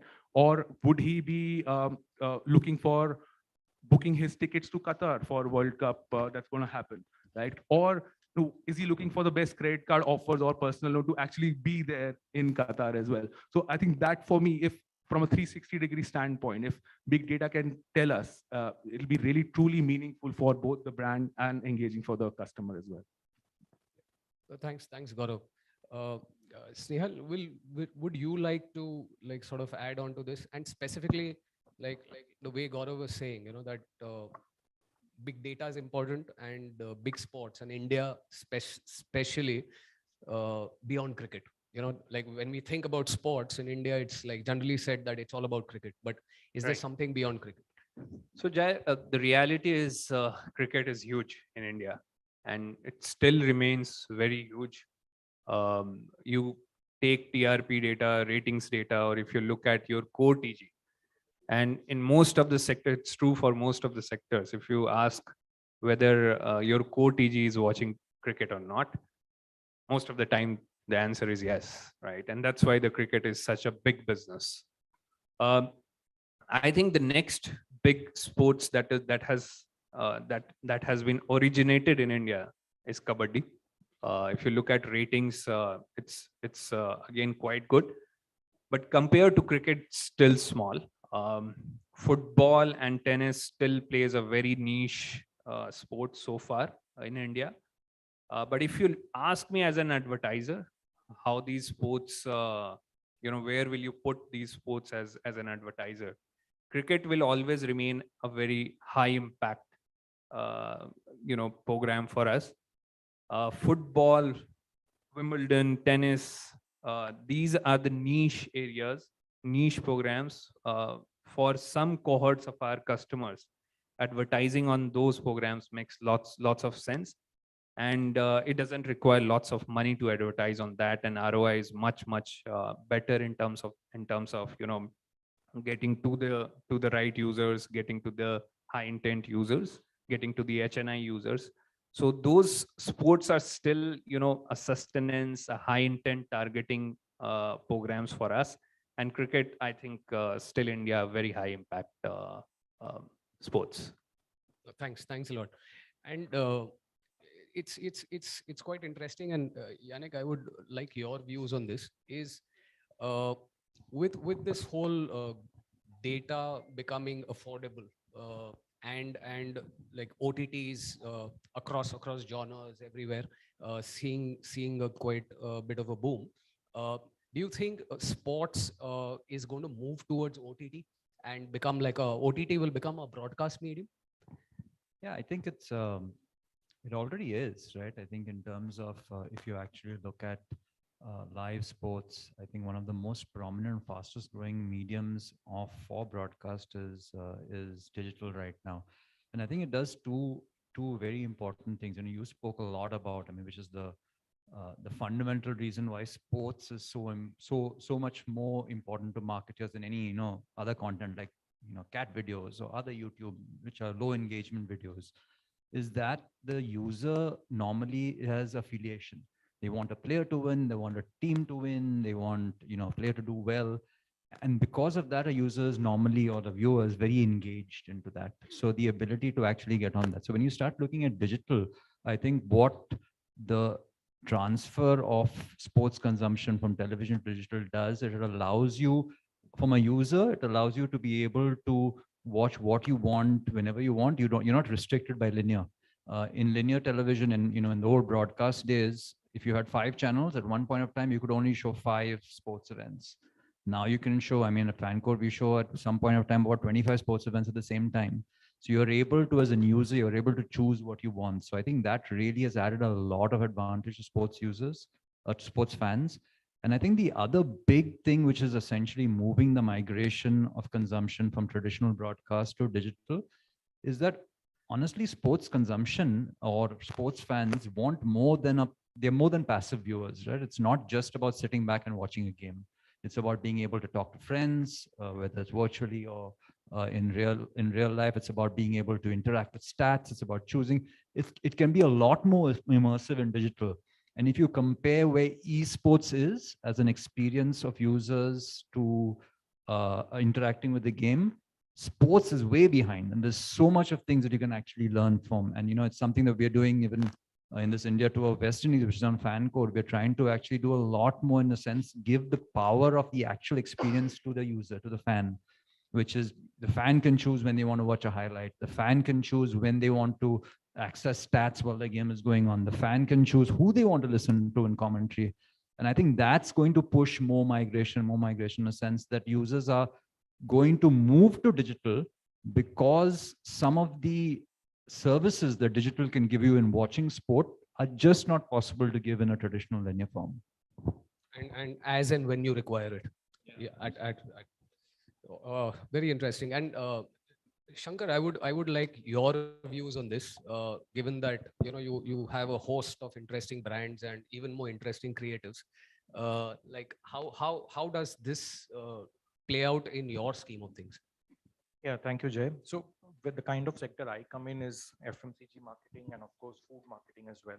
So for us, physical availability is important, but more so is mental availability. And I think that's where digital, big data, they come in versus TV, wherein we are able to capture, the immersive experience that the consumer has when he consumes sports, watching on mobile, watching on, digital.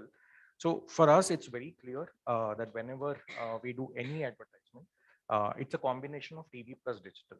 And that is where OTT and VOD as a platform is predominant for us. So the key aspect is youth is again a big segment for us. So in order to capture this 18 to 24, 18 to 30-year-olds, the best part is to go on digital, the right platforms. So be it a Disney Hotstar or a YouTube, any sports streaming website, for example. And to us, what it has done is given us that mental availability, which otherwise on TV, with maybe, there is a measurement with sample size, etc. Here you have measurement, which is very clear. You can measure PLS. There is data available. There is targeting that you can do, very segmented. Plus, and you also mentioned the kind of creatives that we do. So our brands are about fun, about playability. And we recently did some great creatives with, say, a tennis ball shaped cup. What we did is we advertised it during the IPL. Interestingly, because we made cohorts of consumers who liked cricket as well as tennis, for example, in areas, in geographies when we had launched it. So this kind of segmenting, this kind of profiling, I think that otherwise couldn't have happened. And also the kind of creatives that you do on digital, when you go, it gives you that opportunity to do shorter creatives, 10 seconders, 15 seconders, because that's the kind of attention span people have. And they are positively disposed as well, because you make creatives which render itself well to the kind of sports that you target. So I think for us, it's very important. And over the period of years, I think the last 2 or 3 years, what we've seen is a digital through sports marketing give us incrementality in reach, reaching the right audience, of course, and in the right geographies. So for us, it's a great medium, and I'm sure we'll keep continuing to invest in it as well. Great, very, very interesting. Moving a little more closer to the data part. What kind of role? Okay, and Gaurav, like I would really like your views on this one. Given the industry you come from, data analytics to micro target your consumers, micro target markets.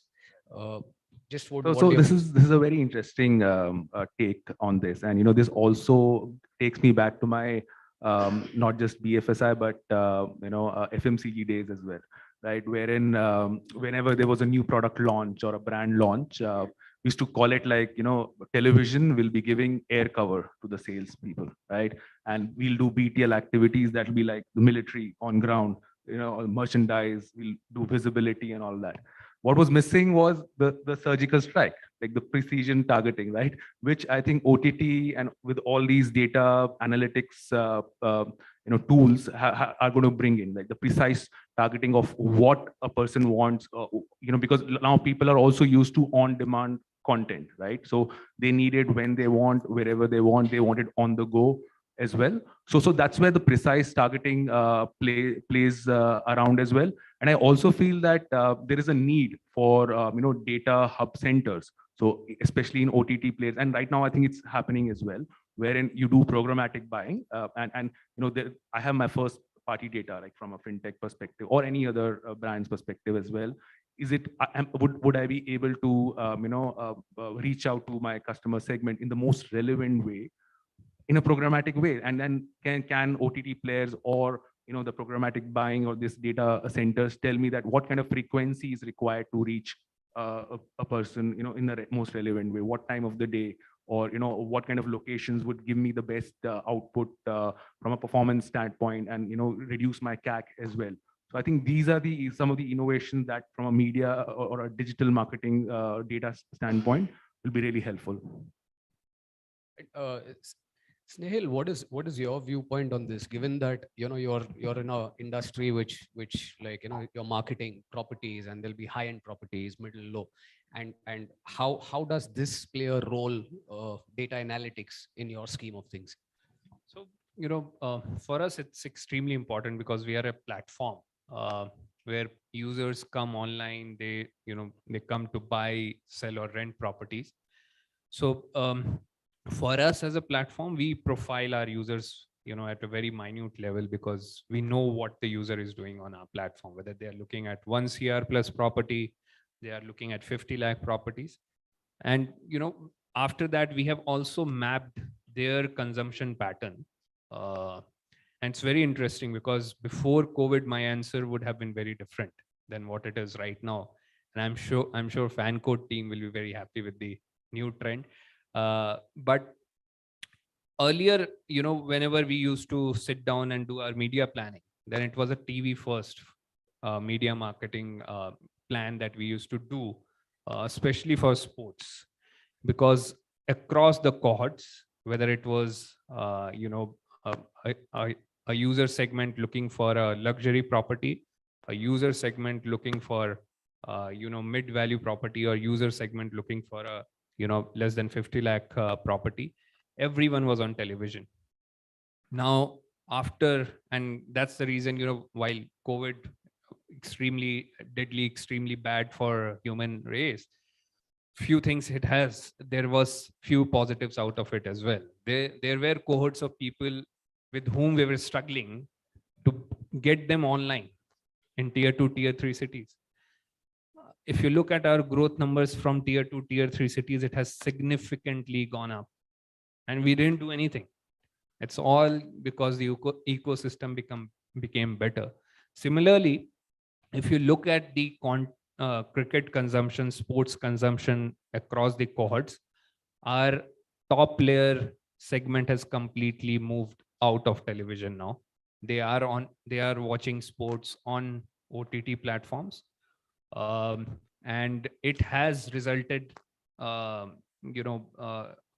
in shifting lots of money towards OTTs, and that shift will keep happening.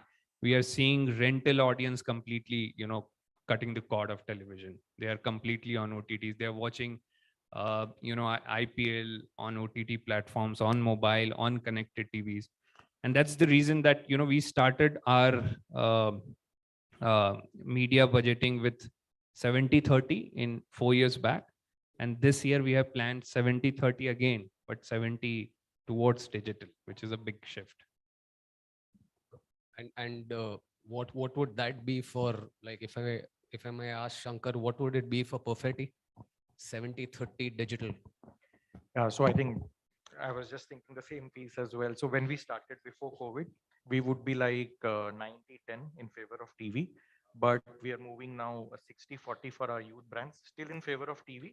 But I think this is set to change in the times to come. I'm sure most of you have seen the recent auction as well of IPL, of course, where you did see that people trying to pay bids for digital rights is getting as close to say 80% of what the TV rights are. This just shows that what the next 5 years has in store. And I think what has also happened, as rightly said by Snehal, is tier 2 and tier 3. That always used to be our benchmarks to go on TV, because the kind of product that we are in is mass. You need to create an impact, and cricket, as someone said earlier in the panel as well, you could make that impact on TV straight away, and that is where you used to look at those spots. Now with digital being there and the sports being there, you can actually say in an India-Pakistan match, you want to be present when India is batting, because that's when most people would watch it. You would want to be in the last 10 overs. You could do this. In the old days, if you go on TV, your spot buys are done, even if it's pre-aligned as well, but then you get a fixed duration and a fixed spot as well. Here you can change that. I think that is the kind of flexibility we are loving with digital as well. And if at all you think the India-Pakistan match is a no consequence match with neither of the teams reaching anywhere, you can pull back as well. So I think that is something digital is giving us the joys of as well. So 60/40 is, I think, here to stay probably as we go along. Some of our media plans and during COVID and just when we got out of it, what we also did was we only did digital. And as an experiment, it worked as well. So we did targeted promotional offerings for certain geographies, and we said we'll only go digital. So this has really helped us. Gaurav, what is it for you? 100%. We're all digital. We're all digital, right? Fintech. I mean, if we don't go digital, who will go digital, right? But I also feel, the power or the impact of television is also from a credibility perspective, as far as my opinion goes. Because I mean, we've seen, like, we talk about CAC, we talk about impact, measuring real time and all of that. But having said that, it's still the credibility that television can offer, or the reach in one go it can offer, it's still not there. Like at least, like, maybe from an urban perspective, everybody has smartphones and all of that, and tier 3, tier 4 cities, it's changing as well. But still, there are other media network, like radio is essential, right? If online education was an issue for a villager, like village kids, they couldn't study properly during the online education time, because of the lack of smartphone. It's too much to ask for being only digital from that regard to reach that TG, if you have that TG as well, right? No, interesting. And Yannick, what like, while we've spoken to the marketeers, and their point of view in terms of how it is, but what about the fans? How do you engage with the fans? How do you, like, as a content provider, as a platform, using data or otherwise, like, what's your view about that? How do you engage with them? Yeah, I think it's what I was saying earlier, right? In the sense that I think, if you look at traditional broadcast, and even if you think about, we've been watching cricket, and cricket is most in terms of how it's all storytelling, right? It's all about, and it's what all these guys know really well. It's all about a producer saying, okay, they're 10 for 2. Now the story is around who's the next batsman, what's your bench strength, what's your strength, what do you bat to, is the pitch turning. So it's all building the story with statistics, with win-loss probability, a whole lot of things. So the engagement was always saying, I'm trying to keep this person or keep my consumers engaged through this storytelling. But I was telling that story, the same story for everyone. So whether you were sitting back and watching from the first ball to the last, or whether you came in to watch for 5 overs, or whether you came in, as Gaurav said, to watch the last 5 overs, it's the same story, which essentially, think about watching a movie, right? And you're coming at different places, and it's exactly the same story that you're telling. Now, digital, one of the most important things that data can do in immersive technologies like digital is to be able to create customized stories for when you come in. And giving some of that experience, giving that control of that experience to a fan, and using digital to be able to do that is really the path to that. So a fan can come in at, in the last 2 overs and get a quick recap of every single highlight during the break between 19th and 20th or T20, get up to date, watch the last over and move on. Whereas a fan who's sitting from over 1 can watch the full story as it goes. Someone who comes in over 5, and everything, especially in younger audiences, the attention span, as we all know, is much smaller. You have to be able to keep users engaged on that. And I think providing data at various pieces is really, really good. And also providing data in a fun format, right? And using wagon wheels, Manhattans, comparative, win probability, at some point, comparisons from now to 10 years ago, things like that. So I think using data to tell stories which are personalized to individuals and give them control of it is essentially what we're trying to build. Got it. Got it. Very, very, very interesting. And I'm sure, like as marketeers, we'll be able to like really, really capitalize on all these enhancements which are happening on the game. When we talk about sports, it's usually like we think that it's youth, it's very male focused, but like a large part of our adex is focused towards the women, and that's where again, Shankar, I would have like a viewpoint in terms of what role like sports, women, and from a marketer standpoint, like when you're looking at brands which are targeting women, how would you portray with sports? How do you work around with sports? Thanks, Jay. I think it's an interesting question. So typically what we've seen is, and in our categories where we have, say, gums, for example, it's predominantly towards men. The consumption is 70-30 in favor of men. And we've typically in the past looked at, programs that, women like, or we want to target them with content which they would appreciate as well. But I think when it comes to sports, the reality is that as on date as well, the viewership from women is less. But what we have tracked a sweet spot is if we are present in some of those key games, and I'm talking cricket again because that becomes big impact. And again, going back to an India-Pakistan kind of a match where it's the whole family who watches together. So if there is a new launch that is there, and if it's on Alpenlibe, for example, which is a family brand, here we know for a fact that the entire family is viewing. And here a mom is important for us because a mom is a gatekeeper at the end of the day for kids, especially in terms of consumption for sugar. So for us, it's important to be present there because then you have the full family. There is co-viewing that is happening. So on TV, we've taken this approach. On digital, I would say, to be fair, we are slightly behind on this because we've not cracked the code yet. But yes, again, at the end of the day, we have seen there is some spike in consumption from women as well, because cricket is some sport they take affection to. But this is, I think, work in progress. And in the times to come, I think this is where we can look as an opportunity as well. Got it. Got it. And Yannick, again, coming back to you on this, like, how would you, as a platform owner, look at the women audience? Like, how would you try and bring in more women to watch the sport?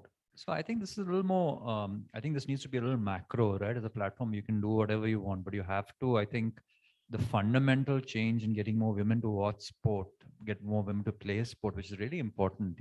We keep talking about building a sporting powerhouse. Getting women to be performing and playing also is really important. I think that fundamentally we have to make more women superstars, right? Young girls. I mean, I have a 7-year-old daughter. She actually started, like, she plays cricket, or she enjoys cricket not because of Virat Kohli, because of Jemima Rodriguez, right? Who we used to actually start showing on fan court on the 100 and stuff like that. So I think it's really important to not just to promote women cricket. I mean, this India women's tour of Sri Lanka, which just happened, no broadcaster wanted to even broadcast, which is ridiculous. I mean, we had to actually go and set up cameras to be able to show it to audiences in India. And I think that investment in terms of actually, and I think this is for everyone, right? Broadcasters, marketers, everyone. I think the investment into women's sport is the most important, because this is not going to change overnight. That is going to set the next generation of young girls who are actually going to start following sport, because you'll build role models. They're not all going to be superstars, but they have role models. It's like how all of us grew up watching cricket, not because we were great cricket players, but because we grew up seeing male cricket superstars. And I think building those role models, it's happened in badminton, it's happened in some way in tennis, building those role models as a broadcaster, as a distributor of content, to make sure that we are able to put money behind not just showing the content to users, but also being able to market it. And that's, I think, really important, and it will take time. But Shankar said, it will take time, but it's something that has to be invested in that sense. Sure. Gaurav, you would like to add something? Yeah, I have a point here, because we've also faced a similar challenge when we were launching a Live Boundless platform for women. Okay, because even in fintech industry or cards industry, right, it is traditionally male who dominate from a financial aspect perspective.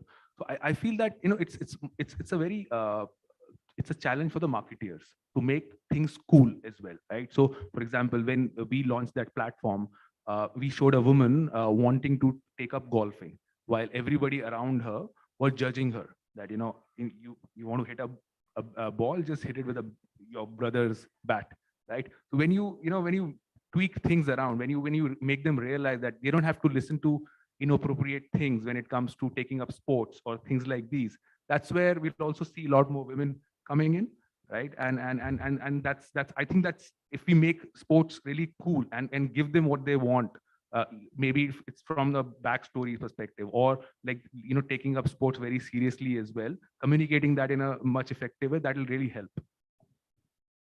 Got it. Got it.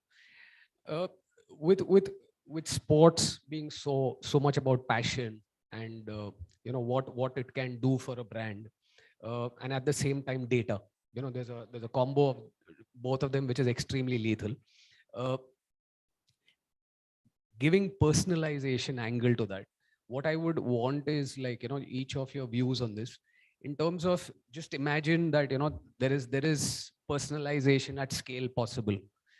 How would you leverage it, like given the sector you're in or the brands you're handling, with some example which might be futuristic but will make it really interesting. So Gaurav, if you would like to Sure. start with. So now this reminds me of what I was trying in my BFSI, one of my BFSI brands that I worked with, this was at the peak of demonetization, wherein go digital was the key thing, that let's go digital and all of that. We realized that it's a behavior, right? So a behavior is a person would book a Uber cab and pay digitally, but when it comes to buying groceries, the person will choose cash, right? So I think data here, like even from a sports OTT standpoint as well, right? So if there is a sort of a lot of partnership between an e-commerce player and the OTT player, wherein you know that this person is more likely to buy a certain product or a brand, wherein you can pitch the right product at the right time with the right context as well. That is the personalization that will be very meaningful for both brand and the consumer. And Shankar, what's your view on? Yeah. So the kind of space we are in, for us, it's very important to make the brand meaningful. And meaningful, I'll split it into two parts. One is something that meets the need, relevant. The other is, again, from an impact perspective as well. And how does it link from an affinity perspective to the consumer? So, and I can give you some historic examples. So Center Fresh as a brand was built in the 1996 World Cup. People came to know the brand because we sponsored it. And at that time, I think we took the punt, we took a gut call. And as I say, many of these sports calls are gut calls. At that time, not much data. We wanted to create an impact. We went with something which I think women in sports has to be, that route as well. But coming back to this specific question of yours, when in terms of personalization, what we can do is, go at a micro level and go at geographies. And so if I have a creative right now, it's more a national creative that I make. I could go regional.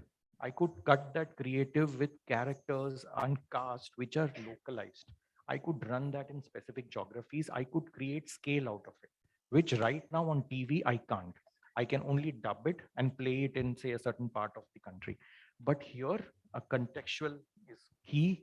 Again, relevance is key. And hence, the cast, the story, and the way the story is told can be cut regionally as well. That is something I think in the future is something we should capitalize on. And with kind of scale digital will get, it will be good from an the return on investment perspective as well, because TV, again, CPMs are lower, digital CPMs are higher. But when you see the return on investment on the marketing spends, I think digital will score. And probably we'll see more and more interesting creatives uh, catered personally to the consumer. Yeah. Snehal, your views on personalization. So, for us, again, it's extremely important to personalize. Someone who is looking at 2 crore property, if you show them 25 lakh, you might hurt his or her ego, uninstall the app. So, for us, it's extremely important, and we do it more from the performance side of the marketing. But we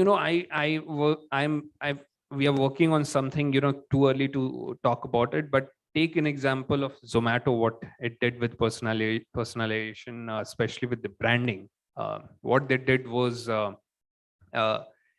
the creative was changed basis the location of the person on YouTube, and I think it was really, really well done. And we are trying to do something very similar, because someone who is living in Mumbai wants to buy a home in Mumbai, and if we can talk about the locality, we can talk about the kind of property he or she is looking in from the branding point of view, not from the performance point of view, it will create lots of impact.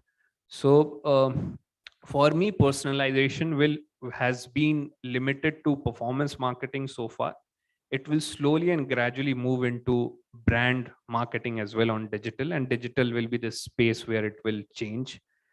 I think where it will make more sense is when OTTs also, start opening up as far as personalization is concerned, because it has been so far restricted with too much of customization. So I believe, once OTT platforms becomes, more open, they give more targeting, ideas, the brand becomes more creative about customization on the creative front. You will see personalization happening on the brand marketing piece as well. Got it. And Yannick, from a viewer standpoint, from a fan standpoint, like how would you sort of envisage this, or what is in store for us in the near future? Yeah, I think Snell is completely right in a sense that customization of experiences is an extremely important part of, especially because users have so much choice. Right? They don't have time to even the basic product that we have, being able to get a football user to be able to see football information that's relevant to them as opposed to a cricket fan. It's really important to build that personalization. And I think when you start thinking about as a technology platform, right, you start thinking about raising the level of a consumer's experience. That's when I think all this kind of sits together. Gaurav had this great example of talking about content, merchandise, and in a sports scenario, and payments. Right. So if you actually were to think about it and you say, okay, Rohit Sharma, Virat Kohli is batting and he's made his whatever 70th, which he's chasing for century for the last 2 years, but he's made his 70th century. I know that Jay is a massive Virat fan. I know that you have a card which is a Stashfin card, right? And it's all linked into. While you're watching the game, when he makes that 100, now's the chance for me to actually put in, during the break, an overlay on it only for you, saying 30% off on Virat Kohli's jersey from fan code shop. Click on it, your card gets directly linked to it, and you get that your address, everything is in, it gets delivered the next day to you. Now that is elevating your experience in the moment. When you talk about moment marketing, this is not just marketing to you at the right time, but it's also as a user giving you a tremendous amount of value. Now you can't do that with 1 crore houses, but it's still, it's I think the entire experience of how you start doing that, I think that's something that's really going to be help you elevate user experiences through personalization, both from a marketer's perspective as well as from a consumer who's actually going to see value in the service. Oh, great. I think we are in an interesting time, and our experience, like from ways of watching on Doordarshan to what it is going to be now, is going to be a real game changer. So now I'm going to put you guys on a spot, okay? And so what I would want to, as marketeer, and you're going to be spending big bucks, you have data on one side, okay, where you could do your analytics and you could make a decision, and you have sports on the other side, which is very passion oriented, which is good. Where would you tilt your scale towards? Like today we have the benefit, or we are getting the benefit in future of both, but if you had to choose between one, Gaurav, what would you go for? So as a fintech player, obviously, data is, or the analytic ability is going to be the most important for me. But what sports is also doing is making things so engaging for the customer, because the person, he wants more alone together sort of a phenomena, right?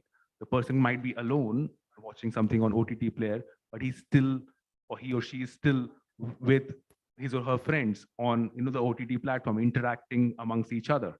So it is the creative challenge, basically, that when somebody is enjoying the sports and analyzing how what kind of data or whatever analysis, like the way we spoke, can actually make the brand fit in very seamlessly. I think I'll put it in that sense. Playing it safe. Shankar, what would you do? Yeah, I think I mentioned before as well, in FMCG categories where you have to be top of mind and mental availability is important. For me, sports will be big. Again, to create that impact, to create associations which are meaningful. Playability is an important part for our business. And I think that's where the youth and the kids who consume sports on, say, digital, will be relevant for us. And hence, sports is key for us. So individually, I would choose sports, but unfortunately, we have shareholders, we have lots of stakeholders, and I have bosses as well. CAC, you have CAC as well. Yeah, I have CAC as well. So for me, I will follow the consumers. I will let the consumers decide if they are passionate about sports. I will have to be passionate about sports. If they are not passionate about any sports, as an advertiser, I can't make them passionate about sports.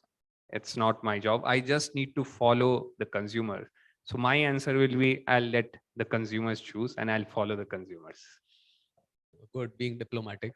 Yannick, how would you want to sell to these guys?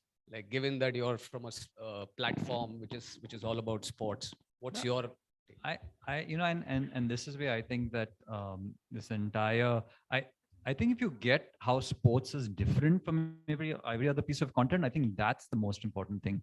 I think the one thing that we're trying to do, and I genuinely believe that, and I've been on the other side also of the brand side, right, that the amount of user information and targeting that a digital platform can give you and doesn't is, I think, sometimes criminal, right? And I think it's done for various reasons, and there are various ways you can anonymize it even within the current legal framework. Television always had that challenge, right? Because television relied on this third-party data, which honestly it had 20,000 people representing 150 million. But you have that data here, so to be able to do that, I actually believe that marketers will pay premiums for specific use cases. So I think there's sometimes a fear that if I start giving out this data, I won't get sales to some. All of this eventually, the marketer if has to be able to see ROI, and if you are able to use that to deliver better user experiences to whatever extent possible, I think that's just the most important thing that you can do. And sports, the key difference, as everyone knows, right, is engagement. Sports is that the main thing that has people hooked onto sport is uncertainty of outcomes, right? The fact that from ball one to the mostly till the end of the game, you don't know who's going to win, who's going to lose, and that's what keeps that level of engagement in. It's interesting because a lot of times we come to this conclusion that is India a cricket loving nation, or is it a India winning nation? Because when India doesn't win, the views. Yeah. IPL has definitely sort of changed that. So that's what all we have. Is there any questions? Anything? Oh my God. Okay. Small clarification for your last question from the panelists. First of all, wonderful information shared. My question is that when you talk of data and sports, and you said consumer or customer vis-a-vis data, what my understanding is that all that AI ML can give is actually that passion converted to data. I mean, where does AI and ML get its database from? So big data is all about that. So I think it ultimately will go to the customer. Kindly clarify if I am right in understanding or not, because I am not a tech person. No, and then two small questions. I think I'll do it in one go. So the second question is about a very small question, which is you mentioned that the next in queue is football and tennis and all, but I think two sports, both men's and women's, badminton, right, and hockey, India has been doing exceptionally well. So what would be your prediction in terms of the Indian consumer getting interested in those? And both men and women, both are doing very well. The third one is about the Edgbaston test, sir, which is due in 2 days' time. Is there any way, and now I'm going to the other side, not the consumer customer, is there any way from all the data that we have on cricket to predict, given the circumstances that first time Bumrah will be leading, Rohit and Rahul will be missing out, and Kohli scored 200 runs in the last Edgbaston test, and I was there in the stadium throughout 2018 test. So is there any way to predict cricket results, and what would be the expected impact on the consumers as well as the bookies? More of match fixing, more of spot fixing and whatnot, So what would be your prediction on those? So these are my 3 thoughts. Thank you very much for the opportunity. Thanks. So I'll just like sort of summarize your question, and the third one I don't know what to do about, but there is a trick in the third one. He hasn't factored the English weather yet in the third one. By any chance, are you investing on Dream 11?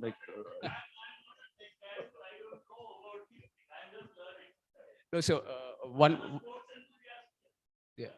one interesting question he had was like, which is the next big sport? And I think I would like to throw kabaddi also into the ring. But given all this, what's the viewpoint any of you all would like to share? I think for this year, definitely football will make a comeback, or like not a comeback. It will just be high on volume because of the Qatar World Cup that's going to happen in 2022. I think OTT will go big on that sports, definitely. And I think India is also qualified for Asian Cup. For the first time, they've beaten Hong Kong and teams like those as well. So I would, and there is like a lot of Gen Z and those kind of fan following are growing as well. So I think I would say football at least for the next 1 year. Yeah, to me, if I were to think of, I think badminton scores higher. Of course, it also depends on what kind of TG you want to go to. So if I were to look at, say, a Gen Z, urban, and 18 to 24, I would go badminton. But if I want to go slightly, tier 2, tier 3 cities, I think kabaddi scores decently well there. And I think they've packaged it well as well. So I would split it basis the consumer on what he or she chooses. And I think basis what my brand proposition is as well. So for me, kabaddi obviously is getting bigger. Reach wise, I think it's getting bigger every year. But if you ask me where I will put my bucks, I'll put on badminton, and the reason is because we have started to make stars in badminton, and that's just the beginning. You will see lots of stars being created in badminton going ahead. That's the feeling that I get. Obviously, it's very difficult to predict the future, but I think badminton slowly and gradually next 10 years it will become a very big sports here. And the other question which he had raised was in terms of data, but that's something which we spoke about. But any viewpoint, anything anybody would want to add on to that? No, I think you were bang on. I mean, that's exactly what I meant when I said I will choose the consumers, because consumer data will tell me what the consumer is choosing, and if the data tells me consumer is choosing sports, I'll go and choose sports. So I think you were right on the money. And I'll just add one more thing, right? So data can tell you a lot of things, coming out loud, but it's really the insights, the what you make use of it, the unspoken truth that nobody is actually talking about, and it's a creative challenge. So if you're able to connect with people in a very creative way, in this case, sports fans, I mean, what you could have data analysis paralysis, but if you don't connect with the right chord, you'll never get there. Sure. And I think somebody had one more question.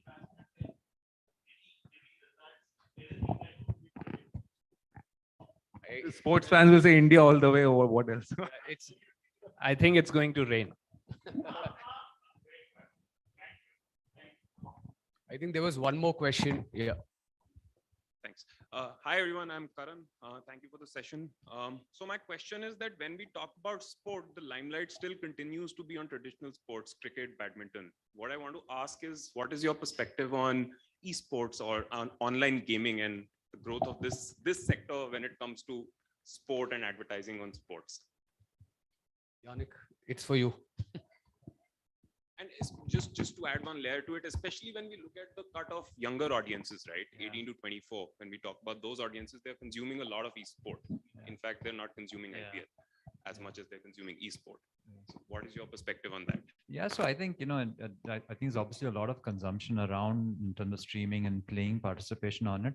I think the key difference, right, and there's a fundamental difference between, let's not call it traditional sport plus, so the fundamental difference between esport and sport which is played in, as you said, traditionally, right, is that most sports consumption of traditional sport is still about this gladiatorial environment of people playing in an offline environment with a stadium, with people, and what you see is the manifestation or representation of that on television, on your mobile and stuff. Esports is by the way it's designed, is meant for people to consume on those screens. So I think there's a fundamental shift in that. And we've, at least personally, at FanCode, the way we look at it is it's a completely different consumer habit. They're different kind of a sports fan of cricket, tennis, football, kabaddi, basketball. They are similar kind of characteristics. And esports consumer, who may be the same, they may be overlaps. The way they consume the sport, the way they play is essentially fundamentally completely different right now. There's a big difference, not completely different. I also have a point here that, and metaverse is the buzzword, right? Right. And nobody knows what's to be done in such a, with metaverse, but everybody's talking about it. But I think somewhere the gaming and esports is definitely one of the things that will be very relevant, because imagine you can create your own avatars, watch, metaverse matches going on. I don't know where it'll go, but I think that there is some scope around that channel as well. Thank you. Sure, thanks. I think we've run out of time. The screen's in red right now. Thank you so much. Thanks a lot. Thank you so much, gentlemen, for putting up that conversation. Sports and stalwart gentlemen here talking about it, the distribution, the new way the consumer is consuming sports as a data. Thank you so much for your wonderful insights. And I would like to hold you back for just 10 more seconds.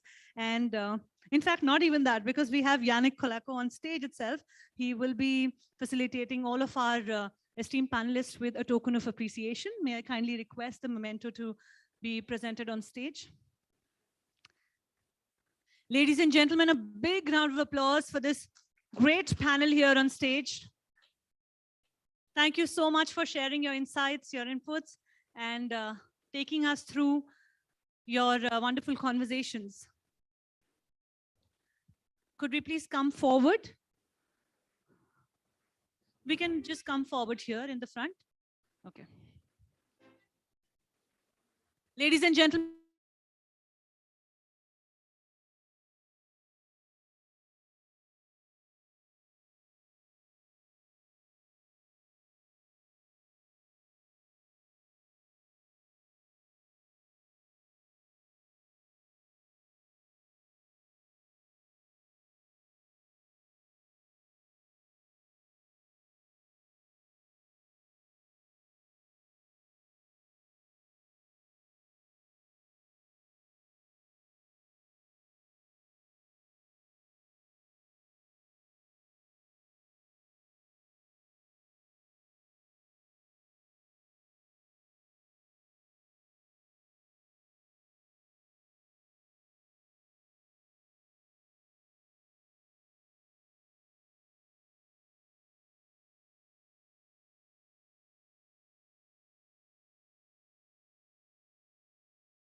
May I request all of you to kindly come inside and be seated? Thank you. May I also request E4M team to kindly send everyone inside. Thank you. Let's play the partner AV, please. Thank you. जिनको सिर्फ पक्ष लेना नहीं,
world all over again.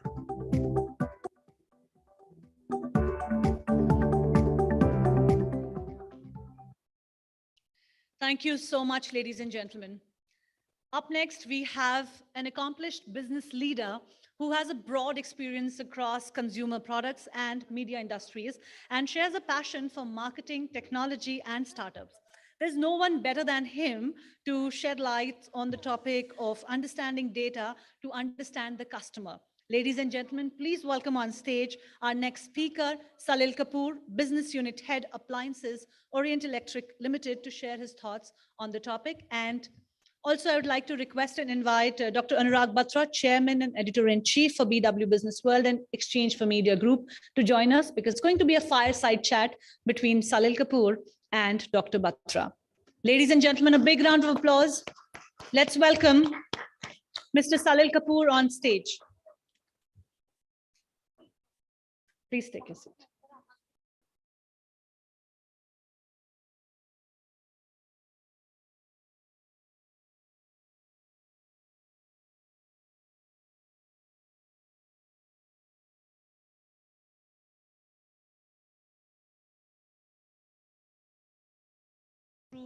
How to transition through this data and understand the consumer patterns, and how can we understand and know the consumer better using this data.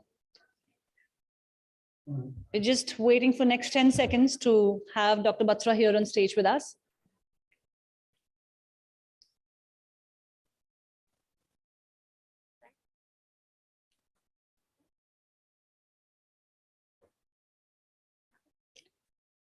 And after this fireside chat, we have another special address lined up.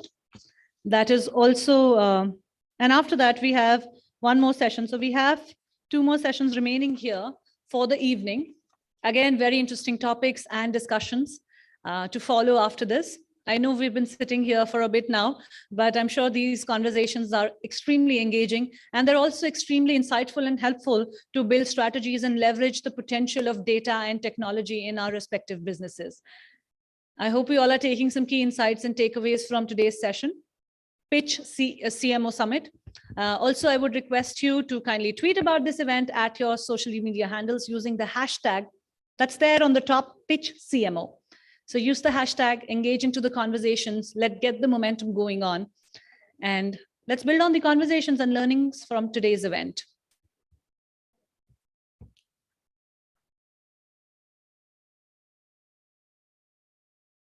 Please excuse us for just 10 more seconds.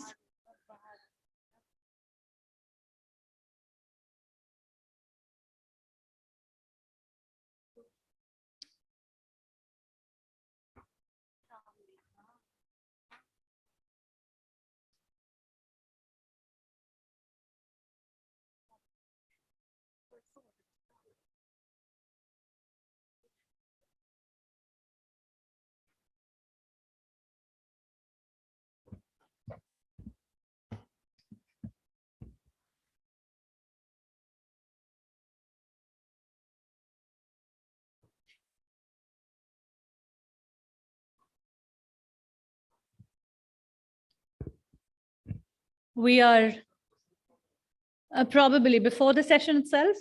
Are you okay with that?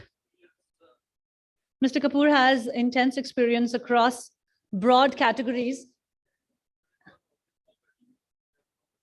All right. I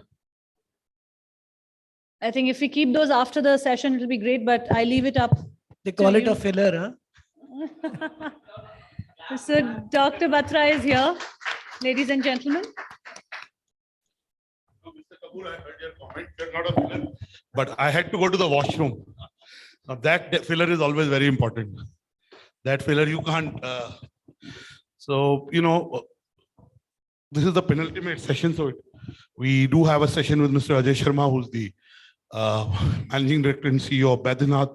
That's another homegrown brand, which after COVID is doing even better because immunity, health has become so important for everyone. So Salil, let me start by asking you what has changed in the last 2 years when it comes to businesses, and hence what does marketing need to do to be able to come up to the expectations of consumers? So yeah, a lot has changed in last 2 years. The big shift that has happened is what they buy to how they buy. So that's the biggest shift, I would say. If there is one shift that I have to put my finger on, and that's very, very important for every business and business person and marketer. And what I mean by it is what they buy. Earlier, all the companies and brands were focusing on creating a very differentiated portfolio. People trying to come up with nice products, people trying to come up with looking at the white spaces in the product portfolio, their product portfolio, and offering it to the consumer. But what happened in last 2 years is the entire focus is shifted to how they buy, and how they buy is not only limited to the final purchase. It's right from the beginning, the search, the consideration, the comparison. It's the whole 9 yards. After that, the buying, actual buying, how it happens, the experience of delivery, and then the post-delivery, if it's a product like ours, installation, and then the instant feedback, which goes back to the brand. So that entire cycle, that entire loop has become very, very critical because the consumers have become very, very tech savvy in last 2 years. We've seen a rush on technology, and that's shifted the focus as far as businesses are concerned, from trying to create differentiated products, actually trying to, I would say it is a fight for survival. All the new businesses which have come up in the last few years are not on very highly differentiated products. They're more on the new purchase behavior of the consumer, which is highly digital centric. Absolutely. And Mr. Kapoor, you started your career in consumer durables, then you went to media, then you launched the OTT platform much ahead of the current OTT gold rush. Then you are back into consumer durables. You joined one large venerable brand, and then you joined Orient Electric in the last few years.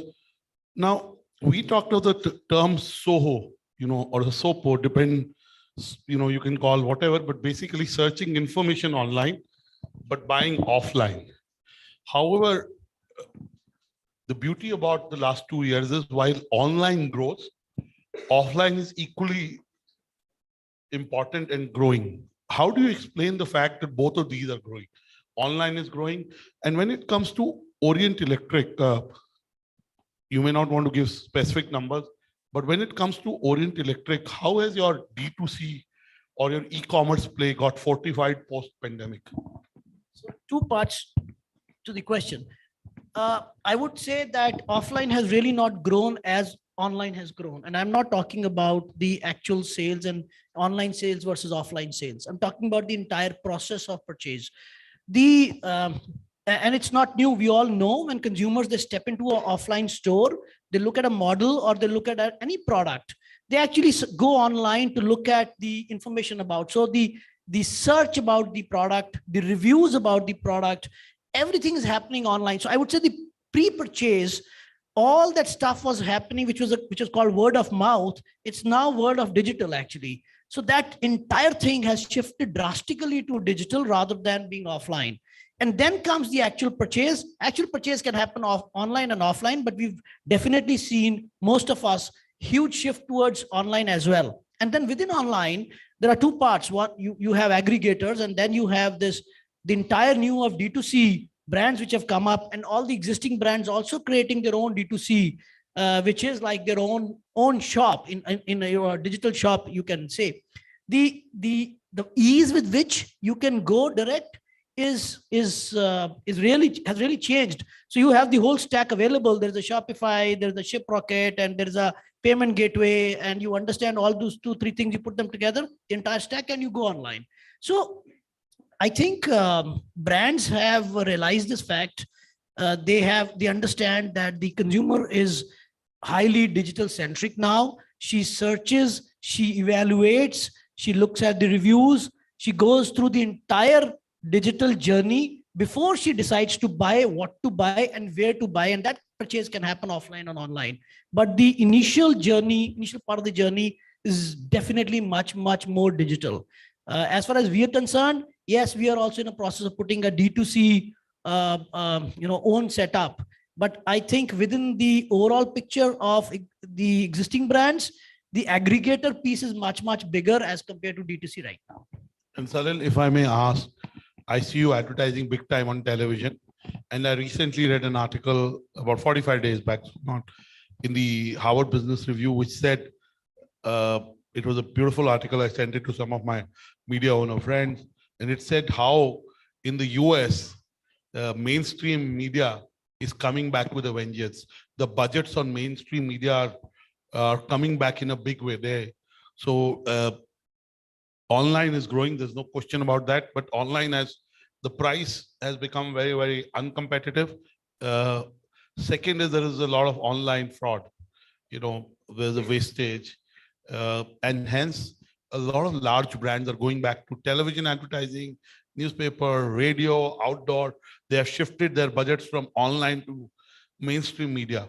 And I see Orient Electric doing TV advertising. What is your view, being at the helm of affairs at Orient Electric, in terms of how brand building in media has got impacted in the last 2 years? Mainline media, traditional media, legacy media, whatever you call it, has always been there. So if you look at our own homegrown digital brands, nobody can miss that they really went big on TV, be it one of the largest payment platforms or be it one of the largest edtech companies.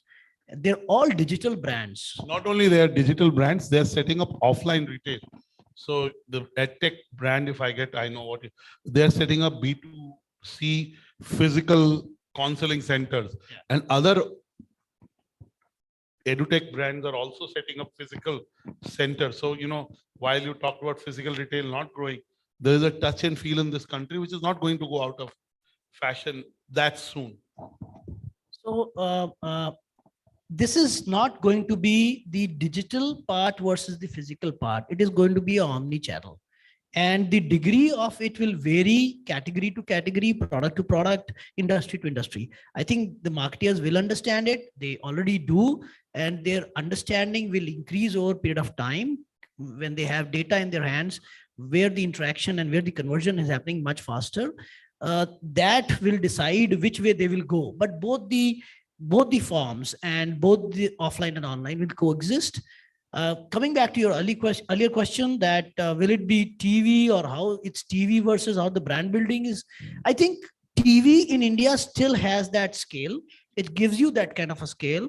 And digital gives you more of customized interaction and engagement. Personalization. Yeah. So that the what you get out of each medium is different depending on what you want, what is the objective that you have. If you want to go splash across all the TV screens and do a burst, then it is more a TV thing. Depends on what is the marketing objective.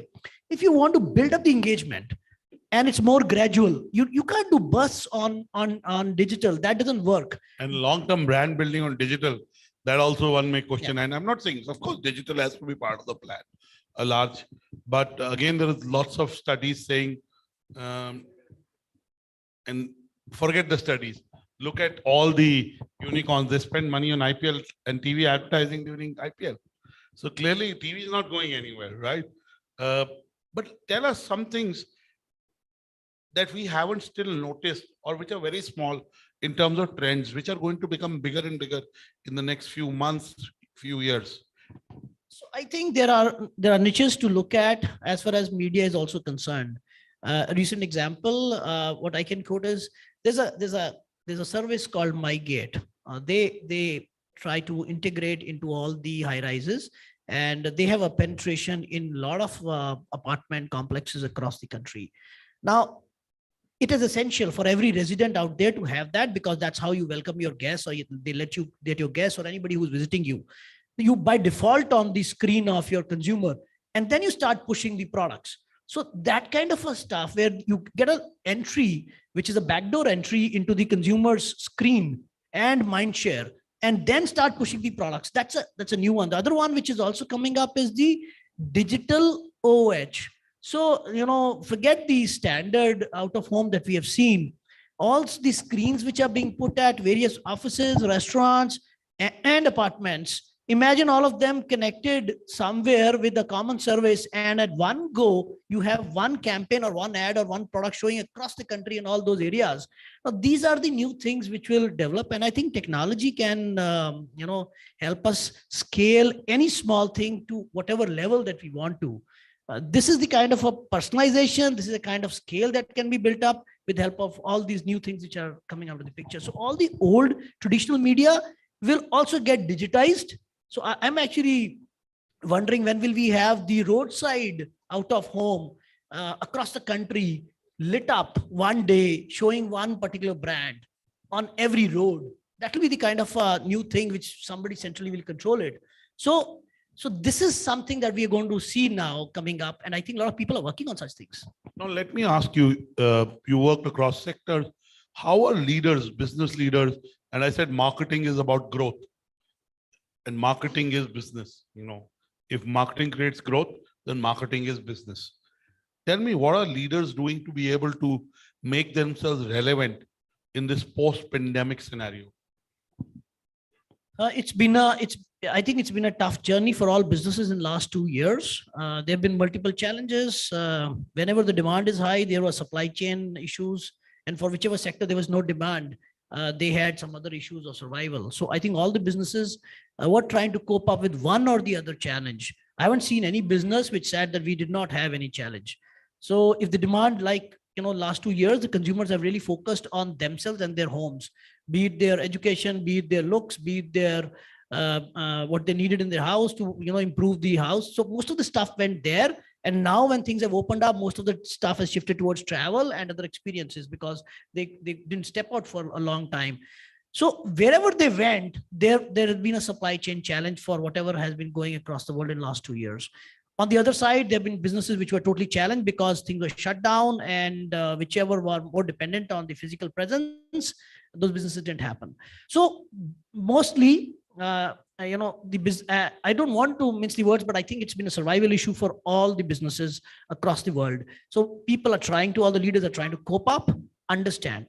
And then within this, there's been a big shift of consumer. The way she buys, the way she interacts with the brand, the way she wants the brand to attend her, that thing has also shifted, more digital. So it wouldn't be wrong to say that the marketeers and the business leaders are actually coping up. The customer is evolving faster than the businesses thought it would.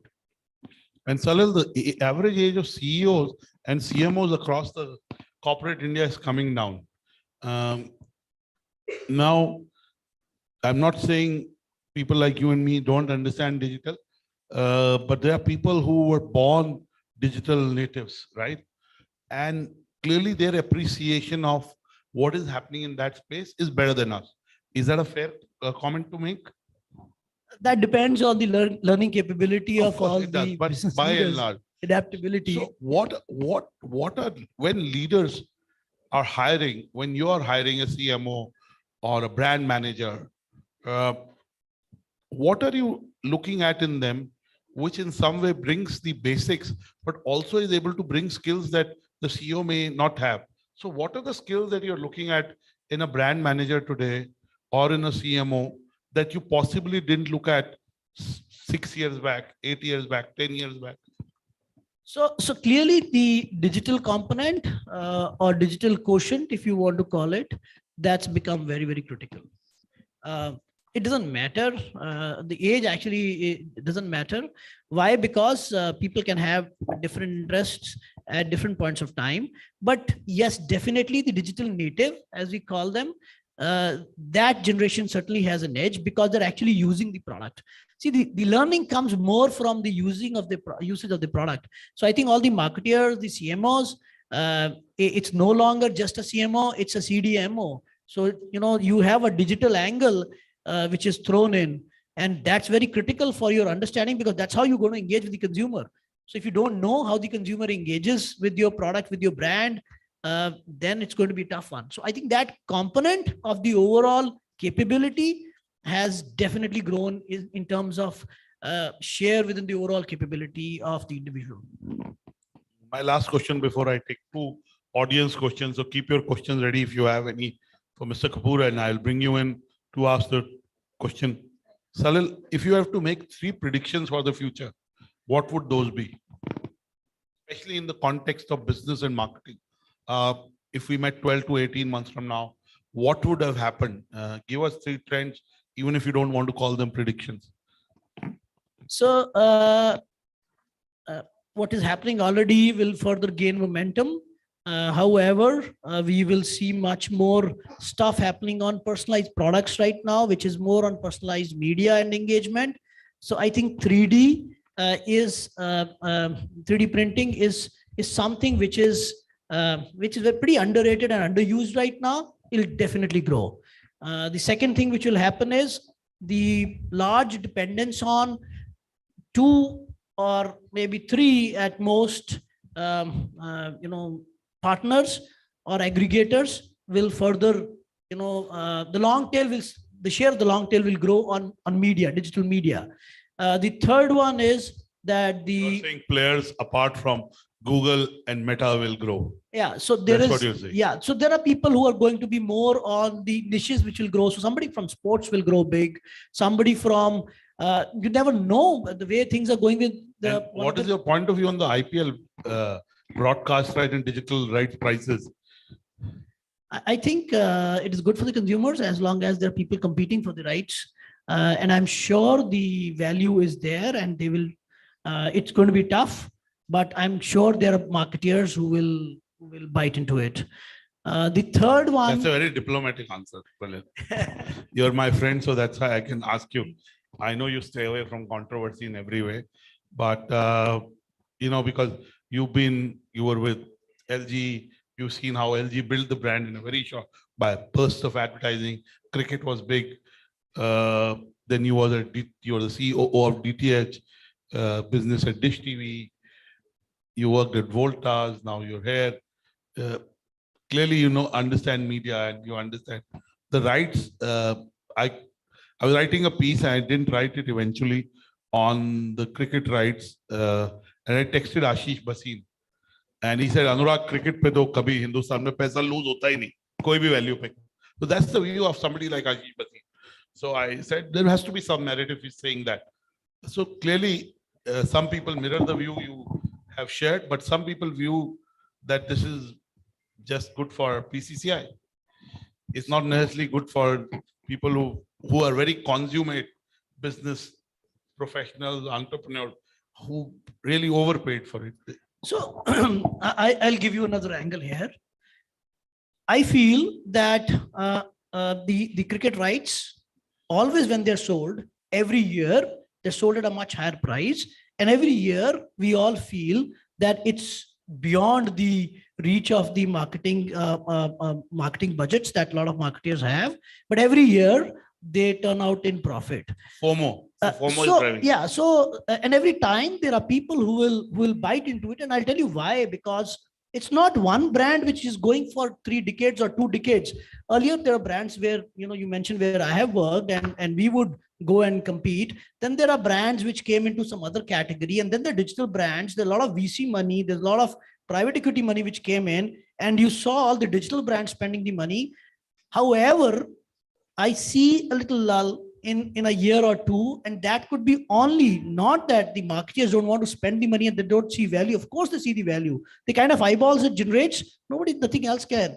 The only lull which might come is because of the cash crunch, which is temporary, probably a year or year and a half liquidity stuff, and which is because of global liquidity issues and inflation issues.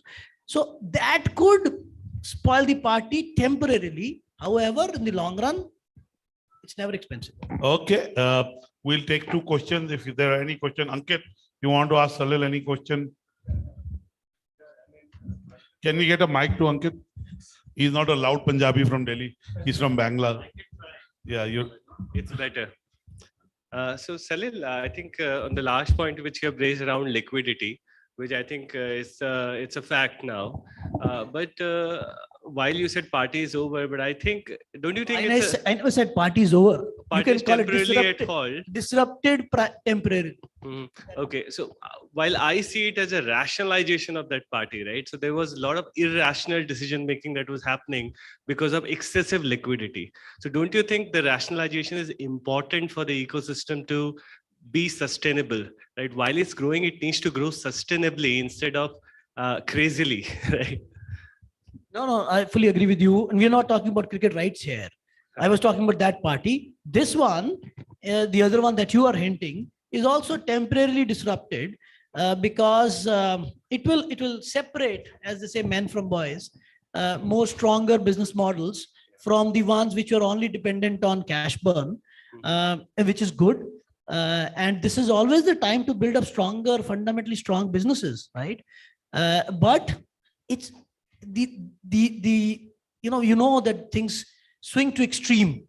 When 2008 happened, 2009 was a bumper time. And nobody at 2008 time thought that it will happen in 6 months, 1 year time. Come back so fast. So, the community, the bankers and the financial community always swings to extremes. Very optimistic, very pessimistic. So you don't know when it will swing back. I think same happened during the COVID downturn as well. Exactly. We all wrote off things and suddenly things came back in 1 quarter. So see, one thing I'll tell you, India is going to grow. There is no question. And of course, the government can play a positive enabler, but it will grow. It has natural traction. Yeah. It is a market which is the biggest market.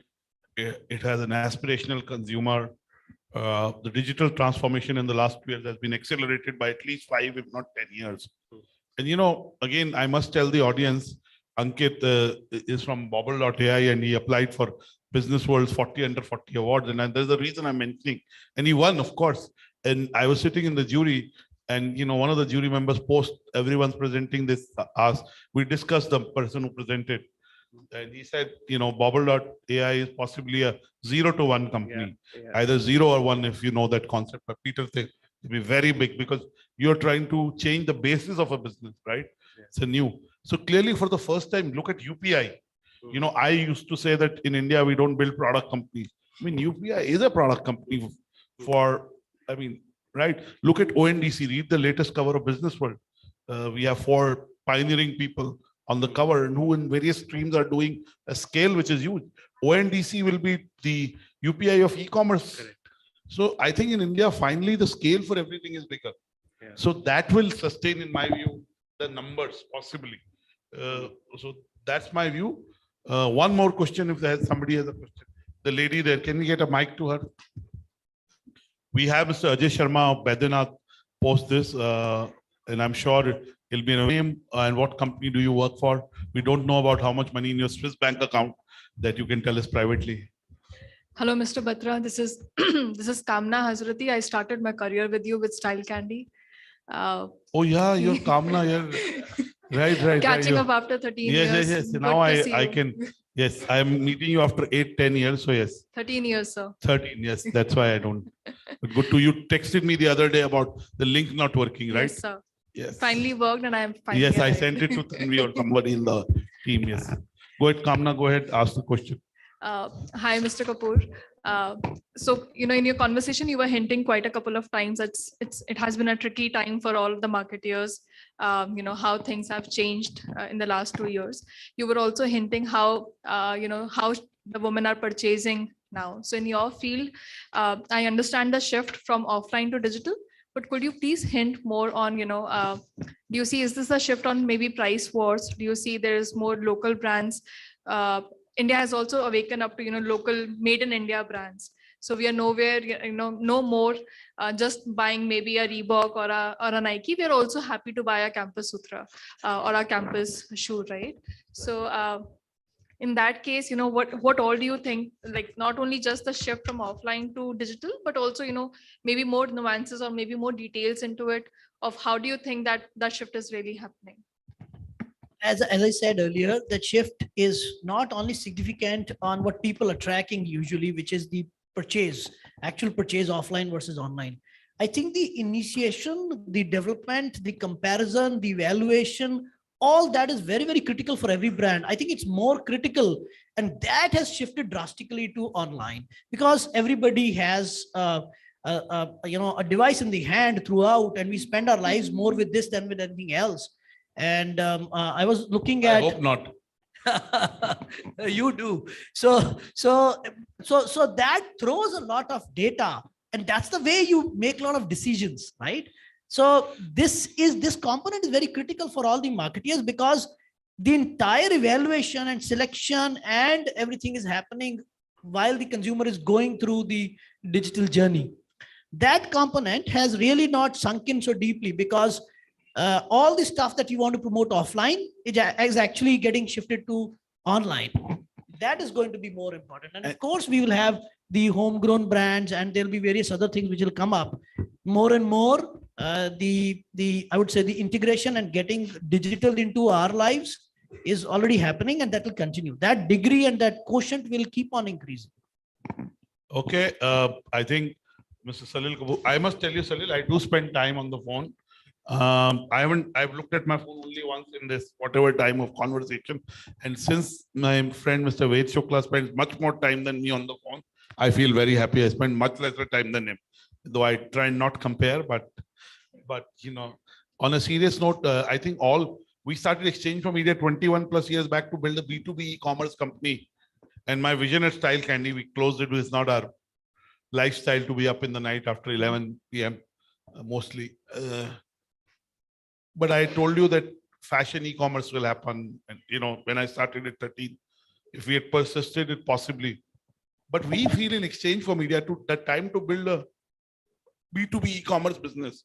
Exchange for Media is called Exchange for Media, not because we wanted to build a media business, because we were building a B2B marketplace for media, for buying and selling of media time and space. And we were pretty ahead of time 21 years back. But I tell Nawal the time to build it is now. One, we have relationships with every stakeholder. Second, I think the time in the environment is there. So we had envisaged the whole value chain. कि research का भी हमने TAM से tie up किया. कि if you want to run a research spot, you can do a SaaS. You pay only for that spot. You want to then buy. You want to do fulfillment. Because so I think in e-commerce there is natural traction. Today, my parents were 80 plus search. And then they get someone to buy. My father still likes to go to bank, but they have adapted to digital fairly well compared to pre-COVID. So I think everything. I'm trying to recruit someone. I'll go to LinkedIn, see. I'm trying to buy something. I invest fair bit in angel investing, and I try to find out about the product reviews. I go see kitne product reviews. I invested in a coffee company called Beanly. again, I like the product and I know the founders write it. But I look at online has become a very important part, of everything we do, to taking feedback. But for a lot of consumers, that's the starting point. They still want to visit the store. In case of cars, they still want to do a test drive. In case of homes, though people buying homes without visiting has grown, but people still want to do that physical loop closure, so to say, see the product. So that hasn't changed. No, so just add to that. I think some years ago, somebody would have told me that I'll buy my running shoes online. I would have said, no, I want to wear them. I want to use them and then see if I'm comfortable. But now I buy online. I never thought fashion will be really big online. That people just order. Yeah, there was a site called boo.com. In 21 years back in UK, it shut down. It was the first fashion website. It shut down for business reason, and maybe it was also ahead of time. But I think cars. I used to say touch and feel product to biking ini. Kapde to online biking ini. I used to say go boo.com example. We're wrapping up. Yeah, but so cars and even the homes one day with all the VR being thrown in, if you have a trusted builder and if you have a good quality VR, you might not want to visit. Yeah, it is growing, as I said. So please give Mr. Salil Kapoor a big round of applause. I don't buy sports shoes. I like my friends to gift me sports shoes. Sure. I have a friend from my school who's the CEO of the best shoe company, the most expensive shoe company. He's actually Nawal's classmate. He's 2 batches junior to me. And so, I always wait for him to gift me shoes. So that's a cue to you, Salil. You have a consumer durables brand. So thank you. I must say thank you in advance. But give Mr. Salil Kapoor a big round of applause. Thank you, Mr. Salil Kapoor and Mr. Batra for leading this chat. And I would like to hold you back on stage for just 10 more seconds, Mr. Kapoor. And I would like to request Ankit Prasad, CEO and founder of Babel AI, to kindly join us on stage and present a token of appreciation to Mr. Kapoor for joining us here and contributing to this very important topic.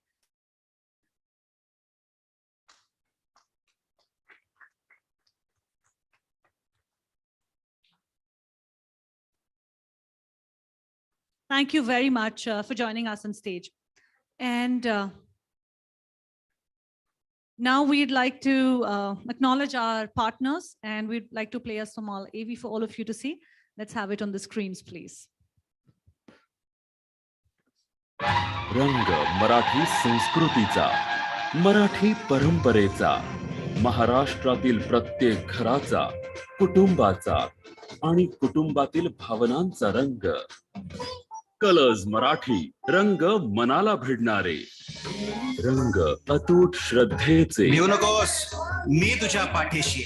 रंग निस्सीम भक्तीचे. मैं कैलाश का रहने वाला, मेरा नाम है शंकर. रंग दैवी अनुभूतीचे. रंग संघर्षात साथ देण्याचे.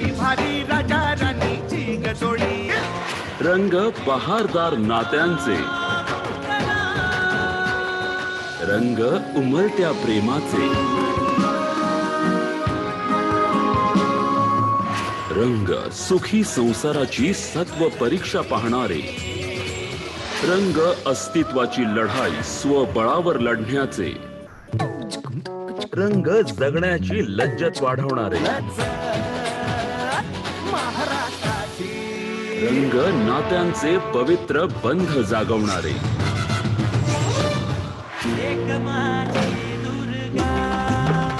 रंग लहान थोर सर्वांना भावणारे. रंग परिपूर्ण मनोरंजनाचे. क्षण हे नाती जपणारे. रंग मनाला भिडणारे. Colors Marathi. Babel Keyboard, the highest rated keyboard app on the app stores. Let's find out. You can share stickers with your very own face and any custom message. Have a big laugh or scare with big anger. Well, Babel gives you big emojis. Regular black text? It may work for some. We don't judge. What works for us though is the pop text. Babel lets you use personalized branded stickers, GIFs, by strategically and contextually integrating brands and conversations happening on WhatsApp, Facebook, and other social or chat messaging platforms across the country. An average smartphone user spends 25 minutes of their daily 3-hour screen time on their keyboard.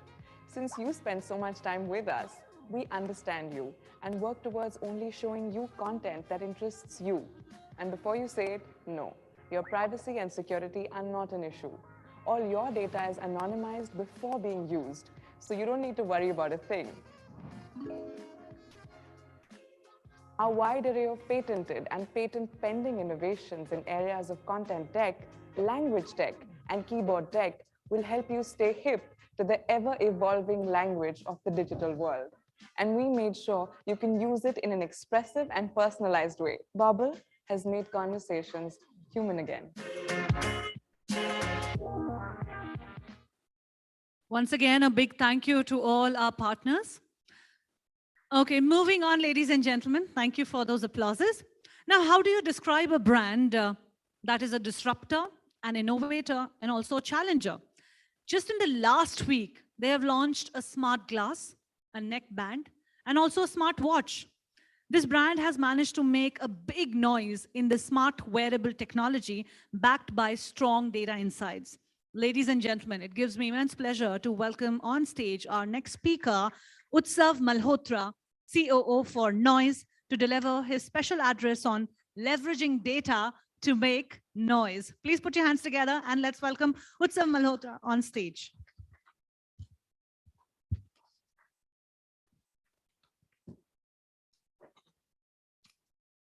Well, thank you so much. I thought we'll do a quick temperature check in the room. Following up Dr. Batra is always a tough ask. How many people really think they're going to take away something from this session? Show of hands is good.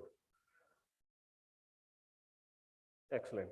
Because by the time I walked from that door right to this corner, there were about 6 people who told me all the best. I was wondering, why should I be the only one taking pressure? So, great. We'll start out by actually a simple pop quiz, right? It's the simplest thing to do. Let's actually figure out how many people here, how many people actually pay attention to their data, and how many people genuinely going to walk away with something more meaningful than the first slide itself. What is India's rate of inflation? Any guesses?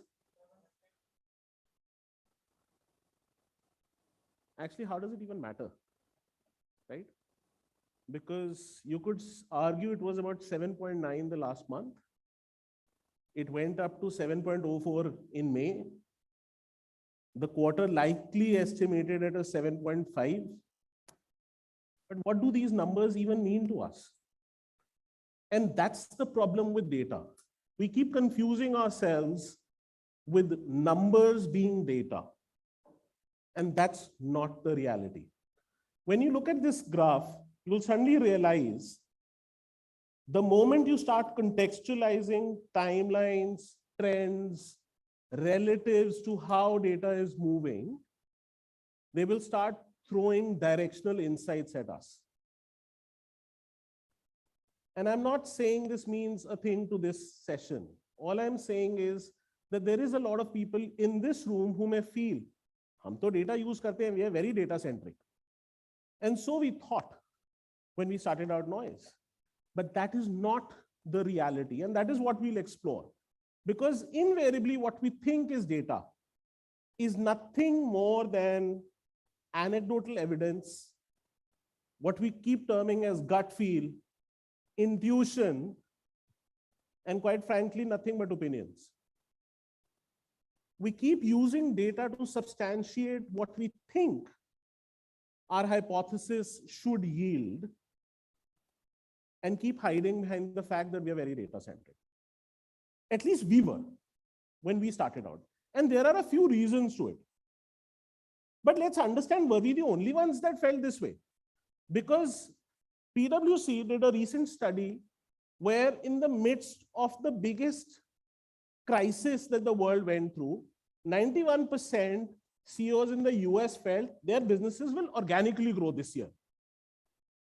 Of course, the key takeaway there is that they were US CEOs, but the fact is that they still all feel that this will happen. I also feel, I'm absolutely sure I will lose weight this year. But these are all statistics used to substantiate what we think is data. Warren Buffett, another such specimen, basically said, I have checked all actuarial tables. The lowest death rate is in 6-year-olds. Therefore, I chose to eat like 6-year-olds. Data suits convenience. Of course, it was a joke. But this is what happens with all data, that we make it suit what we think works for us in businesses. Because constantly what we are grappling with is this. These are just not amoebic shapes. This was the best attempt at what I thought were brain and the gut.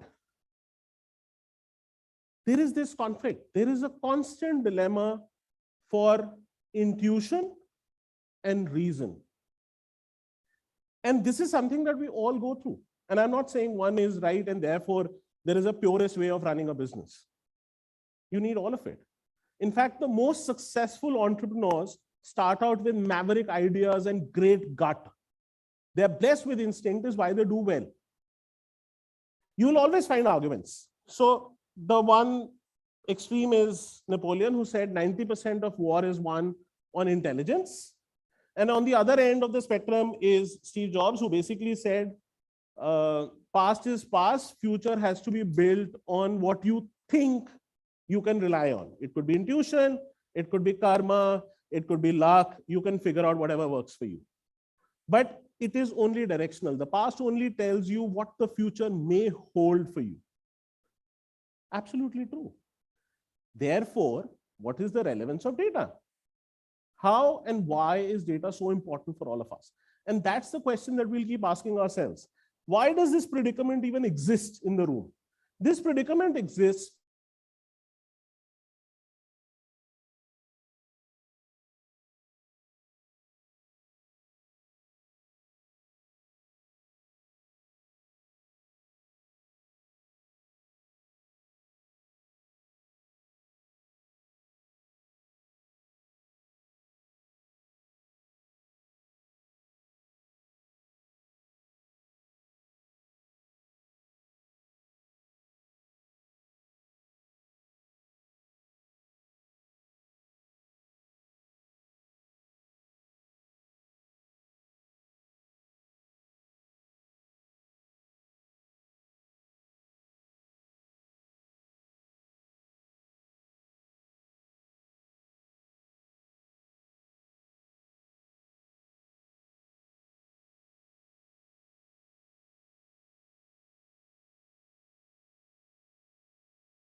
How many people here have a penchant for mathematics? Quick show of hands, 1 is good, 2 is even better. Let's just say about 5 people have a penchant. Simple question. What is the probability of hitting success if you are taking decisions on gut? Statistical probability, mathematical probability. 1%, 50. Statistical probabilities, success, failure, 1 out of 2, 50%. Agreed. The advantage that I'd like to give myself is that if I start adding a little bit of data, chances are I can push it north of 50. And who doesn't like a little extra credit? The bigger problem to deal with it is that when you're starting out businesses, things will go wrong. Just because they can go wrong. The Murphy's Law is not that things will happen contrary to what you believe they will. Things will happen because they will happen. So you've got this. You've got the fact that chances of success on gut are 50%. You also got to account for variable change. The biggest variable at play is time, and it's changing every day. So we were just informed that we had 3 product launches. You have to account for the fact that there are 13 more that somebody else would have been planning to do. Therefore, speed and agility are important. But most importantly, as you become larger, your risk of wrong decisions is larger. So cut yourself some slack, rely on some data that can potentially reduce the risk of those decisions. And for me, that enough is reason to believe that chalo data follow kar lete hain. And that's what happened for us. The reason I'm saying this is that ironically, it's not an either or decision. Let's evaluate. In the current given scheme of things, I'm sure safe to believe that lion's share of the business is digital or growing digitally. We've had disagreements or agreements on this, but for convenience sake, we know for a fact that there is massive growth coming from that sector. We know for a fact that customers are more dynamic than they ever were.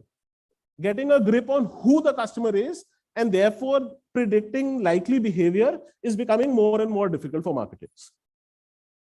We know that customer experience is more important than ever. People are going to stores for experience, but that experience is still relevant for us. That's the only differentiator. We also know that personalization, retention, a lot of this is becoming important. Acquisitions are more expensive, and we know that cookies will be a thing of the past. And if all of this is true, where do we stand on the ability to read data and therefore leverage it? And whilst it may seem that I have spent a lot of time setting context, the reality is what my first slide said, that data is in your DNA.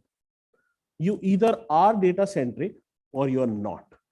You can keep telling yourself that as an organization, we believe in data, but there are various stages of how organizations use data.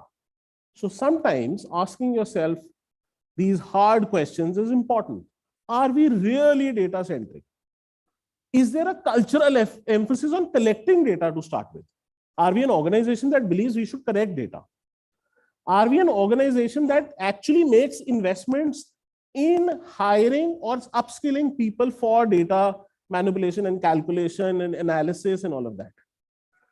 Are we an organization that is willing to commit across verticals that decision making will be centered to what the data tells us and not what 5 people or gray hair in the room say? Are we willing to let go of decisions that are contrary to what the data says? And I'm saying this out of having gone through these labor pains when we were building Noise Up, because there are times where data will tell you that there is X likelihood of success of a product, and you can choose to go ahead with it or not. And sometimes it is the passion, belief, or opinion that takes precedence. And if we do that, we're making 2 mistakes. We're making the mistake of letting go of a viable idea and the opportunity to make this one successful. And therefore, building a DNA culture building a culture or DNA of data in the system becomes imperative. You will realize that it all starts with data denial. We all start data nahi chahiye, hame pata hai. There is also a case of data indifference. And these are two stages that most organizations are very happy being in and still calling themselves data centric. The other two that I've highlighted are the ones that will have the lion's share. Most people in this room will be a part of organizations that are data aware and data informed, but not necessarily taking decisions based on what the data has to say. It is only the last step where you can truly call yourself data driven. And I'm not going to comment on this because this is self-evaluation. And this should tell you if you really are data driven as an organization or not. Therefore, when I keep saying data culture, what is it that worked for us and what did not? There were some first principles that were drilled deep in who we are as a business. In our business DNA, we basically said that the business model is geared towards data, which means what? Which means we are one of those rare brands, and a lot of you may not know, that started out by our own website. We had our own brand store before we even dreamt of going to marketplaces. Contrary to popular belief, that's how you start understanding, connecting with your consumers. You own consumer insight and you build the brand basis those insights. It's fast, it's efficient, but that's the only way it works. Second bit, we realize that there is a large degree of products where we are not being able to capture the life cycle of the consumer. Because FMEG, a lot of times people will come, buy a headphone, go away. Relationship is transactional. You don't know who the customer is, bought somewhere in Roper. I don't know where he bought from. Took home, chose never to speak to noise again. No social listening, no tools, nothing came in handy. What do? You activate their warranty and bring them back. You build an app where the experience of a watch is built on that app. You build a firmware upgrade that allows the customer to come back. Of course, it may seem like cheat codes, but these are not cheat codes. This is how we geared from bringing out the first truly wireless product in the country with a hard pivot to saying that we'll do connected devices, but we'll focus on watches. Because that's an ecosystem that we understand, and that's an ecosystem that will allow us understand the customer better. So it was a part of the DNA. It is not a mistake. It had to make those hard pivots. Of course, a lot of you would say, bahut aasan hai kehna, big data, this, that. Do you realize how much those tools cost? Of course. We're a bootstrap business. We have zero external capital. We have to fund every decision that we take. It's a black ball with our own money. ROI is more important than anything else. And imagine the ROI for this. Imagine sitting in a room having to explain somebody the ROI of this. What did we do? We went old school. We said, we will speak to our customers every week. If it requires a Zoom call, we'll get on a Zoom call. And Comet, lockdown, bliss. People were at home. They're saying, "Theek hai, hum aapse baat karenge," and we'll tell you everything that we have to tell you on the brand. Imagine the power of those 200 Zoom calls that you have almost 3,000 people on who are willing to let the brand grow, co-create with the brand, and imagine the richness. And anybody who's a call research scholar here will tell you, a sample size of 3,000 is gold mine. We put a 3I model in place. We said for all products that we'll do, we'll have products that are iterative, which is how all technology products are done. We will do products that are innovations, which is basically saying, मुझे मालूम है next best क्या होगा, gut and gumption. But more importantly, we'll do products that are based on insight. If customers come and tell us, lockdown, we don't actually get to figure out when to take the hand wash break or how frequently to do that. We put a reminder. We have a watch where you actually have a hand wash reminder. People in lockdown said, my use case has changed on TWS. Now I need it for much longer duration, but I want the battery to last. I want the weight to be less so it doesn't stay in the ear. We came up with a solution. And I'm just saying this is insight. And insight driving design, product development, the core of a business. And this is what data can do. This is not numbers. This is not statistics. This is hard data speaking to you. Most important, and to my mind, the most important line in the entire deck. Be open to failure. Data can throw you off. And we've often heard paralysis by analysis. Sometimes we are so absorbed in actually just studying and going over data again and again and again that we don't realize that it's lost relevance. And we just go chasing an insight. Be fast to learn, but most importantly, be agile to pivot. Because if a data insight is contrary to what you've been doing, it's directionally telling you that you might hit roadblocks. It doesn't mean that अच्छा बंद करते हैं project कुछ और करते हैं. But be prepared to look at what it might entail. Course correct. And most importantly, what data should we look at? Should we look at our own data, competitors, industry, world? क्या data देखना चाहिए हमें? Because some analysts will get so obsessed with data, they'll have a cut for everything. The reality is, you are a different business than your competition. We keep getting asked, आपका competition ऐसे करता है, आप ऐसे क्यों करते हो? The fact is, if I start reading their data to apply to my competencies and resources, we will end up with failure. Important. What was the measurable impact? We got a fuller, richer picture of the consumer, and I told you how. We got our pricing decisions right to understand what is that right sweet spot. And we're in a business where pricing is everything. When you take the overarching mission of saying, Acha, I will democratize technology for India, where price is everything, then getting your price right is the first step. We identified some new trends, real green shoots. And that's how you get to doing smart glasses. For you to figure out that there is a real use case. There are people who don't like the idea of things sticking in their ears. How can I use guided audio, fit it in a form factor that works and present it to the world, right? We improved forecasting. It helped us manage our inventory better. Nothing better than this in a bootstrap business. And we improve customer service. This is really a differentiator.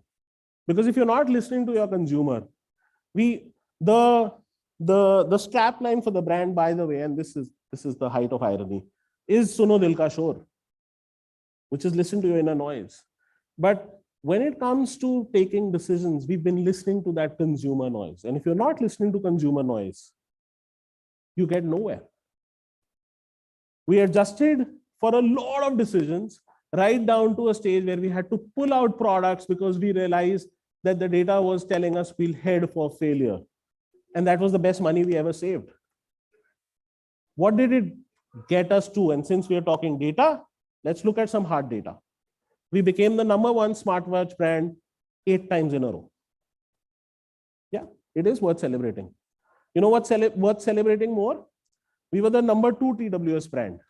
And we climbed up to this spot from 9th position, having beaten Samsung now. The app is rated #2 on the Play Store. We are behind Arogya Setu. Do the math.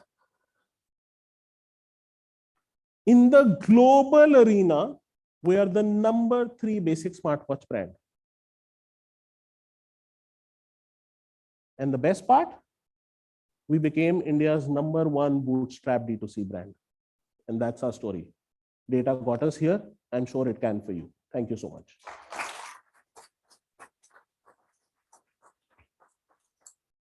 I'll just leave you with this thought. I saw some cameras rise up, people taking pictures.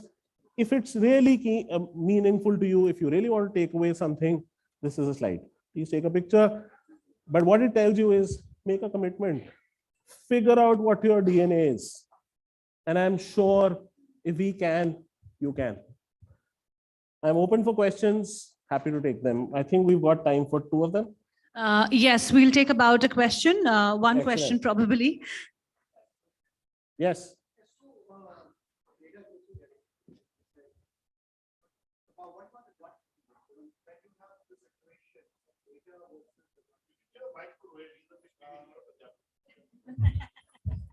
So data gives you direction and you have this gut feeling that crunches your experience over the years, right? That's also kind of a data. How do you decide which way to go in such a situation? So the problem is two-pronged. The problem is when you set it up like I have strong experience and insight, it is essentially discarding the fact that data could counter that intuition. And I'm, like I said, that there is no substitute for either. But the only mirror that you could have for your instinct going wrong is to triangulate that, look at data and figure out, are you likely to succeed or not? This is like a coin toss. Right before the coin lands, you know exactly what you want. That's your heart or the gut. But if you're looking at data and you're willing to spin that coin thrice over, then I think we're making a mistake, right? Yes. Let's take just one more question, that's all. Cool. Just one more question, one last question, please. Let's quickly circulate the microphone in the interest of time. Let's just keep it very...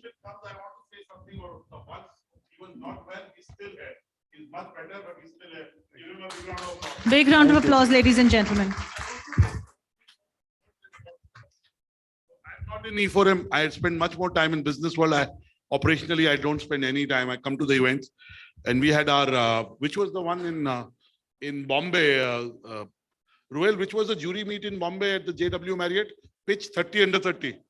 Yeah, okay. Ruel and me were at the jury meet, and I was going. One day before that, I get a call from another player in this segment, large player, possibly the largest. I won't give you the name, but they have something to do with water and rain and so on. We only have one aquatic friend that is larger than us. Yes, that's it. That's the one I'm talking of. I haven't given its name. And he said, oh, one of my colleagues has applied, but there is somebody from the competition. So maybe my colleague won't want. And I have had this issue in BW legal world. A lawyer called me saying he has his ex-partner who will not let anyone win. By the way, that ex-partner voted for 5 of that guys. So, you know, so I must tell you, I was sitting in the jury meet and I have only 1 vote, so I can But Utsav made sure, because he believed in that guy, he championed in the jury, and that guy won by unanimous. Yeah. So sometimes we have these notions about other people that they will not do this, they will not. So I just want to compliment Utsav, and I said this to Utsav when after the jury meet that Utsav, you're very kind and gracious that you let. He said, this guy is so good. He should have won. So I want you to give a big round of applause to Utsav. Okay. And now your question. So my question is around the metaverse, and we know AR, VR, XR, the biggest challenge is the headset or the glasses. So what's your view? And again, how we talk about data, that will be the ultimate data collection engine in the future. So how that can be monetized? So first on the device part and second on the data part. So I think being a bootstrap business, frugality comes to you naturally, right? The biggest virtue to take away is timing. You'll have to learn to prioritize. And you're absolutely right, the Oculus is the future, where we want to lead experiences in the 3rd dimension. There are 3 problems. The first problem is knowing when to trigger off the hardware for mass adoption. And are you in the business? So for us, we are very clear that we want to be players that speak to the bottom, the mid, and the aspiration, but we are not in the business to solve the problem for 3 people, right? Right now, that is a problem for 3 people.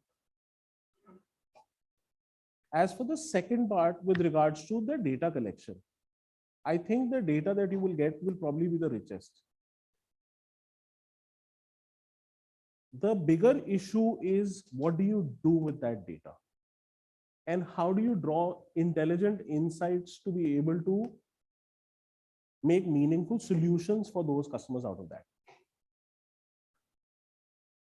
A lot of times you realize that people are willing to leave, and this is a statistical number of 67%, apparently. I'm guessing it's a rounded off number, but 67% people are willing to leave their data behind with brands if it enhances the experience for them. And if people leave this data behind for you, which is a peek into their lives, it becomes the responsibility of brands that operate in that segment to drive the highest experience for them and be judicious with what they are doing on that data. Personally, we feel it's about a few months out there. It will, to start with, not be data about the individual, it will be data about the life of that individual. So you've got to be cognizant of how you're saving it and how you're using it. But I think we are living in times where people are more than happy putting their lives on social media, let alone share data. So I'm not exactly sure if it serves the purpose to something, but I'm absolutely certain that that is directionally putting us at a level where people are willing to put their lives for third dimension experiences that could be customized by brands around them. So exciting times ahead. Thank you. Thank you very much, Utsav, for joining us. May I please request you to stay back with us on stage for just 10 more seconds. And I would like to invite Nachiket Deole, Head of Sales, Double Verify, to join us on stage and present a token of appreciation to Utsav here for sharing his time, sharing his insights. Thank you very much. Ladies and gentlemen, a louder round of applause as we are just nearing towards the closure of this wonderful day. We would once again like to take this opportunity to thank our partners for joining hands with us. And we would like to show you a special AV. Thank you. जिनको हर एक विचार पर विमर्श करना आता है, जिनको सिर्फ पक्ष लेना नहीं, सही का साथ देना भाता है, जिनको शोर नहीं, बस सच सुनना पसंद है, जिनको राजनीति से पहले देश चुनना पसंद है, जो बंद आंखों से विश्वास नहीं करते, जो हर नजरिए को साथ लेकर हैं चलते, वो रुकते नहीं, सिर्फ आगे बढ़ते हैं, वो एबीपी न्यूज़ देखते हैं। एबीपी न्यूज़ के 273 मिलियन दर्शक आगे बढ़ना चाहते हैं। क्या आप नहीं चाहेंगे उनके साथ बढ़ना? एबीपी न्यूज़ आपको रखे आगे।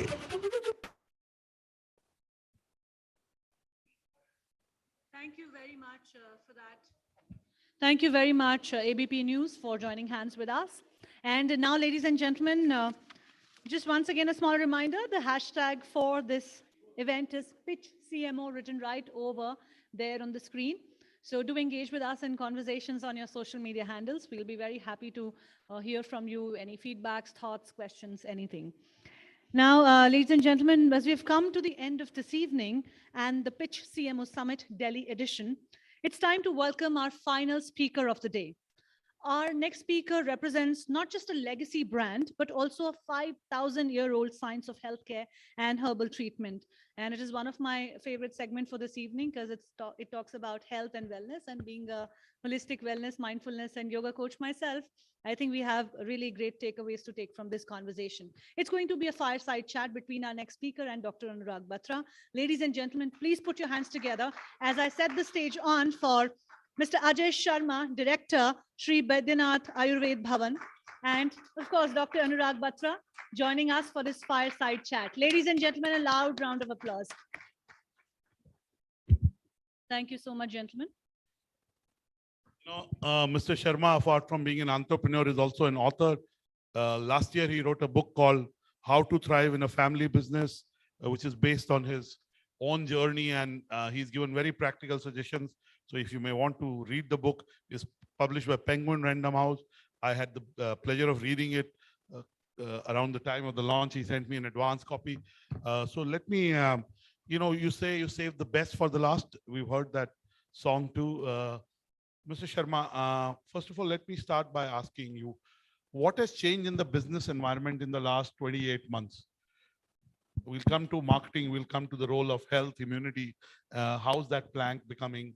And how is the well-being and the health industry growing? But before that, what has changed in the business in the last 27 months? Specific to my industry, or would you Overall, you can do both. You can talk macro, and then you can talk specific to the domain you're in. I think we all will agree out here that technology has taken like center stage. In industries where it was not so prevalent, it has actually taken center stage. And I think so that is the biggest takeaway what this pandemic has shown for the entire business world. Besides that, definitely there has been a huge awareness which we see on health and wellness. So, and that's how it brings us on center stage and the center of the mind of most of the consumers, that it is highly important to succeed, to stay happy, is to stay healthy. So I guess that is one of the biggest takeaways. For this. Absolutely. So tell me now, this industry is growing. Every brand wants to take the health plank. In every communication, you see the benefits to immunity. Give us a sense of what is coming in the near future that we've not seen in a big way. We know that everyone's talking health, immunity, personal care is very important, sleep is very important, quitting smoking and drinking is very, very important. I know I'm saying this just before the cocktails, but there's no point eating almonds in the morning or having Baidyanath Chyawanprash and then drinking half a bottle of single malt in the night. It doesn't work, right? So what are the trends that are coming in the future that are very small right now, but will become bigger and bigger as we?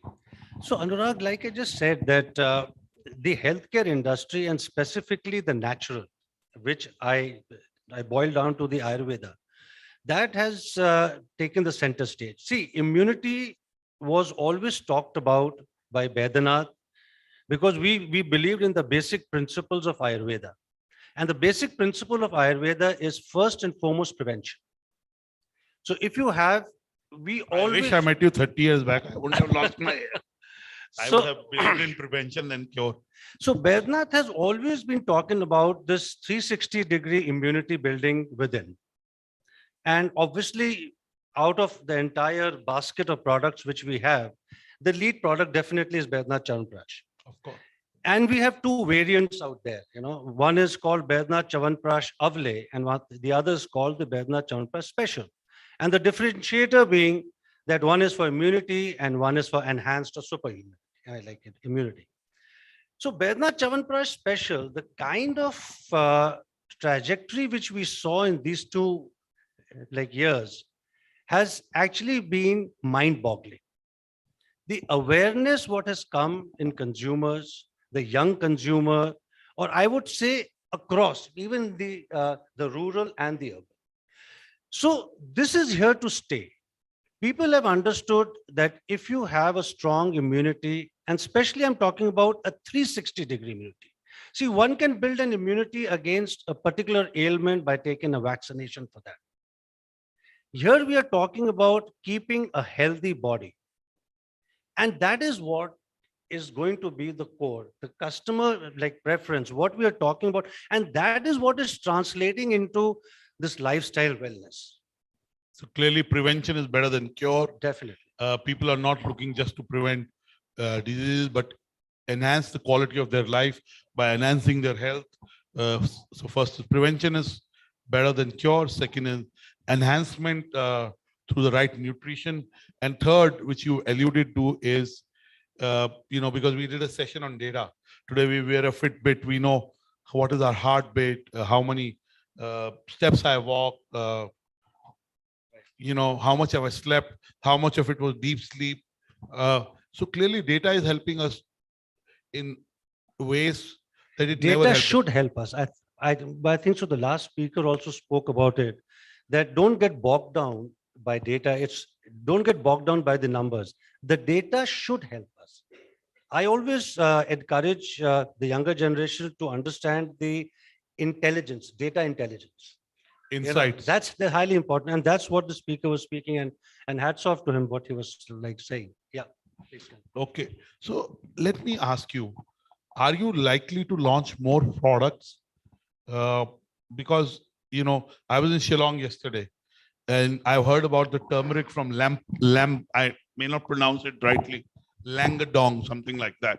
I bought it, and it was much more expensive than normal turmeric.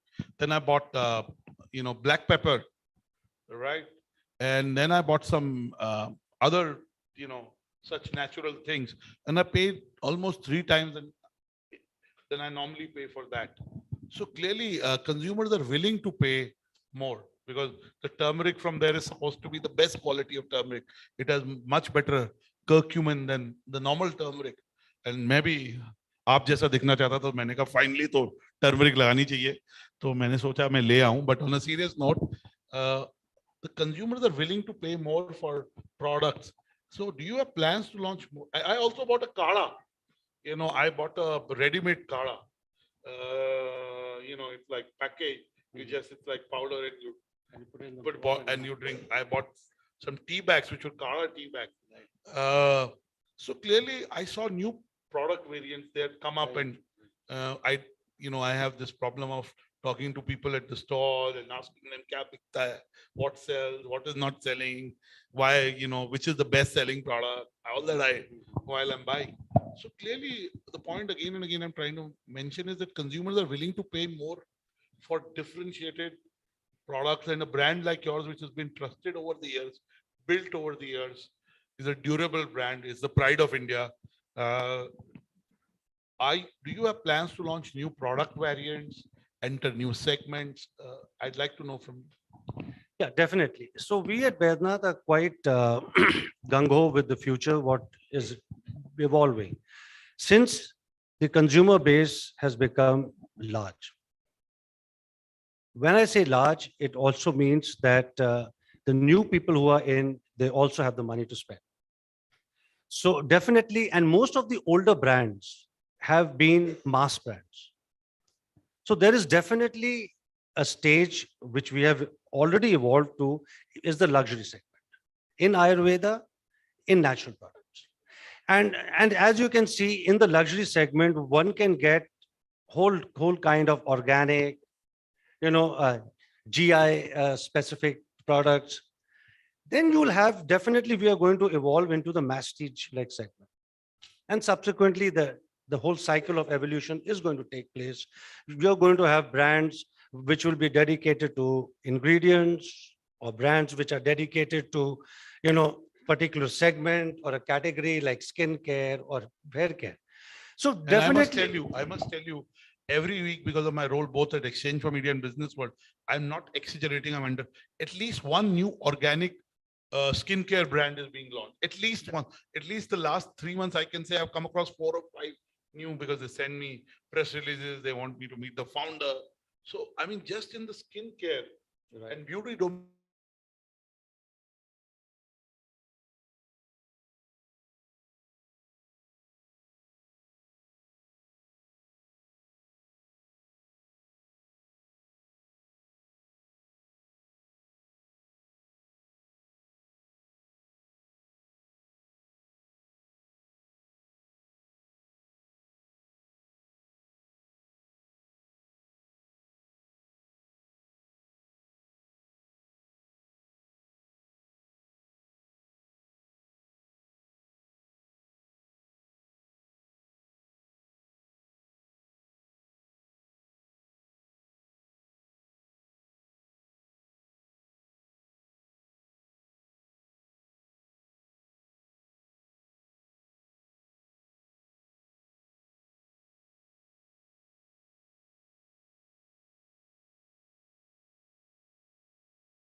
the traditional brands or the old houses, because I keep speaking to everybody, you know. Just last night I was speaking to the owner of, say, Liberty Shoes. I was talking to him how Adarshi or Adesh. Adesh. And so we were just discussing, we discuss all the time. So it is a new space. Interesting part is that it is growing extremely fast.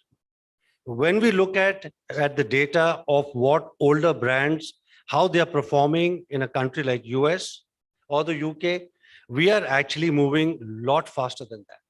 And for established GT brands. So definitely it's going to be, and things are changing too fast. And then the entire thing that capturing the sentiment of the consumer, his, you know, the feel, because we are used to, you know, that the person has to go and pick up the product, try it, but on a screen, how is he addressing that? So it is probably the photography, the matter available on it, experiences of consumers. So it is a huge field, and it is actually new for us. You know, just But, in the but we are moving fast in the on shoe that. space, there are new brands like Neiman's, which have come from nowhere and kind of they they're built doing a well. huge business. Forget the brand, right? I can give you at least in the shoe space. So clearly, you know, the digital space is creating new businesses, new Definitely, brands, definitely. and they have very little physical retail presence. In some cases, zero retail presence. You know, So my there's last also a challenge of balancing the online and the offline. You know, for Absolutely. us, there's also a challenge. So there can't be heavy discounting, absolutely. which is one of the norms. I would not say the only norm, but one of the norms. So definitely, it's an interesting area, and definitely we'll be able to come through with that. Okay, my last question before I get 2-3 questions from the audience. He's promised a full year of Baidyanath Chawanprash for the best question. So if you want that before your beer, we'll be happy to give it to you. But on a serious note, I read your book on how to thrive in a family business. You shared very practical advice from your own experiences and your own journey on what to do to be able to thrive and make the family business, you know, bring longevity to it, bring vitality to it. So why don't you, in a very brief way, share with us what you wrote in the book? So actually, this is a culmination of my own experience through a family which is in business for more than 100 years now. And I'm the third generation. So I did go through all the experiences. Plus, then I did a course from the SP Jain Institute in Mumbai. And that opened up my vision towards this family business and the challenges of the family business. Then when I actually got serious in sharing my experiences, I went down and did a research of 250 odd family businesses, small to big. The culmination of all this data is what my book is. And the core thing, the basis of the book is what not to do. See, it's very easy to preach, you know, but what to say is what not to do. So I definitely say the essence of strategy is choosing what not to do. So I have listed out 30 sins of a family business. They are precisely 30 sins. If you can avoid those sins, you can guarantee the longevity of your business beyond the third generation. As we all know, that 82% of family businesses globally do not cross the third generation. So the whole idea was how I can bring down this 82% and why don't you give one of those, to 75%. One or two of those. So Anurag, I mean, we had a long chat on this. The sin number one is one of my favorite also, is the elder son syndrome. Now, in most of the family businesses, it is a no-brainer कि ये बड़ा हो गया, and so you make him the head of the business. We don't see the competence. We don't see, you know, where he's educated. Would he be able to run if the fit is right? Is he interested? Is he interested in the business or no? The business? And more importantly, you know, what I saw, that the Bauji or the Lalaji, they all are coming from the background of agriculture. Now, agriculture is all about like muscle and strength. It's not about the brain per se. So if the elder has grown up first, so you just put him in the fields, and he's going to take care of the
Better India, which built a brand called the Better Home, and that was only about the community.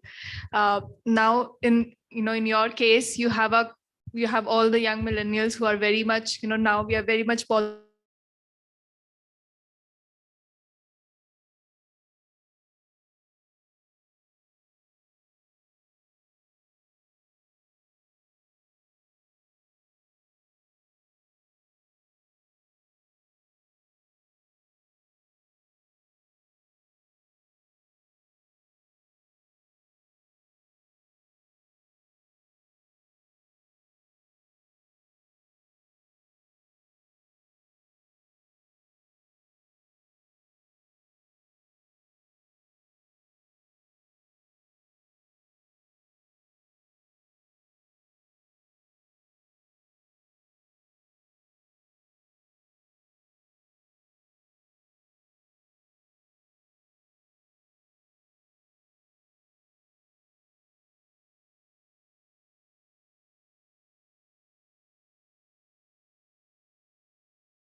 So Mike will take two questions and we'll wrap up. First, this gentleman, and we're coming to you, Mr. Gupta. Thank you. Thank you, Mr. Sharma. So my question is on the family business side. I currently work with a family business, which I won't name here. But the question is that— Are you the elder son? No, I'm not. So my question is, as the generations progress and the need for money is not much, the focus moves from growing business to more of creating legacy. How do you the business continue to move forward? And especially with the managerial staff looking for opportunities, but the growth ambition at the top level not really being there. So how to continue moving forward? I hope this is not about your— I know you told me where you were. By the way, not necessarily, he's not the eldest son, right? No, absolutely not. Yes. So good. I mean, that's I don't know to tell you where he works. Okay. But he does work for a promoter who comes from a family business. Though the business he started is not a family business. So one of the sins also what I have to like mention in my book is that it is a dying need to professionalize the business, definitely by the third generation. If you can do it in the first or the second, it's brilliant. So I guess the challenges of how the family, the promoter family is going to behave when they are older and they don't have this zest or the zeal to grow the business, that gets over, you see. Because the moment you keep hiring newer people to be able to take the brand to another level or the business to another level, I guess then you have answered the question yourself. Thank you so much. Last question. Hi, Ajay. It's a pleasure talking to you, seeing Hi. you here. And I'm a big fan of Bednath as a brand, not as much as a consumer, but being a marketing professional, I've loved this brand. I have a question regarding how do you guys, because you have facilities in Jhansi, Nagpur, Naini, and all these places. When there is a new product launch planned at some place, how it is being adopted with the entire, various locations. And Ayurveda, as I have understood over the years, because I've been visiting some of the companies in Gujarat, and Gujarat is supposed to be the oldest Ayurveda manufacturing, or rather the formulations that are prepared there.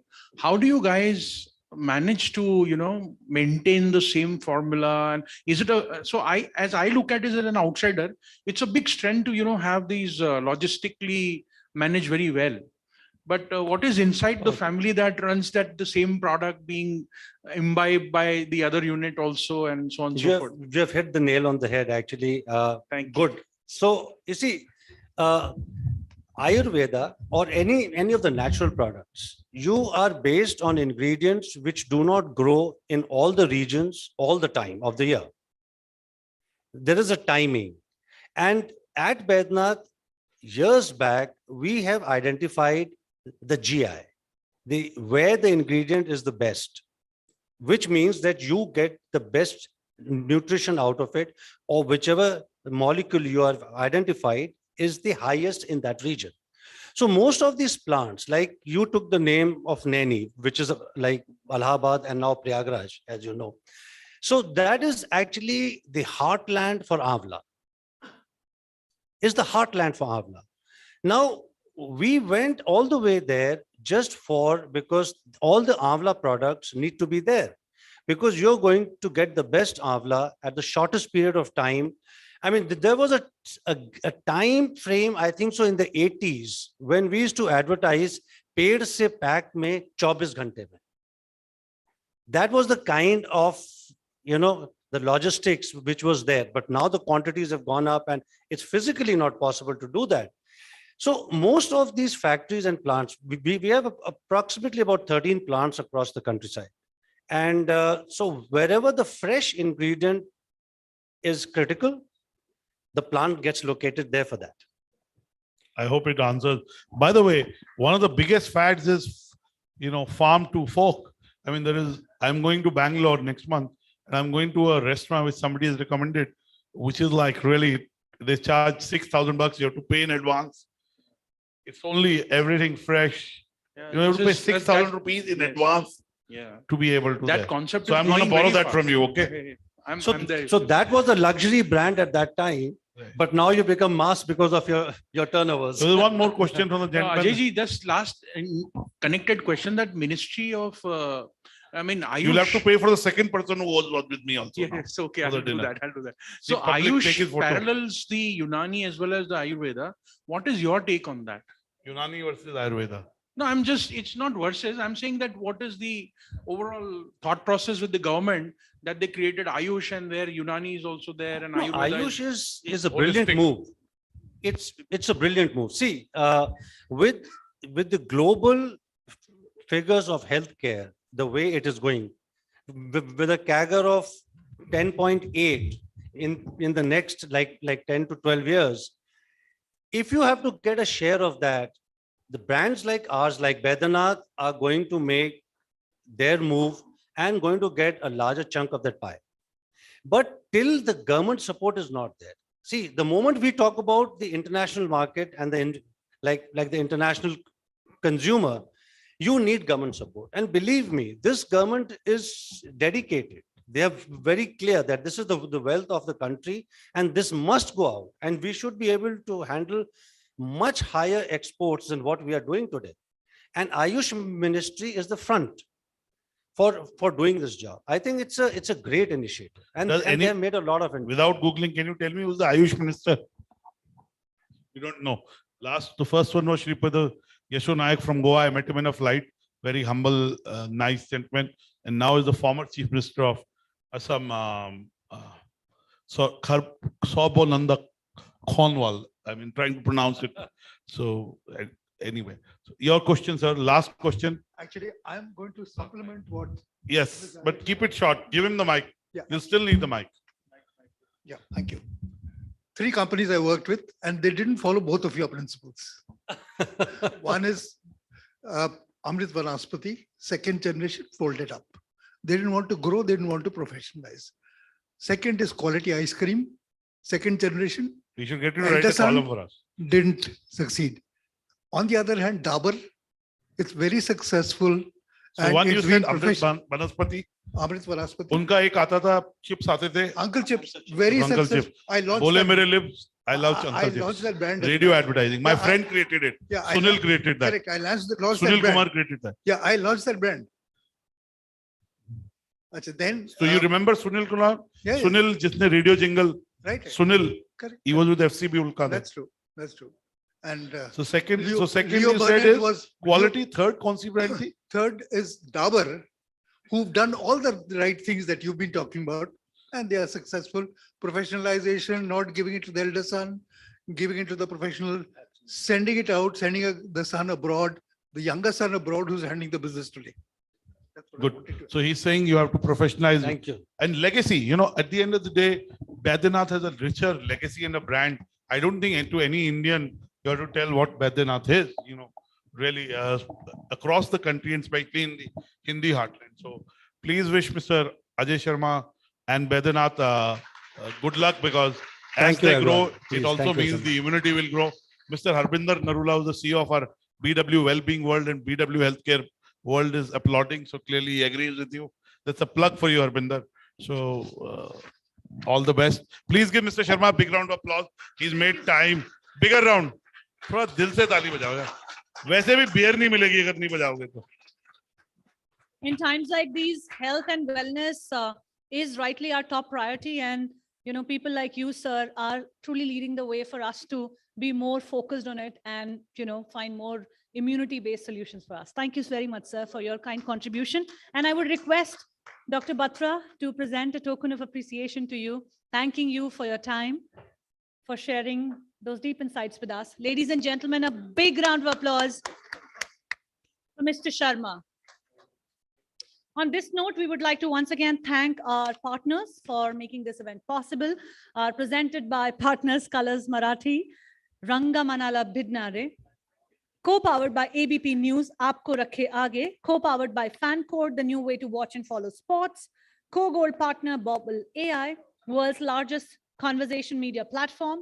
Co-gold partner, Double Verify, a digital media measurement and analytics leader, partnering Fortune 500 advertisers globally for a stronger and more secure digital advertising ecosystem. Innovation partner, Zapads, performance redefined programmatically. Knowledge partner, ICFI Group, pioneering professional education for over 35 years. And associate partners, Pixie's codeless AI infrastructure for demand generation and marketing optimization. And also our associate partner, Kantar, for understanding people, inspire growth. Thank you very much, ladies and gentlemen, for being a part of Pitch CMO Summit 2022 here in Delhi. And as you all know, the hashtag for this event is hashtag Pitch CMO. So do engage in conversations using this hashtag, and let's find each other on social medias and other platforms. Thank you very much for being a part of this very successful event today. This is your host, Shobha Rana, signing off for tonight. Thank you very much, everybody, for having me here. Thank you and good night. And also, I invite you all to please come with us in the pre-function area for dinner and drinks. Thank you very much.